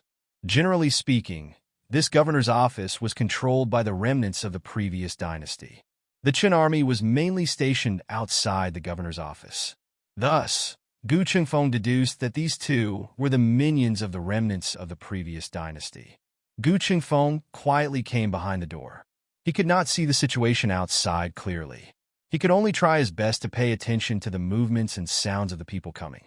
At this time, Gu Jiao had already started to suture the abdominal wound. Seeing this, Gu Qingfeng understood that the surgery was almost done. However, the closer it was to the end, the more important it was to not make any mistakes. Gu Qingfeng's heart was slightly raised. The two soldiers entered the courtyard and walked toward the wine cellar. One of them pulled his companion and said, "Okay, there is no one else here. Take it out. Lower your voice. Don't let anyone hear you," his companion said in a low voice. Okay. I won't say it loudly." The soldier's voice was lower, but his tone was more urgent. "Don't just talk to me in a low voice. Where's the thing I asked you to bring? Take it out." Hearing this, Gu Qingfeng understood that the two were not here to check on his grandfather. His heart sank back into his stomach. However, he did not dare to be careless. He still held the two hidden weapons tightly in his hands. His companion took out a small porcelain bottle and handed it to the soldier. "Here." The soldier pulled out the stopper and sniffed the bottle. His tone was somewhat disgusted. "What is this smell? It's all the same smell. Is it really effective? Won't you know if it is effective after you try it? Then have you tried it yourself? Can you really do it 7 times in one night?" Hearing this, Gu Qingfeng could not help but frown. What's 7 times in one night? There were too many dirty words. He really wanted to shut their mouths. He turned back to look at Gu Jiao, who was treating the old duke. Gu Jiao was almost done. This girl was treating him so seriously. She didn't hear those dirty words, did she? "Just tell me whether you want it or not." "Yes." How could he not want it? "How much?" "It sold for 1 tael of silver outside. The boss is my friend, so he gave it to me at a cheaper price of 200 copper coins.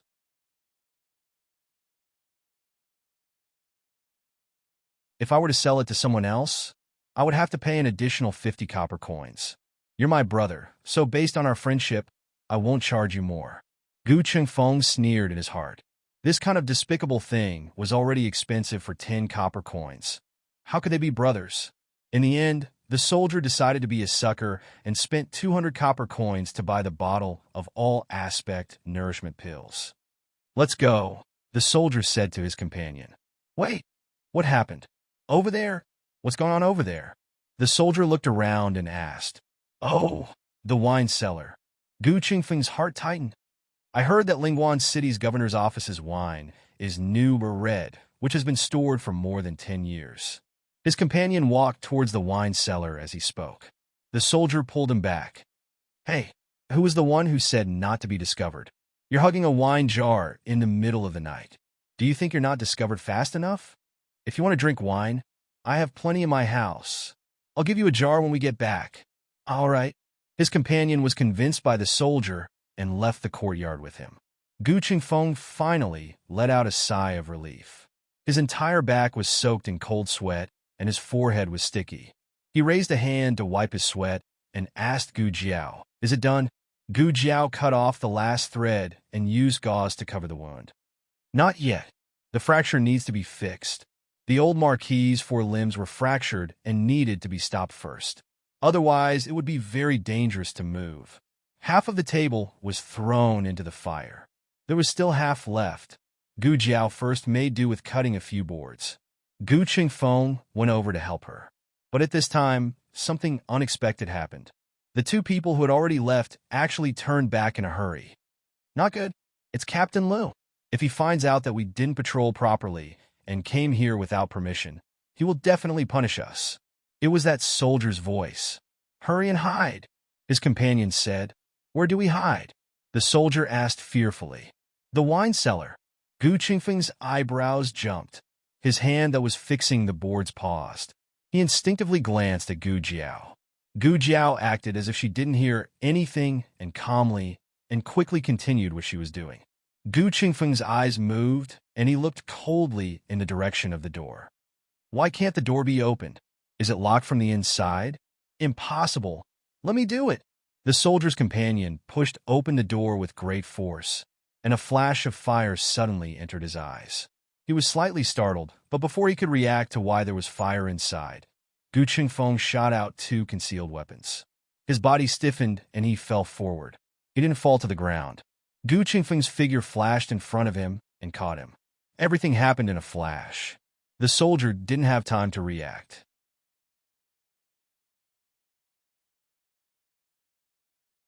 Gu Qingfeng's other hidden weapon cut his throat. Gu Qingfeng caught the two of them one by one and dragged them into the house without a trace. He quickly and steadily closed the door without making a single sound. Gu Qingfeng placed the two corpses on the ground. He sat on the side, leaning against the door behind him as he trembled and panted. He was a thief, not an assassin. No matter how many times he killed someone, he couldn't get used to it. But he could not kill them. Captain Liu led a group of patrolling soldiers as they walked past the courtyard. Gu Qingfeng held his breath and minimized his presence to the minimum. Gu Jiao finished cutting all the wooden boards. Next, they only needed to fix them so that they wouldn't make too much noise. But as luck would have it, the old Marquis showed signs of waking up. While he was in a daze, he coughed out of the blue. "What's that sound?" In response to Lord Liu, "It seems to be coming from the wine cellar. There's a hostage in the wine cellar." "Captain Liu? Is it the old Marquis of the Gu army?" "Subordinate, it's him. He was interrogated this afternoon and was injured." "Captain Liu, why is he in the wine cellar?" "This?" The subordinate smiled embarrassedly. Why was he locked in the wine cellar and not the dungeon? Wasn't it because someone had disobeyed the orders of the higher-ups and lynched the old Marquis? They were afraid that they would be discovered in the dungeon, so they locked him in the wine cellar first. Captain Liu wasn't stupid and quickly figured out the crux of the matter. He was only a small captain and couldn't afford to offend the person who lynched the old Marquis. But he was on duty tonight. If something happened to the hostage, he couldn't escape the blame. "Go and see how he is," he ordered. The two subordinates walked towards the wine cellar together. At this time, Gu Jiao finished fixing the old Marquis's left arm and started fixing his right arm. Gu Qingfeng took a deep breath and closed his eyes. What was to come still came. Gu Qingfeng didn't give the two a chance to push the door open. He rushed out and shot two hidden weapons at the two soldiers in front of him. "Assassin!" Captain Liu pulled out the sword at his waist and led the rest of his subordinates to rush towards Gu Qingfeng. This group of people, including Captain Liu, were just ordinary soldiers. They weren't very skilled, and Gu Qingfeng didn't feel much pressure dealing with them. However, Captain Liu seemed to have noticed that Gu Qingfeng was skilled. He didn't hesitate to blow the wooden whistle at his waist. A tall and powerful figure flew through the air and kicked Gu Qingfeng in the chest. Gu Qingfeng fell heavily at the door of the wine cellar and spat out a mouthful of blood. Gu Qingfeng clutched his chest. He recognized that this man in black was one of the masters that he and Gu Jiao had been tracking. He also had companions.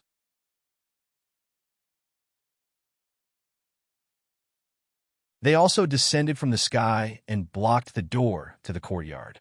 No wonder he didn't notice when they drugged him. His skills were almost on par with His Majesty's Dragon Shadow Guards.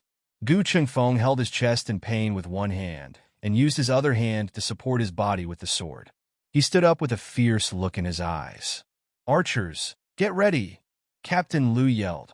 A row of archers filed in and knelt on one knee. They drew their bows and aimed at Gu Qingfeng. The Marquis, whose right leg was fixed, seemed to have sensed that something was about to happen to his grandson.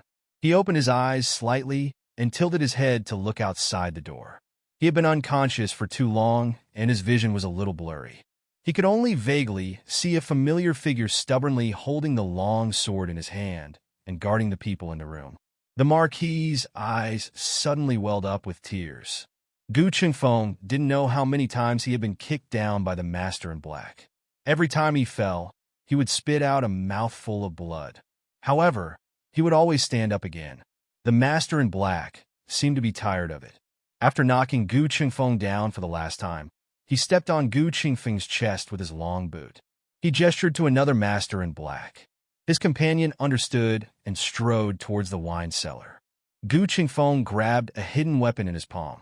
However, before he could shoot it, his hand was stepped on by the man in black. It was time to end everything.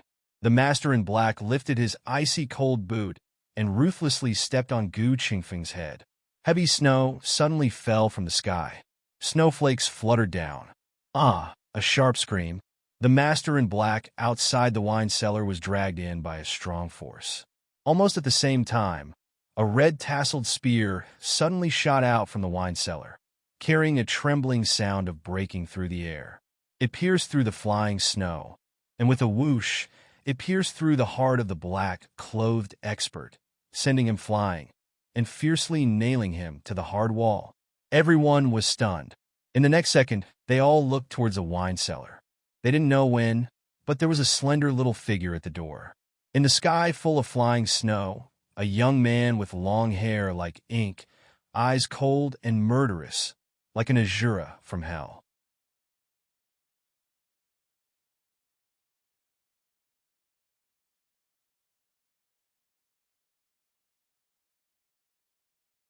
Chapter 487. The youth's fair and slender right hand was carrying a person. It was the other black-clothed expert that had been caught and thrown into the wine cellar. He had long since lost his breath and was thrown into the snow in the courtyard by the youth like a sack. The youth's throw was not very strong, but it made everyone feel an unbridled, irreverent, insolent, and arrogant aura. No one knew how the youth did it. Just now, their attention was all on the first black-clothed expert. They were watching him stomp on Gu Qingfeng's head until it exploded. This was a bloody, ruthless scene that made one's blood spurt out. When the second black-clothed expert went to the wine cellar to look for someone, everyone only heard a scream. They didn't even think that the scream came from their own expert. They thought that their own expert had quickly entered the room and caught the assassin's accomplice. The scream came from the assassin's accomplice.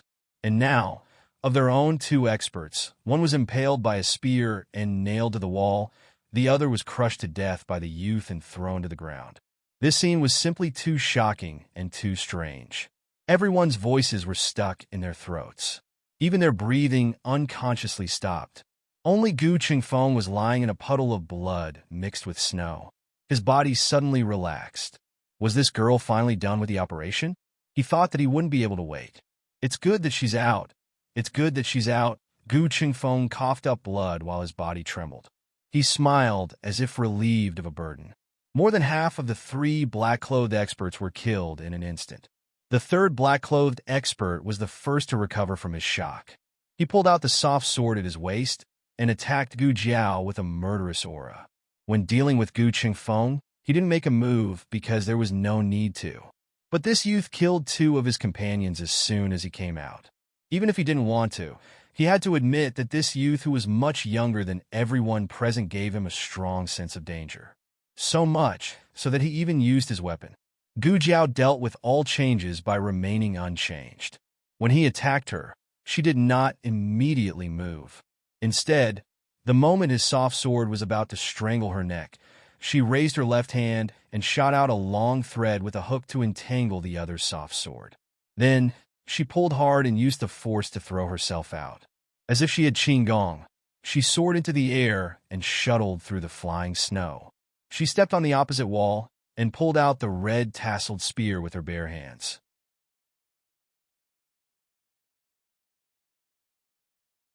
She nimbly turned around, and at the same time, flipped the red tasseled spear in her palm. The spearhead aimed at the last black-clothed expert and mercilessly shot over. There were no fancy moves, and it was impossible to tell which school of kung fu it was from, but killing was done in an instant. Perhaps when the old Marquis taught her spear techniques, he did not expect her to be able to turn every move into such a fierce killing move. The third black-robed man didn't even have time to fight back. His entire body stiffened, and he fell to his knees with a plop. Heavy snow fell, and his head lowered, no longer making a sound. Gu Jiao pulled out her spear, and he also fell to the ground. Captain Liu and all the other soldiers couldn't help but take a big step back. This youth was too scary. It wasn't true that his kung fu was high, but his murderous intent was something that even death soldiers couldn't match. The strong were afraid of the strong, and the strong were afraid of those who didn't care about their lives. And this youth was precisely that kind of person who didn't care about his life. Gu Jiao was still wearing that coquettish peacock plume mask. Coupled with her murderous intent, she gave off an inexplicable sense of strangeness. For a moment, no one dared to step forward to catch her. Gu Jiao came in front of Gu Qingfeng, holding the red tasseled spear. She looked down at him from above. "Can you still walk?" Gu Qingfeng wiped the blood from the corner of his mouth and panted. "Yes." Oh! Gu Jiao nodded and reached out her hand. Gu Chengfeng suddenly. Wait, if I can't walk, are you planning to leave me here? Gu Chengfeng pulled Gu Jiao's hand and stood up from the snow. Captain Liu and the others glared at Gu Jiao, but they didn't dare to actually catch Gu Jiao. Instead, wherever Gu Jiao went, the soldiers would tremble and take a few steps back. This really scared Gu Jiao silly. It wasn't until Gu Jiao walked back to the wine cellar and carried the unconscious old duke out that Captain Liu finally reacted. Fighting Gu Jiao was courting death, but if they let Gu Jiao go, it would be difficult for them to escape death if they were to be held responsible. Captain Liu gritted his teeth and made up his mind. He raised his sword and said, "Are you all cowards? Are you all scared out of your wits by a brat who's still wet behind the ears? If we let them go today, none of us will be able to live when His Excellency pursues this matter. 2 of the 3 of them are already injured. That brat is carrying another one on his back. He won't be able to deal with us. Attack together. Chop them up. Attack together. Chop them up." Some of the soldiers agreed passionately. Captain Liu took the lead and charged out. When he and the other soldiers saw this, they were also filled with bloodlust. It was mainly because they saw that Gu Jiao was carrying an injury on her back and really thought that she was at her wit's end.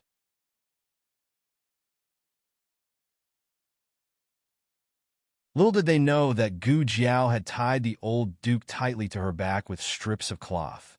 She freed up 2 hands, one gripping her spear tightly while the other tossed the small basket on her back to Gu Chengfeng. Then, she waved her hand and threw out the black fire pearl, blasting a path of blood. The huge commotion shocked the entire governor's office. Even the Chun soldiers stationed outside the office were alarmed by the series of loud noises. However, Gu Jiao and Gu Chengfeng moved extremely quickly. By the time a large number of soldiers arrived to surround them, they had already jumped over the wall of the governor's office and mounted the horses that had been hidden nearby. There were 2 horses in total. Gu Jiao rode one with the old duke, while Gu Chengfeng rode the other horse alone. The 3 quickly disappeared from the streets of Lingguan City. "Sir!" Near the wine cellar, Captain Liu, who had been severely injured by the explosion, knelt down and bowed to a man wearing a silver fox cloak. The man was about 30 years old. He was tall and sturdy, with cold features and deep eyes. His every movement was filled with nobility. He didn't look angry, but everyone who was still alive felt as if their throats were being strangled and they couldn't breathe.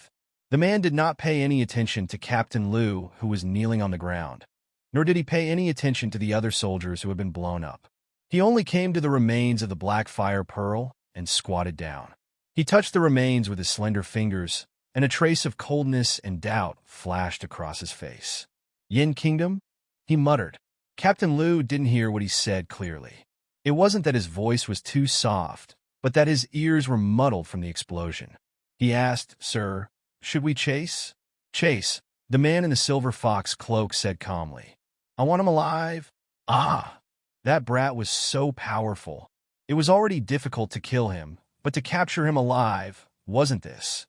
Captain Liu wanted to say that he was making things too difficult for the soldiers, but he also understood that this lord would never take back his words. They either had to obey or die. The cold wind whistled, and snow swirled in the air. Gu Jiao and Gu Chengfeng ran endlessly in the night against the flying snow. Their hands and feet were frozen, and their bodies were gradually losing feeling. Gu Jiao's long eyelashes were covered in frost. However, thanks to the heavy snow, their whereabouts were concealed. Gu Chengfeng wanted to ask where Gu Jiao was going, but his mouth was numb from the cold, and he couldn't open his mouth at all. Just as the 3 of them were about to turn into 3 small popsicles, Gu Jiao finally stopped the horse. The moment she grabbed the reins and pulled, Gu Jiao's hand hurt so much that it felt like it was broken. "Proud arrived? Proud arrived?" Gu Chengfeng immediately blurted out. Gu Jiao responded.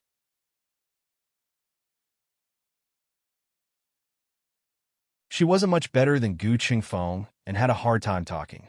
She slowly loosened her stiff hand, but the reins were already frozen in her palm.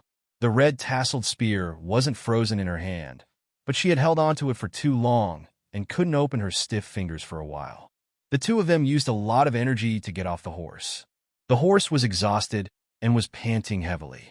"Where are we?" Gu Qingfeng asked with a pale face. "I don't know." Gu Jiao wasn't familiar with the terrain of the frontier fortress. She was only relying on her intuition to avoid the pursuers of the previous dynasty. "Let's walk forward and see," she said.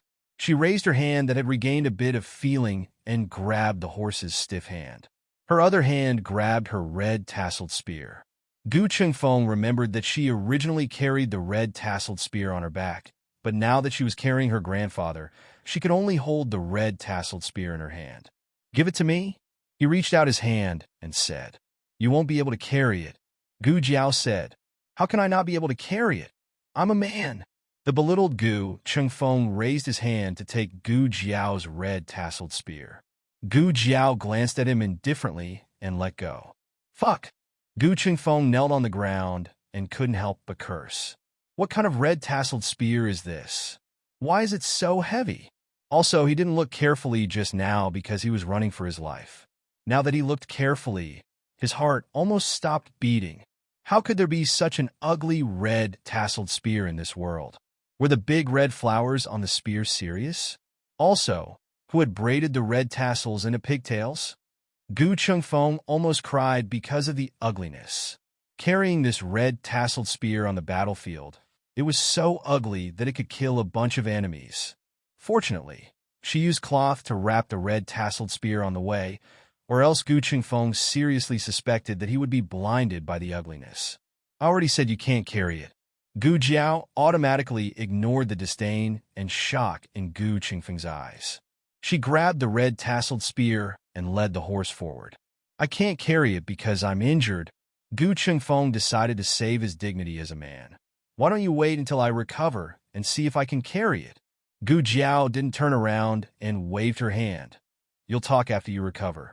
Gu Qingfeng's face darkened, and he led his horse to follow.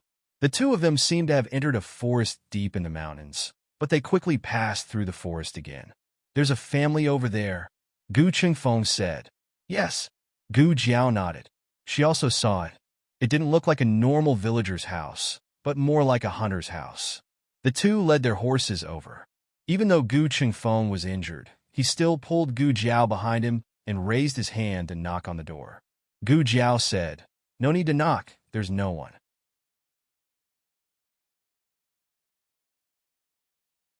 Gu Qingfeng frowned strangely. "You heard it again? Did this girl have dog ears?" Gu Jiao directly pushed open the door and walked in. This was a small wooden house with 2 rooms. The central room was connected to the bedroom, and there was a simple stove and cooking utensils in the corner of the central room. There was a bit of frozen leftovers in the pot. In this kind of climate, frozen leftovers wouldn't spoil for a month or 2, so Gu Jiao couldn't tell how many days this pot of leftovers was left. But judging from the dust on the stove and the bed, someone had lived in the house in the last 3 days. She didn't know if the owner of the house had gone out or been captured by the Chun army and the remnants of the previous dynasty. Gu Jiao said to Gu Qingfeng, "Let's stay here for a night." Gu Qingfeng looked around and sighed. That's the only way. The frontier fortress was too cold. The 3 of them would definitely freeze to death outside. The 2 beds were placed at right angles, one against the inner wall and the other against the side wall.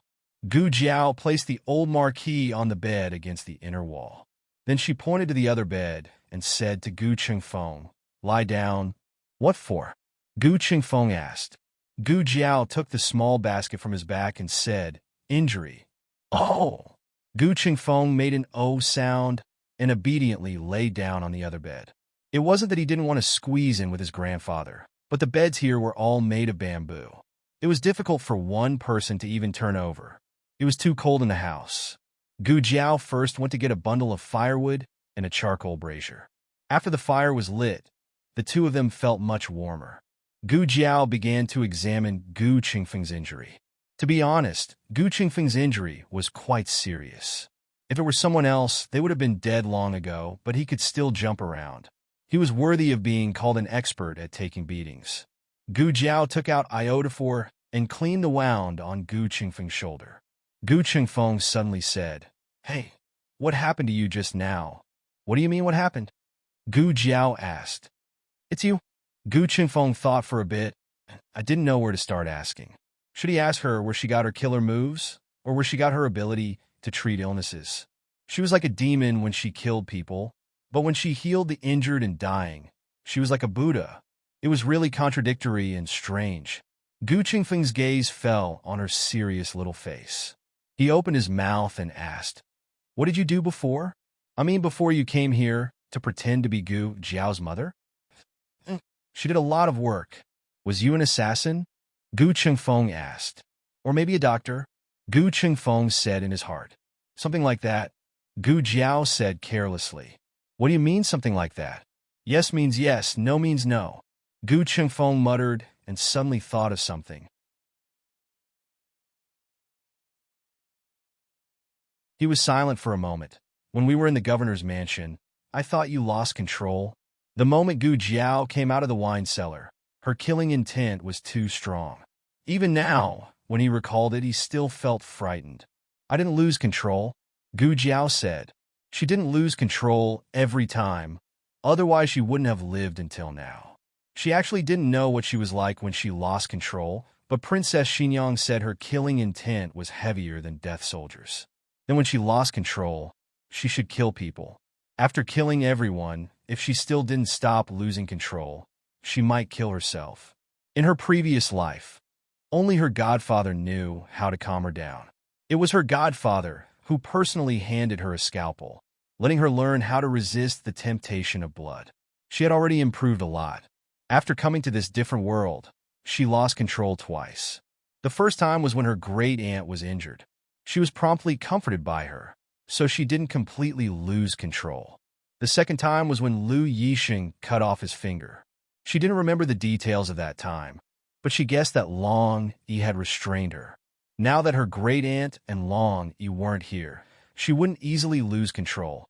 "Why are you suddenly looking at me like that?" Gu Jiao's small gaze made Gu Qingfeng's eyebrows jump.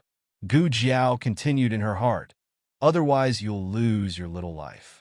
Gu Qingfeng's right arm had 5 stitches, and his forehead had 3 stitches. "It won't leave a scar, right?" Gu Qingfeng touched the gauze on his forehead and bitterly asked. Gu Jiao strangely asked, "You're worried about leaving a scar?" Gu Qingfeng bitterly said, "After all, I'm so handsome. Leaving a scar would be a pity." Gu Jiao. Gu Jiao opened the small medicine box and began to carefully search inside. Gu Qingfeng didn't understand and asked, "What are you looking for?" "Eye drops." Gu Jiao said, "I suspect that your eyes are lame." Gu Qingfeng, who was obviously a handsome man. Gu Jiao finished treating all of Gu Qingfeng's injuries. Gu Qingfeng was tied up with gauze like half a mummy, especially his face, which was covered to the point that only a pair of eyes could be seen. His eyeballs turned, and his expression was somewhat indescribable. "Was my injury that serious? I seriously suspect that you're deliberately covering up my beauty." The bonfire was about to burn out, so Gu Jiao went to the central room and brought back a bundle of firewood. Gu Qingfeng looked at her busy little figure and said, "You rest for a while. I'll keep watch tonight. We'll take turns keeping watch. You sleep for the first half of the night, and I just happen to need to change some medicine." Gu Jiao said, and turned to check the splints on the old marquis's limbs. Her time and conditions in the governor's residence were limited, so she only did a simple breaking, and now she had to do it again.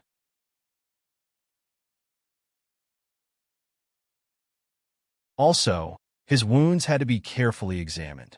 "Is my grandfather okay?" Gu Qingfeng looked at the old marquis and asked. Gu Jiao used shock absorption and fixation on the old marquis's waist and abdomen. The condition of the wound was good, and his blood pressure was gradually returning to normal. It was just that he had a slight fever, and they had to be careful of post-operative infection. "He's fine for now," Gu Jiao said. "You sleep? I'll wake you up later." Gu Qingfeng thought for a while, but still agreed. He reminded her, "Remember to wake me up." "Okay." Gu Jiao nodded. Gu Qingfeng pulled the quilt over himself, but he did not fall asleep. In the flickering firelight, he opened his eyes and stared at Gu Jiao without blinking. Gu Jiao had just finished fixing the old marquis's left arm. She turned to look at him and said, "Is there anything else?" He lay on the bed and looked at her from this angle. She was still petite, but her shadow on the wall was illuminated by the firelight. Gu Chengfeng opened his mouth and asked, "Do you have any family?" "At your house." Gu Jiao was silent for a moment, then said, "I don't know.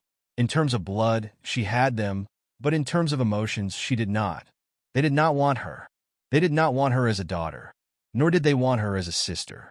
She did not want them either. How could a person not even know if she had a family? Was she an orphan?" Gu Chengfeng felt that this was very likely, so he did not ask further. He cleared his throat and said, "Then don't go back. It's quite good here." Gu Jiao thought, "I don't want to go back, and I can't go back either." "Well, it's also quite good," Gu Chengfeng said vaguely. "What did you say?" Gu Jiao did not hear the words in the middle. "Nothing." Gu Chengfeng pulled the quilt over his head. "Stupid sister." Gu Chengfeng fell asleep not long after covering himself with the quilt. Gu Jiao gave Gu Chengfeng an intravenous drip and helped the old marquis take care of all the splints. Outside the house, goose feather like snow rustled down. The howling cold wind had dissipated at some point, leaving only the dancing snow in the night. It was completely silent. In the latter half of the night, Gu Jiao did not wake Gu Chengfeng up. She hugged the red tasseled spear and stood at the door, silently keeping watch for the entire night. The flying snow was in front of her eyes, and the person she needed to protect was behind her. At the first glimmer of dawn, Gu Chengfeng woke up. He had not slept so well in a long time, and he felt that all the vitality in his body had been restored. He opened his eyes and saw the light coming in through the window. Only then did he remember keeping watch for the latter half of the night. Did he oversleep? Or did that girl not wake him at all? He looked around. His grandfather was still lying on the other bamboo bed, but Gu Jiao was nowhere to be seen. "Eh? Where's that girl?"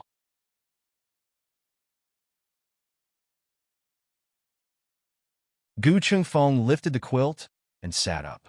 He was injured after all, and there was a pulling pain coming from all parts of his body. He frowned and relaxed his movements slightly. He first looked at his grandfather. His grandfather was still unconscious, but his breathing sounded smoother than last night. Grandfather and he were both injured. Nothing must happen to that girl. Gu Jiao had gone to look for food. In this hunter's house, there was nothing to fill her stomach other than a pile of leftover food that had been left out for God knows how many days. In addition, the firewood was almost burned out, so she entered the nearby forest. She picked up some dried branches, but did not catch any prey. She planned to carry the branches back to the house first. Just as she turned around, a person slowly walked over from the other side of the forest. Looking at the direction, he was also heading towards the small wooden house. Could it be the owner of the small wooden house? That person was wearing animal skin and a felt hat. Gu Jiao could not see his face clearly, but she felt that the other person's figure was tall and sturdy. He walked in the snow up to his thighs, as if he was walking on flat ground. He was an expert. Gu Jiao made a judgment in her heart. Gu Jiao walked towards the small wooden house with the branches in her arms. The two unexpectedly met on the way.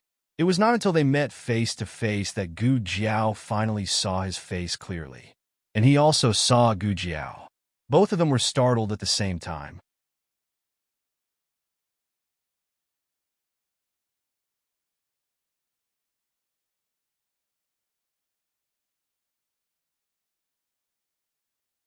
Chapter 488. The novel is updated faster. There are all kinds of novels that can be found online. Gu Jiao didn't expect to run into Tang Yueshan, who had been missing for many days here. So the owner of that house was actually Tang Yueshan? The remnants of the previous dynasty and the Chen army couldn't find him because he was hiding in the deep forest? In just a moment, Gu Jiao's eyes flashed with countless doubts, including whether Tang Yueshan recognized her. Gu Jiao was still wearing the night clothes from yesterday. She wore a mask on her face. Because of the rush on the horse, the peacock feathers on the mask were blown away by the cold wind, leaving only a bare silver mask. Tang Yueshan stared at the mask for more than 10 seconds. At least, that was what Gu Jiao counted in her mind. Gu Jiao's first reaction was that he recognized her. Then she thought of something else. Her second reaction was that he might as well have recognized her. Yes, Tang Yueshan didn't recognize Gu Jiao as the daughter of Marquis Manor, the beloved daughter of Empress Dowager Zhuang. Instead, he thought of the little assassin who had broken into the marshal's mansion and disabled Tang Ming. Tang Yueshan hadn't officially fought with the little assassin, but when Gu Jiao appeared in front of him like this, his first instinct was to think of the night when Tang Ming was abused. This was a father's intuition when he met the murderer. Gu Jiao asked herself if she had seen Tang Yueshan so closely after taking revenge on Tang Ming at the marshal's mansion. They might have seen each other from afar. However, she was wearing women's clothes and showed the left side of her face with the birthmark. It was hard to associate her with the assassin that night. Not to mention that both the assassin and Gu Qingfeng, the accomplice who came to the marshal's mansion to pick her up, died at the hands of Empress Dowager Zhuang. Tang Yueshan had no more reason to suspect her. But a lie was a lie. It couldn't overcome a father's instinct. Gu Jiao could tell from the look in Tang Yueshan's eyes that he had recognized her as the assassin from that night. That was why Gu Jiao had said that he might as well have recognized her. If he had recognized her as the Marquis's daughter, it would mean that he didn't have the intuition to find the culprit. The atmosphere between the two of them suddenly became stiff. Countless thoughts flashed through Gu Jiao's mind at that moment, as did Tang Yueshan. He had personally seen Empress Dowager Zhuang's trusted eunuch Qin, bring the two assassins into the forest to execute them. Afterwards, Eunuch Qin came to report that the assassins had been executed. He didn't check the bodies because he believed in Empress Dowager Zhuang.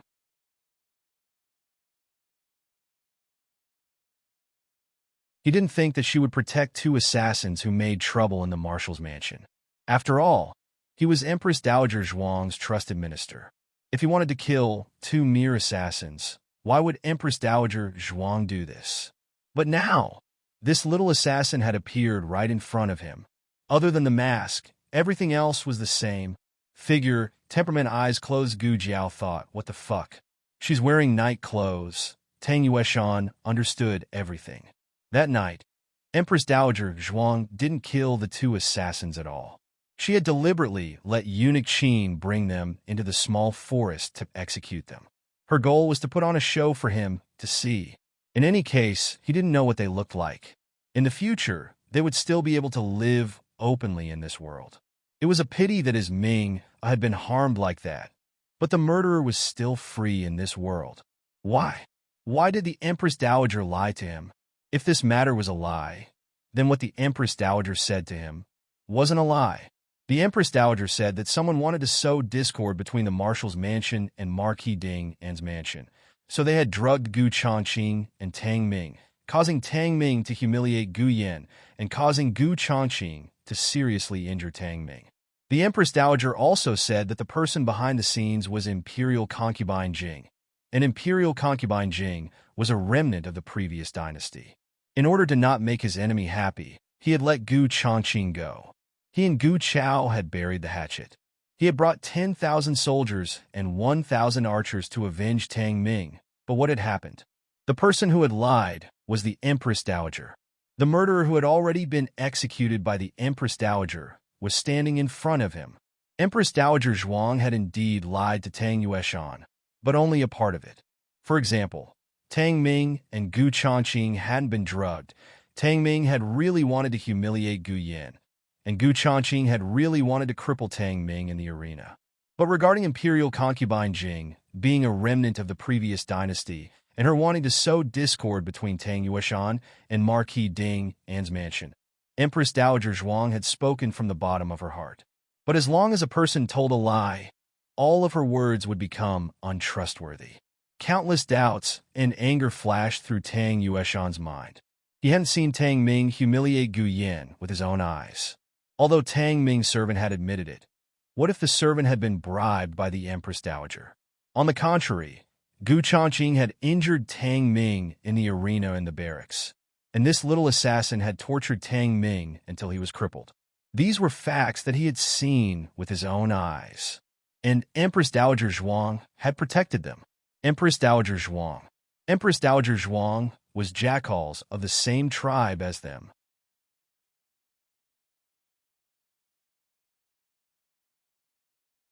They were all murderers who had harmed Ming.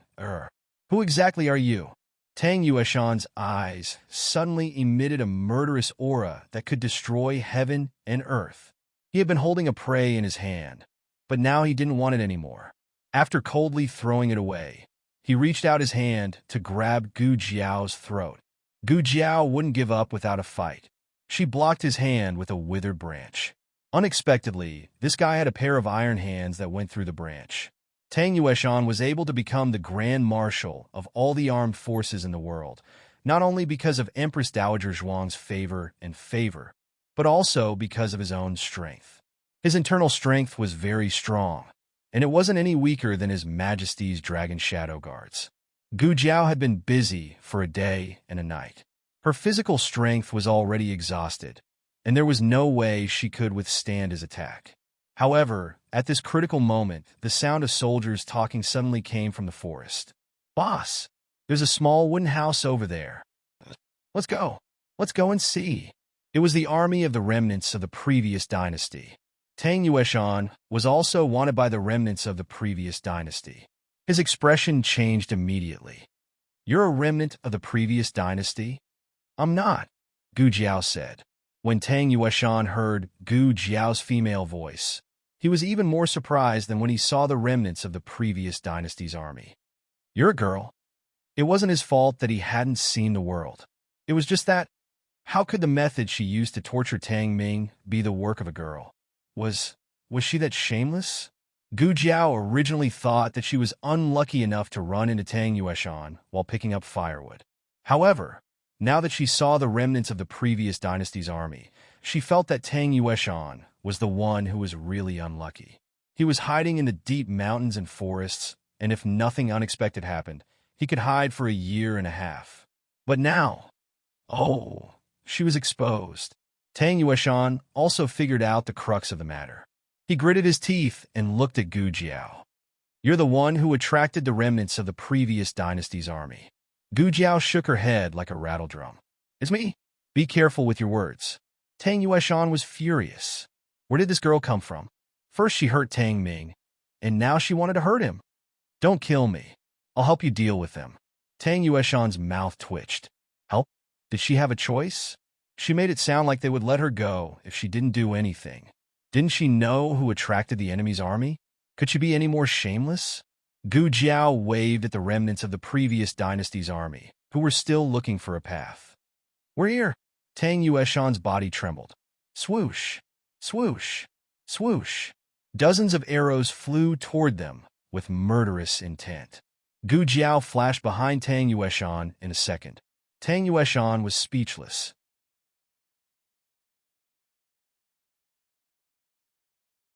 The enemy had sent 2 small teams, totaling more than 50 soldiers. These soldiers were more skilled in martial arts than the patrolling soldiers. After all, the commander had ordered them to capture Tang Yueshan alive. Naturally, these soldiers were the best. The group didn't recognize Tang Yueshan at first. Gu Jiao pointed at Tang Yueshan and said, "He's the Marshal Tang you're looking for." Tang Yueshan was betrayed just like that. The group of soldiers slashed at Tang Yueshan. After all, their superiors had only ordered them to capture the young assassin alive. They didn't say anything about keeping Tang Yueshan alive. Tang Yueshan was the marshal of the Zhao Kingdom. His head was worth a lot of money. Their king would reward whoever beheaded him handsomely. Then, Tang Yueshan saw something very strange. The group of soldiers slashed Gu Jiao with only half of their strength, and they used the back of their swords. When it was Tang Yueshan's turn, they slashed with all their might. Tang Yueshan was so angry that he twitched. In this small battle, Tang Yueshan was the main force on the enemy's side. He almost single-handedly killed 40 soldiers of the previous dynasty. Gu Jiao was so lazy that she didn't make a move until Tang Yueshan was almost exhausted. When Gu Jiao finished off the rest of the soldiers, Tang Yueshan sat in the snow, holding his chest and gasping for breath. He watched Gu Jiao's skills. The more he watched, the more serious he became. That night when Gu Jiao sneaked into the marshal's mansion, Even if he didn't fight with her, he could still see her being hunted by the Tang family's archers. It was obvious that this girl's skills had improved a lot in just a few months' time. If he didn't get rid of her now, she would be a big problem for him in the future. Gu Jiao was killing the last 3 soldiers. Her back was exposed to Tang Yueshan. Just as Gu Jiao was about to stop her last attack, Tang Yueshan quietly gathered his internal force and palm and slapped toward Gu Jiao's back. But as soon as he raised his hand, he felt a sharp pain in his chest. Then, he spat out a mouthful of black blood. Then he fell in the snow.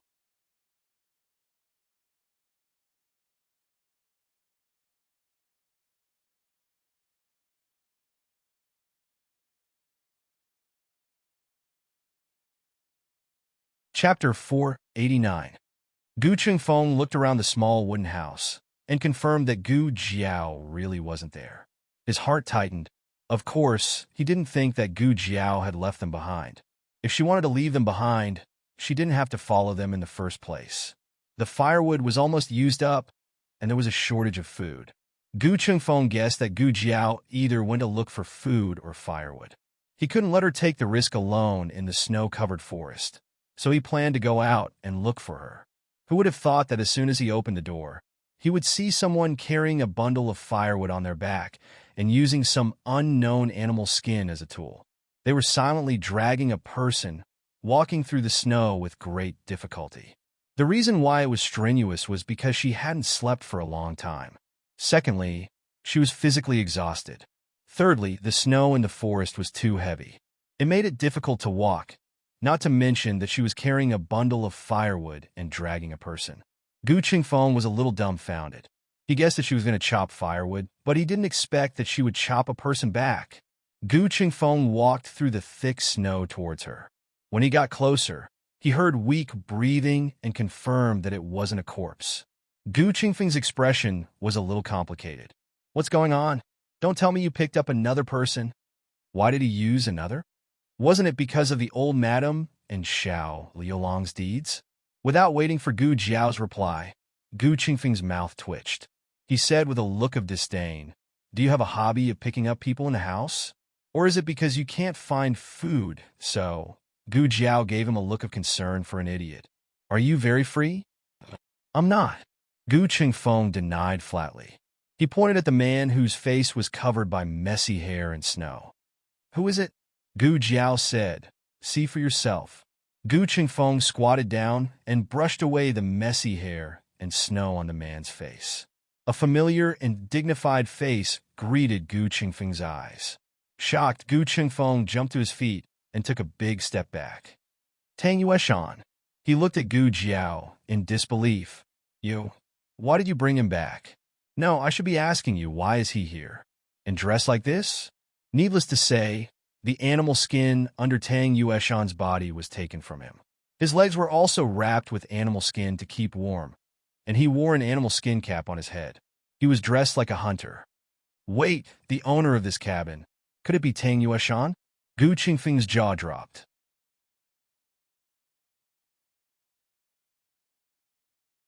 Gu Jiao said, "I don't know who the previous owner is, but the current owner should be Tang Yueshan. So, the reason why the remnants of the previous dynasty and the Qin army couldn't find Tang Yueshan was because he was hiding here? But why is he injured?" There were bloodstains on his clothes, so Gu Qingfeng naturally thought that he was injured. Gu Jiao followed Gu Qingfeng's gaze and explained, "You mean his blood? He vomited it. He was poisoned." Poisoned? Gu Qingfeng was even more confused. Wasn't Tang Yueshan very powerful? How could he be poisoned? Gu Qingfeng thought of 100 ways Tang Yueshan fell, but none of them had anything to do with poisoning. For a warrior like him, even if he died, he should have died of injuries. Gu Qingfeng didn't expect Gu Jiao to answer this question. After all, she only met Tang Yueshan by chance. Tang Yueshan himself might not even know that he was poisoned, and even if he knew, he wouldn't tell Gu Jiao anything. "Give him to me." Gu Qingfeng reached out to Gu Jiao. He didn't want to save Tang Yueshan, but Tang Yueshan was too greedy. He didn't listen to his grandfather's advice, which led to the defeat of the army. He also refused to lend his grandfather his men, which made his grandfather a hostage. Even if Tang Yueshan died in front of him, he wouldn't bat an eyelid. But Tang Yueshan was brought back by Gu Jiao.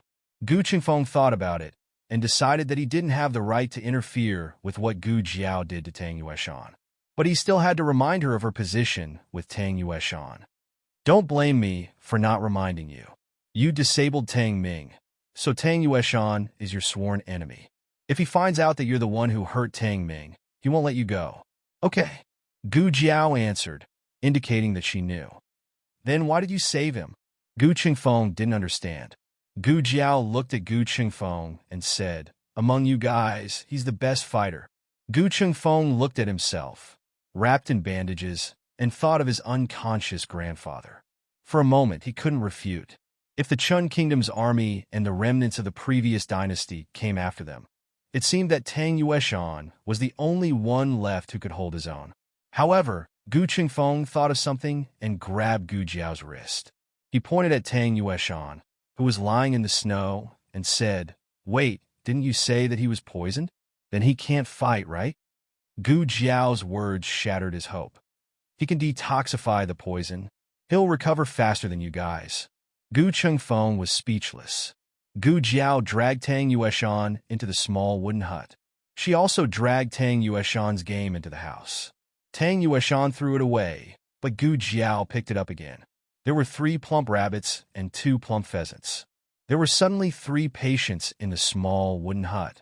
The 2 small bamboo beds were not enough for them to sleep in.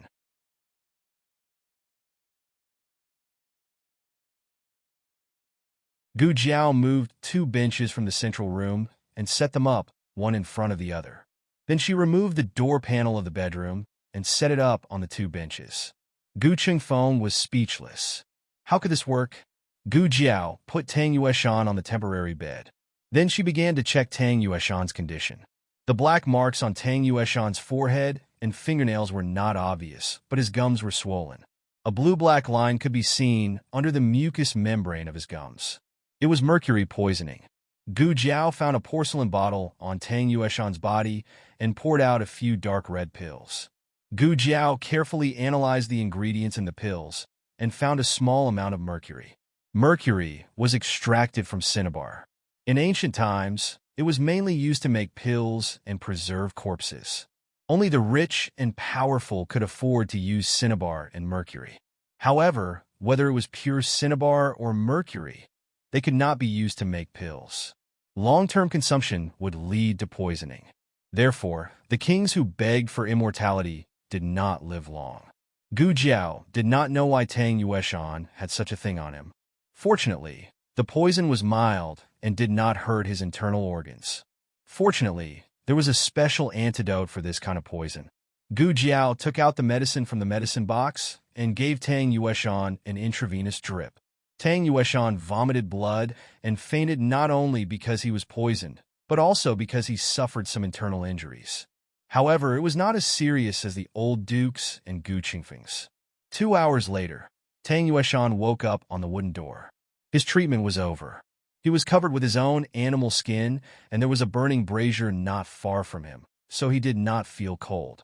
Gu Qingfeng went to the stove in the central room to watch the fire.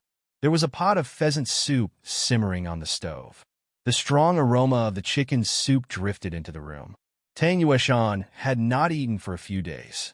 He suddenly felt hungry and his stomach growled. Gu Jiao was changing the old duke's dressing. Hearing the sound, she said flatly, "The chicken soup is not ready yet." The room was not big. Tang Yueshan's wooden bed was in front of the old duke's bamboo bed. Tang Yueshan turned his head and saw the old duke and Gu Jiao on the bamboo bed. A trace of seriousness and surprise flashed across his eyes. He looked away from the old duke and fixed his eyes on Gu Jiao, who was changing the old duke's dressing. He asked in a low voice, "Who are you?" Gu Jiao changed the last of the dressing and covered the old duke with a quilt. She turned around and took off the mask on her face. Tang Yueshan frowned when he saw Gu Jiao's fairy-like face with a red birthmark. He had never met Gu Jiao, but he had heard of Gu Jiao. She had a red birthmark on the left side of her face. She was only 15 years old. She grew up in the countryside, but was doted on by the Empress Dowager.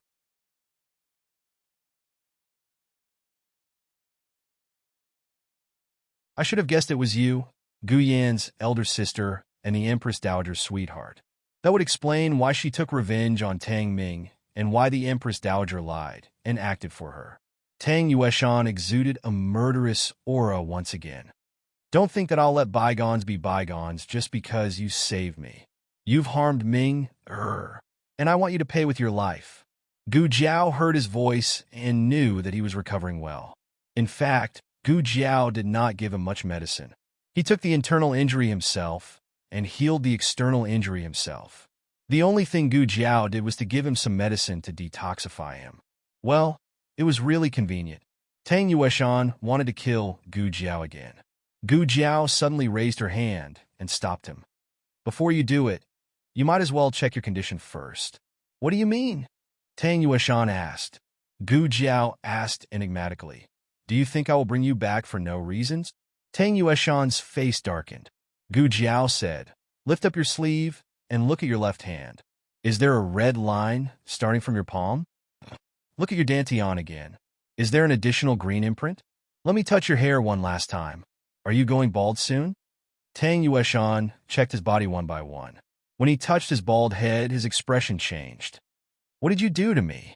Gu Jiao put her hands behind her back and looked at him condescendingly. She raised her eyebrows and said, nothing. I just poisoned you. You'd better listen to me. Otherwise, you will die a horrible death.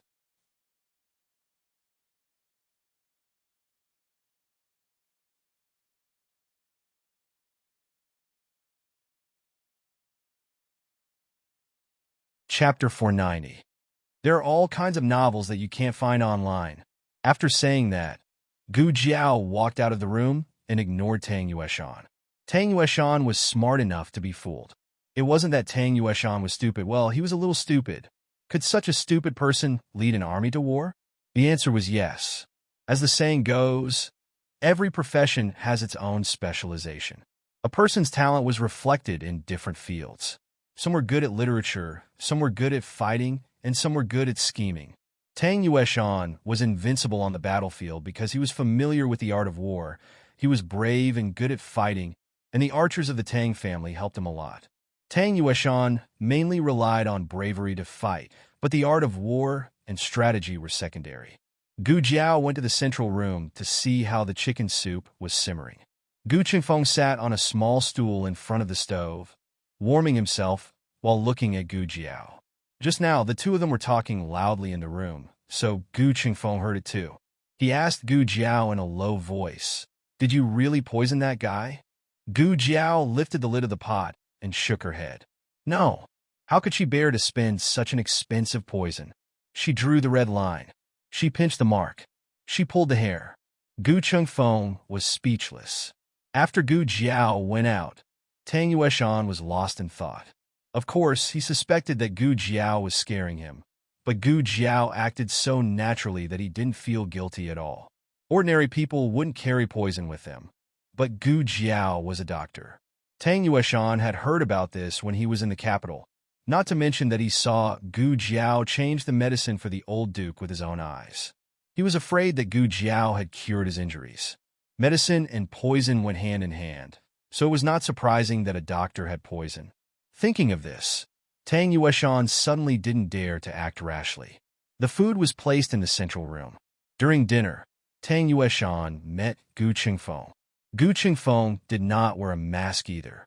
It was not that he did not want to, but there was no need to. His head and face were covered in gauze, only revealing his eyes and mouth. Tang Yueshan could tell from Gu Qingfeng's figure that he was the other assassin from that night. Strictly speaking, Gu Qingfeng was not an assassin. He was there to look for Gu Jiao. When he arrived at the marshal's residence, Gu Jiao had already started fighting with the marshal's residence. He had only escaped from the marshal's residence with Gu Jiao, but his figure and silhouette were deeply imprinted in Tang Yueshan's mind, even though they had only met face to face.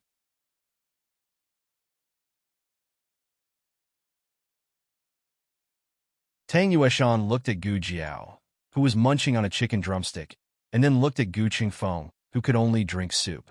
His face darkened. She's the daughter of the Gu family. Who are you to the Gu family? First, the two of them had participated in the revenge against Tang Ming. Then, The two of them had saved the old duke. Tang Yueshan did not believe that there was nothing going on between them. Gu Qingfeng said angrily, "Who I am has nothing to do with you." Tang Yueshan looked at Gu Qingfeng deeply. Gu Chao has 4 grandsons. You're not Gu Changqing, so there are 3 more. You're not the youngest, so there are only 2 left. Wait, does your stupidity even discriminate between people? You're so easily fooled when you're with that girl. How come you're so smart when you're with me? Tang Yueshan continued. I heard that Gu Chao's 3rd grandson shaved his head and became a monk. Looks like you're the 2nd. Gu Qingfeng's mouth twitched again. What shaved his head and became a monk? His younger brother just could not grow hair. Gu Qingfeng gritted his teeth and muttered, "Who spread that rumor? I'll kill him when I get back." Tang Yueshan said sarcastically, I only knew that Gu Chao's eldest grandsons were promising. I didn't expect them to be so skillful. Skillful was a compliment, but when it came from his mouth, there was an inexplicable sense of mockery. Tang Yueshan continued, Your grandfather lived an honest and upright life, but each of his grandsons is more devious than the last. I really don't know if his sanctimonious appearance in the past was all an act, or if you've all gone astray. Gu Qingfeng's expression turned cold. However, his handsome face was covered, so only a pair of cold eyes could be seen. Don't make slanderous accusations here. Our affairs have nothing to do with my grandfather. Speaking of sanctimonious appearances, I'd like to ask Grand Marshal Tang, where did you get the audacity to accuse others when you took your younger brother's wife and gave birth to Tang Ming? Tang Yueshan said you. Also, you said we've gone astray? Tang Ming is a pile of mud that can't be helped up to a wall. As his biological father, where did you get the confidence to say that other people's children have gone astray? No matter how astray we are, we've never harmed a good girl or taken someone else's younger brother. The Empress Dowager gave you a way out by saying that Tang Ming was drugged, and you believed it. How innocent do you think your son is? You think no one knows about your scandals. You think your son is the best in the world. He's nothing. You. Tang Yueshan had never been pointed at and scolded like this before. He was so angry that his face turned red. Moreover, generals were rarely eloquent. They were used to fighting, so you didn't have the upper hand in a war of words. Gu Qingfeng's words hit the nail on the head. He didn't give Tang Yueshan any face at all.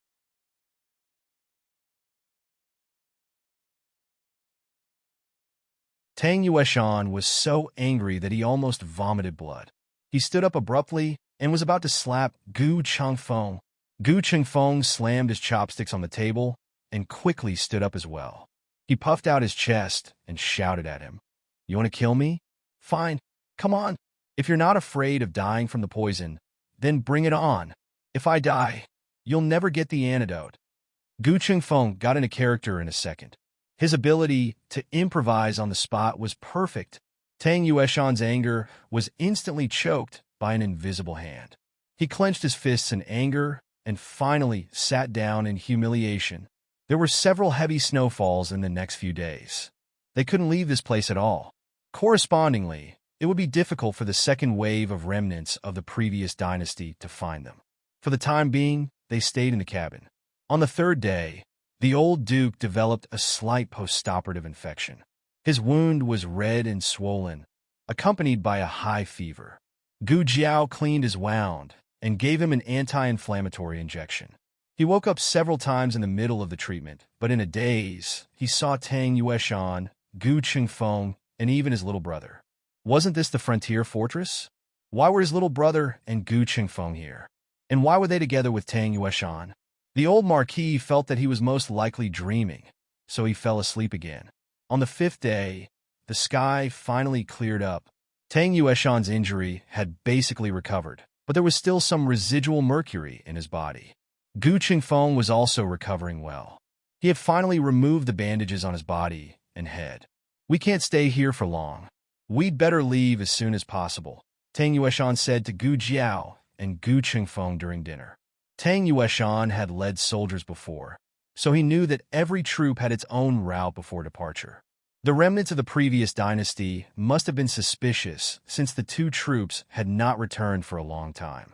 They just couldn't come in because of the heavy snow. Now that the snow had stopped, they would soon find them. Gu Jiao nodded. Okay, let's go. Gu Jiao took out the temporary stretcher she had made a few days ago and put the injured old duke on it. Tang Yueshan and Gu Qingfeng carried the stretcher while Gu Jiao led the horse. Gu Jiao's red tasseled spear and small basket were carried on her back. The red tasseled spear was so ugly that Gu Qingfeng couldn't stand it and wrapped it with a cloth. Tang Yueshan did not recognize that it was the divine weapon of the Yin Kingdom that Marquis Xianping had brought back as a trophy. But he could tell that it was a long spear, a few inches longer and heavier than an ordinary spear. How could a girl use such a powerful weapon? Could it be Gu Qiao's? Or Gu Jiao's? Tang Yueshan didn't believe that it was Gu Jiao's. Tang Yueshan was more familiar with the forest and knew how to get out. The four of them walked on the thick snow.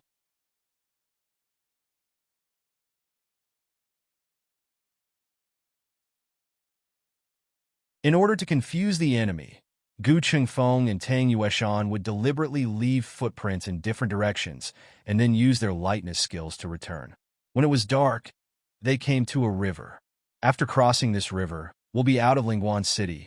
Tang Yueshan looked at the other side of the river and said. Gu Qingfeng's eyes fell on the frozen river. How do we cross? Walk. Tang Yueshan said, there are no boats here. We can only walk. Gu Jiao found a stone nearby with the help of the reflection of the snow. She threw the stone on the ice and a series of dull sounds rang out. We can walk, Gu Jiao said.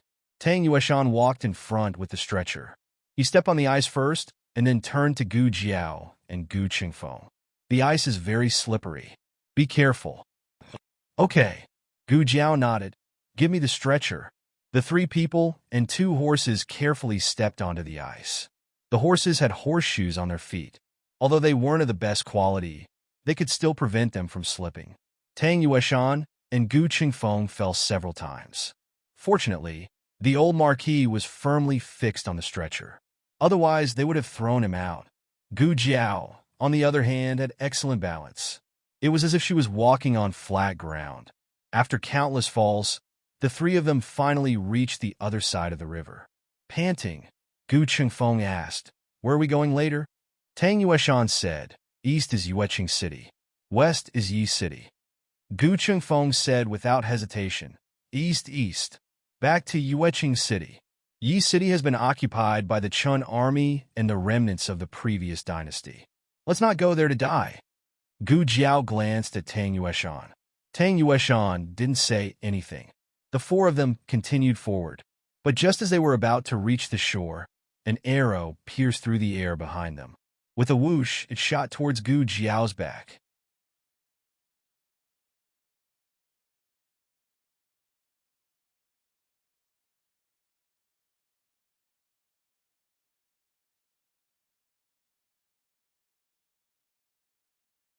Chapter 491. There are all kinds of novels that can't be found on the internet. The arrow was shot with great force, and the sound it made was also very loud. The murderous aura immediately filled the ice. Gu Qingfeng and Tang Yueshan also sensed the movement, but they were carrying the stretcher and couldn't free their hands immediately. Watch out! Gu Qingfeng shouted and moved towards Gu Jiao, trying to take the arrow for her with his back. Gu Jiao pulled him behind her and grabbed the cold arrow with her left hand. Then she turned around and shot the arrow towards the other side of the river. A soldier screamed in the night.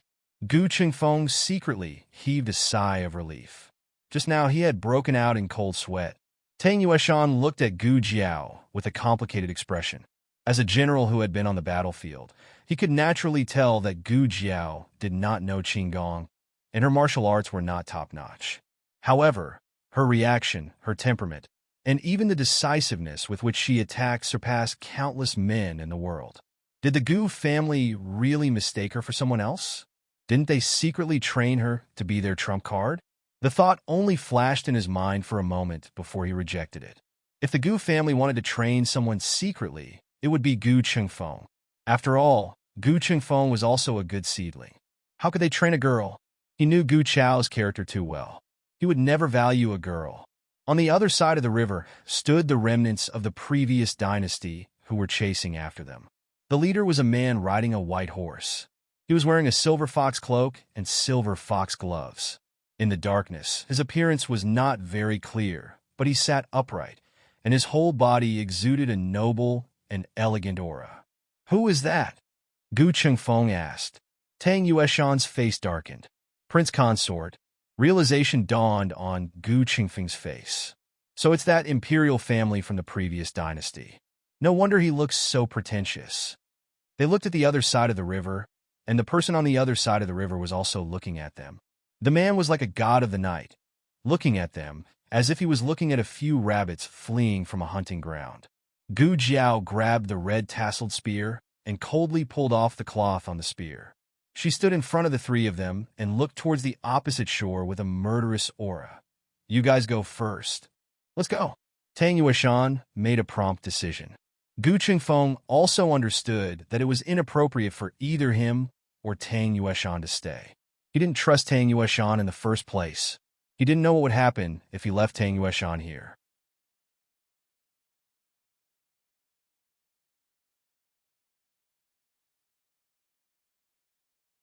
As for letting Tang Yueshan go with Gu Jiao, he was even more worried. Tang Yueshan's kung fu was very good. If he found out that he wasn't poisoned and was just fooled by Gu Jiao, then Gu Jiao would be in danger. Gu Chengfeng gritted his teeth. He and Tang Yueshan carried the stretcher and quickly went ashore, disappearing into the endless darkness. The man with the silver fox on the other side of the river stared at Gu Jiao. His eyes lingered on her red-tasseled spear for a moment. He seemed to have recognized something. He hesitated for a moment, but it didn't take long. He raised his hand and pressed the tip of his finger down. Gu Jiao seemed to hear him say, "Attack." Hundreds of soldiers stepped on the ice and rushed towards Gu Jiao with long swords. Gu Jiao didn't rush to attack. Instead, she took out a pair of ice skates from her small basket and tied them to her feet. No one understood what she was doing, and no one cared. There were hundreds of them. It was more than enough to kill one person, wasn't it? Moreover, they were soldiers from the frontier fortress. The soles of their shoes were anti-slip, so they could walk freely on the ice. No one expected that once Gu Jiao made her move, they would be dumbfounded. They could at most walk steadily on the ice, but this masked kid was actually running on the ice. No, he was flying on the ice. Gu Jiao was too fast. With the ice skates on, she was like a nighthawk that spread its wings. No one could catch her figure. She waved her spear, and every time she attacked, it was a killing move. The soldiers in front of her fell one by one. In just a moment, almost half of them were killed. "Sir!" One of his trusted subordinates looked at the man with the silver fox in shock and worry. The man with the silver fox didn't say anything. He just stared at Gu Jiao, who was bathed in blood. Her red-tasseled spear was stained with blood. Her body was also covered in blood, but none of it was hers. The man with the silver fox slowly took off his gloves and passed his fair and slender hand to his subordinate. His subordinate understood and presented a big bow with both hands. The man with the silver fox held the bow with his right hand and took out 3 arrows from the quiver, hanging on the saddle with his left hand. He shot the 3 arrows at Gu Jiao. His 3 arrows almost blocked all of her escape routes. No matter how she dodged, she would at least be hit by one of his arrows. If she was unlucky, all 3 arrows would hit her. The soldiers on the ice seemed to have seen through their sir's trick. They didn't hesitate to block Gu Jiao with their lives. At this moment, something unexpected happened. On the other side of the river, 3 arrows were shot at them. Each arrow hit the man with the silver fox's arrow and split it in half. The force of the arrows was still strong, and they were shot at the man with the silver fox.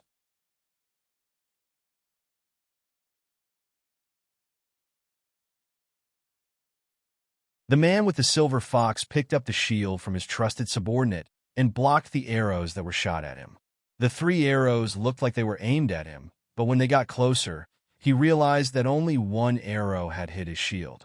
The other 2 arrows had clearly hit his 2 trusted subordinates. The 2 of them fell into the snow on the spot. The man with the silver fox looked across the ice and saw Tang Yueshan, who was coming back with the bow in his hand. Tang Yueshan did not cross the river. He found a vantage point on a big tree and aimed at Gu Jiao's blind spot. If one came, he would shoot. If two came, he would shoot a pair. The best archers in the Tang family were the archers. As the head of the Tang family, Tang Yueshan's archery skills were unrivaled. Gu Jiao knew that Tang Yueshan was coming back. So when the man with the silver fox attacked her, she did not hesitate to show her back to Tang Yueshan. To be honest, Tang Yueshan was surprised by her trust in him.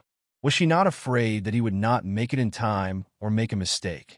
Gu Jiao fought without any scruples. Her speed on the ice was very fast.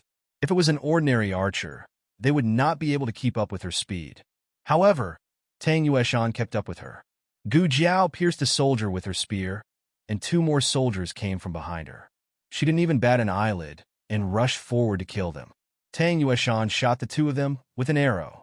If Gu Jiao was the spear that charged forward bravely, Tang Yueshan was the shield that protected her back. The two of them cooperated seamlessly. Tang Yueshan did not have such tacit understanding with his biological son, Tang Ming. Tang Ming was an excellent soldier. However, he did not dare to entrust his back to anyone. He only trusted himself. So, he had some scruples when fighting. It was said that father and son were soldiers in battle. In fact, Tang Yueshan was quite satisfied with his cooperation with Tang Ming if he did not encounter Gu Jiao. However, after this fight, Tang Yueshan finally realized what true tacit understanding was. Wherever Gu Jiao rushed, Tang Yueshan's arrow would clear a path for her. Wherever Gu Jiao retreated, Tang Yueshan's arrow would protect her. There were only two of them, but they had the momentum of a magnificent army. The Silver Fox man narrowed his eyes slightly. When Tang Yueshan drew his bow again to kill the stumbling block behind Gu Jiao, the man with the silver fox aimed at Tang Yueshan's leg and shot an arrow. If Tang Yueshan could protect himself, he would not be able to protect Gu Jiao. Between the two of them, one of them had to be injured. Tang Yueshan gritted his teeth and shot at Gu Jiao's side. Tang Yueshan let out a muffled groan as the sharp blade pierced his thigh. He fell from the tree with a sharp pain. Gu Jiao frowned. She kicked away the last soldier, grabbed the red tasseled spear in her hand, and galloped across the ice.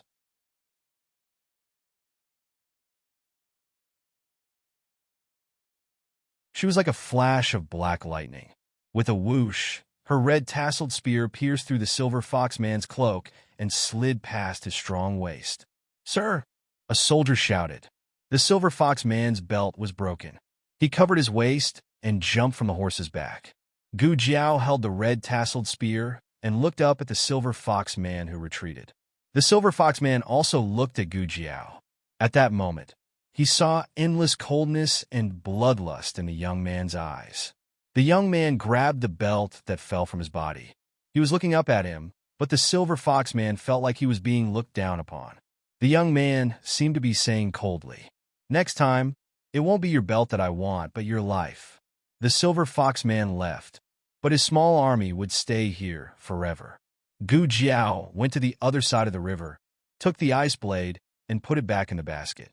There was an arrow in Tang Yueshan's left thigh, which went through his entire leg. Gu Jiao put the red tasseled spear and the basket on the ground. She knelt on one knee and said to Tang Yueshan, "Bear with it." Cold sweat broke out on Tang Yueshan's forehead. Gu Jiao took out her dagger, cut off the arrowhead, and pulled the arrow out from the other end. Blood splattered everywhere. She quickly covered the two bloody holes in Tang Yueshan's thigh with gauze. "It's useless." Tang Yueshan's lips were pale. "It's a rusty arrow. Girl, I regret it. If I had known, I wouldn't have saved you." Tang Yueshan was a man who had experienced countless battles. He knew that once this rusty weapon hurt someone, it could never be healed. The prince consort did it on purpose. He wanted to kill him or Gu Jiao. Gu Jiao calmly took out a syringe from the small medicine box. Tang Yueshan looked at the thick and long needle. His heart skipped a beat. "What are you doing?" Gu Jiao raised her eyebrows. "I'm giving you a tetanus injection." Tang Yueshan didn't understand what she was talking about, but Gu Jiao's action of pulling down his pants with the needle made him panic. "You brat! I saved you. You stabbed me with a needle. Are you even human?" "You ouch!" Tang Yueshan felt a chill and pain in his buttocks. Grand Marshal Tang, who would never cry, bit his finger and cried.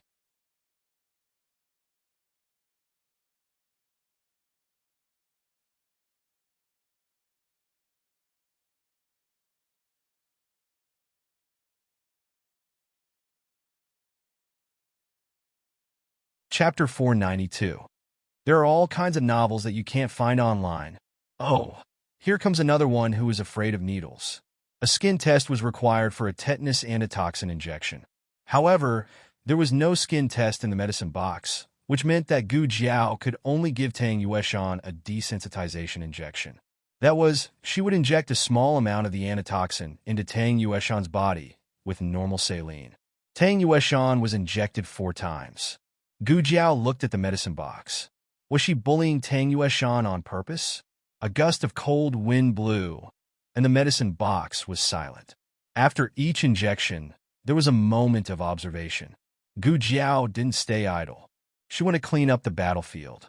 By cleaning up, she meant to take every soldier's money pouch, empty every soldier's dry food, and take away the horse that the man with the silver fox didn't have time to take. It was a war horse that was suitable for a frontier fortress. It was fat and strong and could withstand the cold. Gu Jiao was very satisfied. In addition to these, Gu Jiao also pulled back Tang Yueshan's arrows and the arrows of the remnants of the previous dynasty. She also picked up 2 good shields. Tang Yueshan looked at her, and the corner of his mouth twitched. Even a veteran wouldn't be so skilled. After cleaning up the battlefield, Tang Yueshan also finished the last injection. The 2 of them prepared to meet up with Gu Qingfeng and the old duke. Together with the 2 horses from before, they now had 3 horses.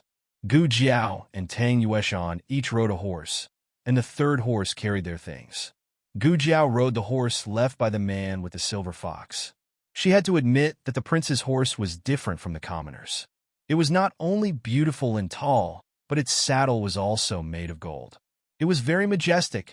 Gu Jiao sat valiantly on the horse's back and shook her head happily. Tang Yueshan was speechless. The 2 of them went west. Just now, Tang Yueshan and Gu Qingfeng found a cave. After putting the old marquis in the cave, Tang Yueshan picked up his bow and went back. Gu Qingfeng couldn't stop him even if he wanted to. Gu Qingfeng couldn't leave the heavily injured old marquis to search for someone, so he could only wait anxiously in the cave. After waiting for a long time, they heard the sound of horse hooves approaching from afar. He walked out of the cave and used the light reflected from the snow to take a closer look. When he saw the person sitting on the horse, his hanging heart finally settled back into his stomach. Gu Qingfeng came to pick up Gu Jiao and found that there was an extra horse and a lot of things. Gu Qingfeng frowned and looked at Gu Jiao suspiciously. Did you go to war or rob? Gu Jiao dismounted.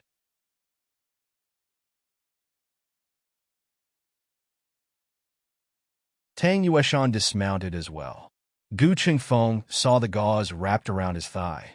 Are you hurt? Tang Yueshan opened his mouth to reply, but Gu Jiao had already turned to Gu Qingfeng. Are you hurt? No, Gu Jiao said. She wouldn't get hurt easily. If she got hurt, she wouldn't be able to see anything. That's good. Give it to me. You go in and warm yourself by the fire. Gu Qingfeng took the reins from Gu Jiao. Tang Yueshan also handed the reins to Gu Qingfeng. Gu Qingfeng said grumpily, "Tie up your own horse." Tang Yueshan chuckled. "This is your horse." Gu Qingfeng was speechless. Gu Jiao walked into the cave and found that it wasn't an ordinary cave. The entrance was narrow, but there was a huge cave inside. No wonder Gu Qingfeng dared to make a fire. The light from the fire couldn't reach the entrance. Perhaps it was because of the heavens, but it snowed again that night. Heavy snowflakes the size of goose feathers fell one after another, covering their tracks. The 3 of them sat around the fire. The old duke lay on the stretcher next to Gu Qingfeng.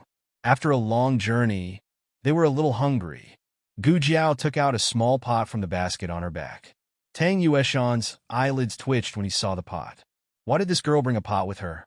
Gu Jiao went outside to fill the pot with clean snow and put it over the fire to boil. Then she took out the dry food she looted from the soldiers of the former dynasty. Gu Jiao and Gu Qingfeng both had their own water sacks, but Tang Yueshan didn't. Here you go. Gu Jiao handed him a water sack. Tang Yueshan thought, why do you have everything? Tang Yueshan took the water sack.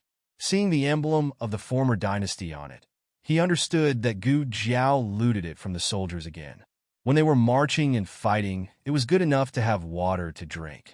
Naturally, they wouldn't be picky about whether the water sack had been used before. However, Gu Jiao gave him a new one. He didn't know if it was a coincidence or if she had chosen a new one. Tang Yueshan looked at Gu Jiao with a complicated expression. It's almost done, Gu Jiao said. Tang Yueshan lowered his gaze. He didn't say that he wasn't waiting for food. Gu Jiao distributed the baked pancakes. The few of them ate the pancakes and drank the snow water. No one said anything. Tang Yueshan was used to this kind of food. He subconsciously looked at Gu Jiao and Gu Qingfeng. He thought that Gu Jiao wouldn't be used to it. Who would have thought that Gu Jiao ate at ease while Gu Qingfeng looked disgusted? That was true. This girl grew up in the countryside and suffered hardships. She wasn't like Gu Qingfeng, who had always been a rich young master in the capital. How could he swallow this kind of food? Thinking of this, Tang Yueshan looked at Gu Jiao with a complicated expression. After the meal, Gu Qingfeng took out a map.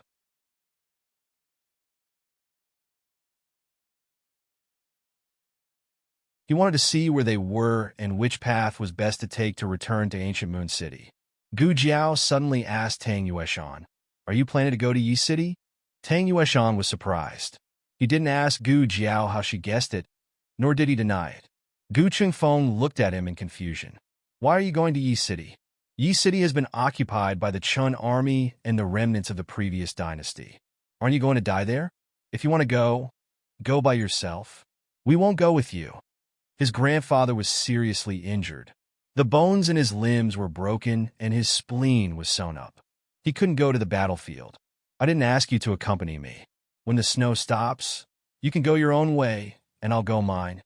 Tang Yueshan thought of something and asked Gu Jiao, "How long will it take for the poison to take effect?" Gu Jiao said without changing her expression, "A month." Tang Yueshan thought for a moment. "That's enough. I'll go to Ancient Moon City to find you in a month." Gu Jiao asked strangely, "Why do you have to go to Yi City?" Tang Yueshan said seriously, "My army is there. They've been captured by the Qin army. I'm going to rescue them." Gu Qingfeng wanted to taunt Tang Yueshan, but he couldn't find the words to do so. Tang Yueshan had snuck into a city occupied by the enemy alone. He knew that he was going to die, but he still did it without hesitation. It didn't matter if he was greedy for glory or if he was full of sincerity. But this time, Gu Qingfeng couldn't find anything to say. Gu Jiao paused and asked, "What's the situation in the three cities now?" Tang Yueshan said, "Beiyang City and Yi City have been occupied by the Qin army. The one guarding Beiyang City is Prince Chun Guobua, the sixth prince of the Qin kingdom and Yuan Tang's uncle. He's the commander-in-chief of the Chun army. The one guarding Yi City is the Rong family of the Chun kingdom. Yuan Tang's uncle, General Rong Yao, is the vice-commander-in-chief of the Qin army." Gu Jiao nodded. It was similar to the situation in the dream. "What about Lingguan City?" Gu Jiao continued to ask. Tang Yueshan said, "There are some Qin army in Lingguan City, but it's mainly guarded by the remnants of the previous dynasty. Princess Ning and son-in-law, Lord Fu Yun, has the blood of the previous dynasty's royal family. His uncle named himself King Yi. It's said that he's going to be the emperor soon." Gu Qingfeng said coldly, "They're overestimating themselves. The previous dynasty has been destroyed for 200 years. It's no longer in power. Do they really think they can overthrow the imperial power just because they bought some people and colluded with the Qin army? When my eldest brother comes, he'll lead the Gu army to wipe them all out." Gu Jiao didn't say anything. In the dream, Gu Chongqing did win the battle, but he was set up by a villain. The Gu army was almost wiped out, and his legs were cut off. The snow in the pot was gone.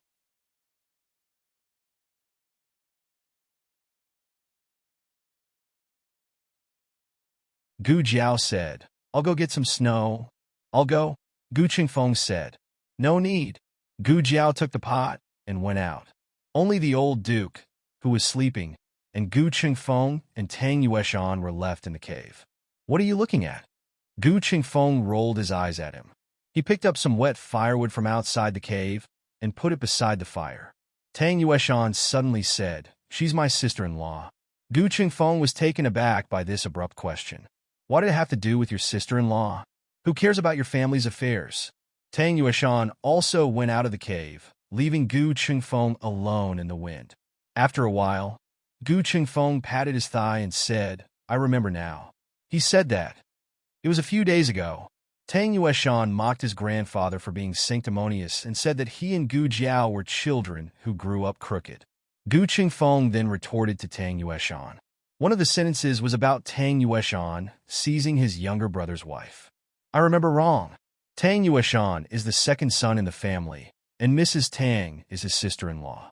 So when he said those words to me just now, he wanted to tell me that he wasn't seizing his younger brother's wife, but his sister-in-law?" Gu Qingfeng was speechless. Tang Yueshan must be out of his mind. They still had to take turns to keep watch at night. In case Gu Jiao didn't wake him up again, Gu Qingfeng decisively kept watch for the first half of the night. In the second half, he didn't wake Gu Jiao up but Tang Yueshan. "It's your turn." Tang Yueshan woke up with a big bow in his arms. Without saying anything, he got up and dragged his injured left leg to the entrance of the cave. They couldn't light a fire at the entrance of the cave. It was too eye-catching and easy to be discovered. The cold wind whistled, blowing Tang Yueshan's body that was gradually getting cold. His leg was pierced through, so he couldn't stand. He had to sit on the cold ground. Suddenly, a small figure came over. Tang Yueshan didn't need to look back to know who it was. He looked at the flying snow in front of him and said, "What are you doing here?" Gu Jiao threw something into his arms. "It's time to take medicine." Tang Yueshan picked up the strange little capsule. "Antidote?" Gu Jiao said, "Anti-inflammatory medicine." "That you're tuning in to the Romance Rendezvous YouTube channel. We're so grateful for your support, and don't forget to subscribe to join us on this incredible journey through captivating stories. Your generosity through donations truly makes a world of difference, as it's the primary source of revenue that allows me to expand and enhance this channel for you. Thank you from the bottom of my heart for being a part of this adventure,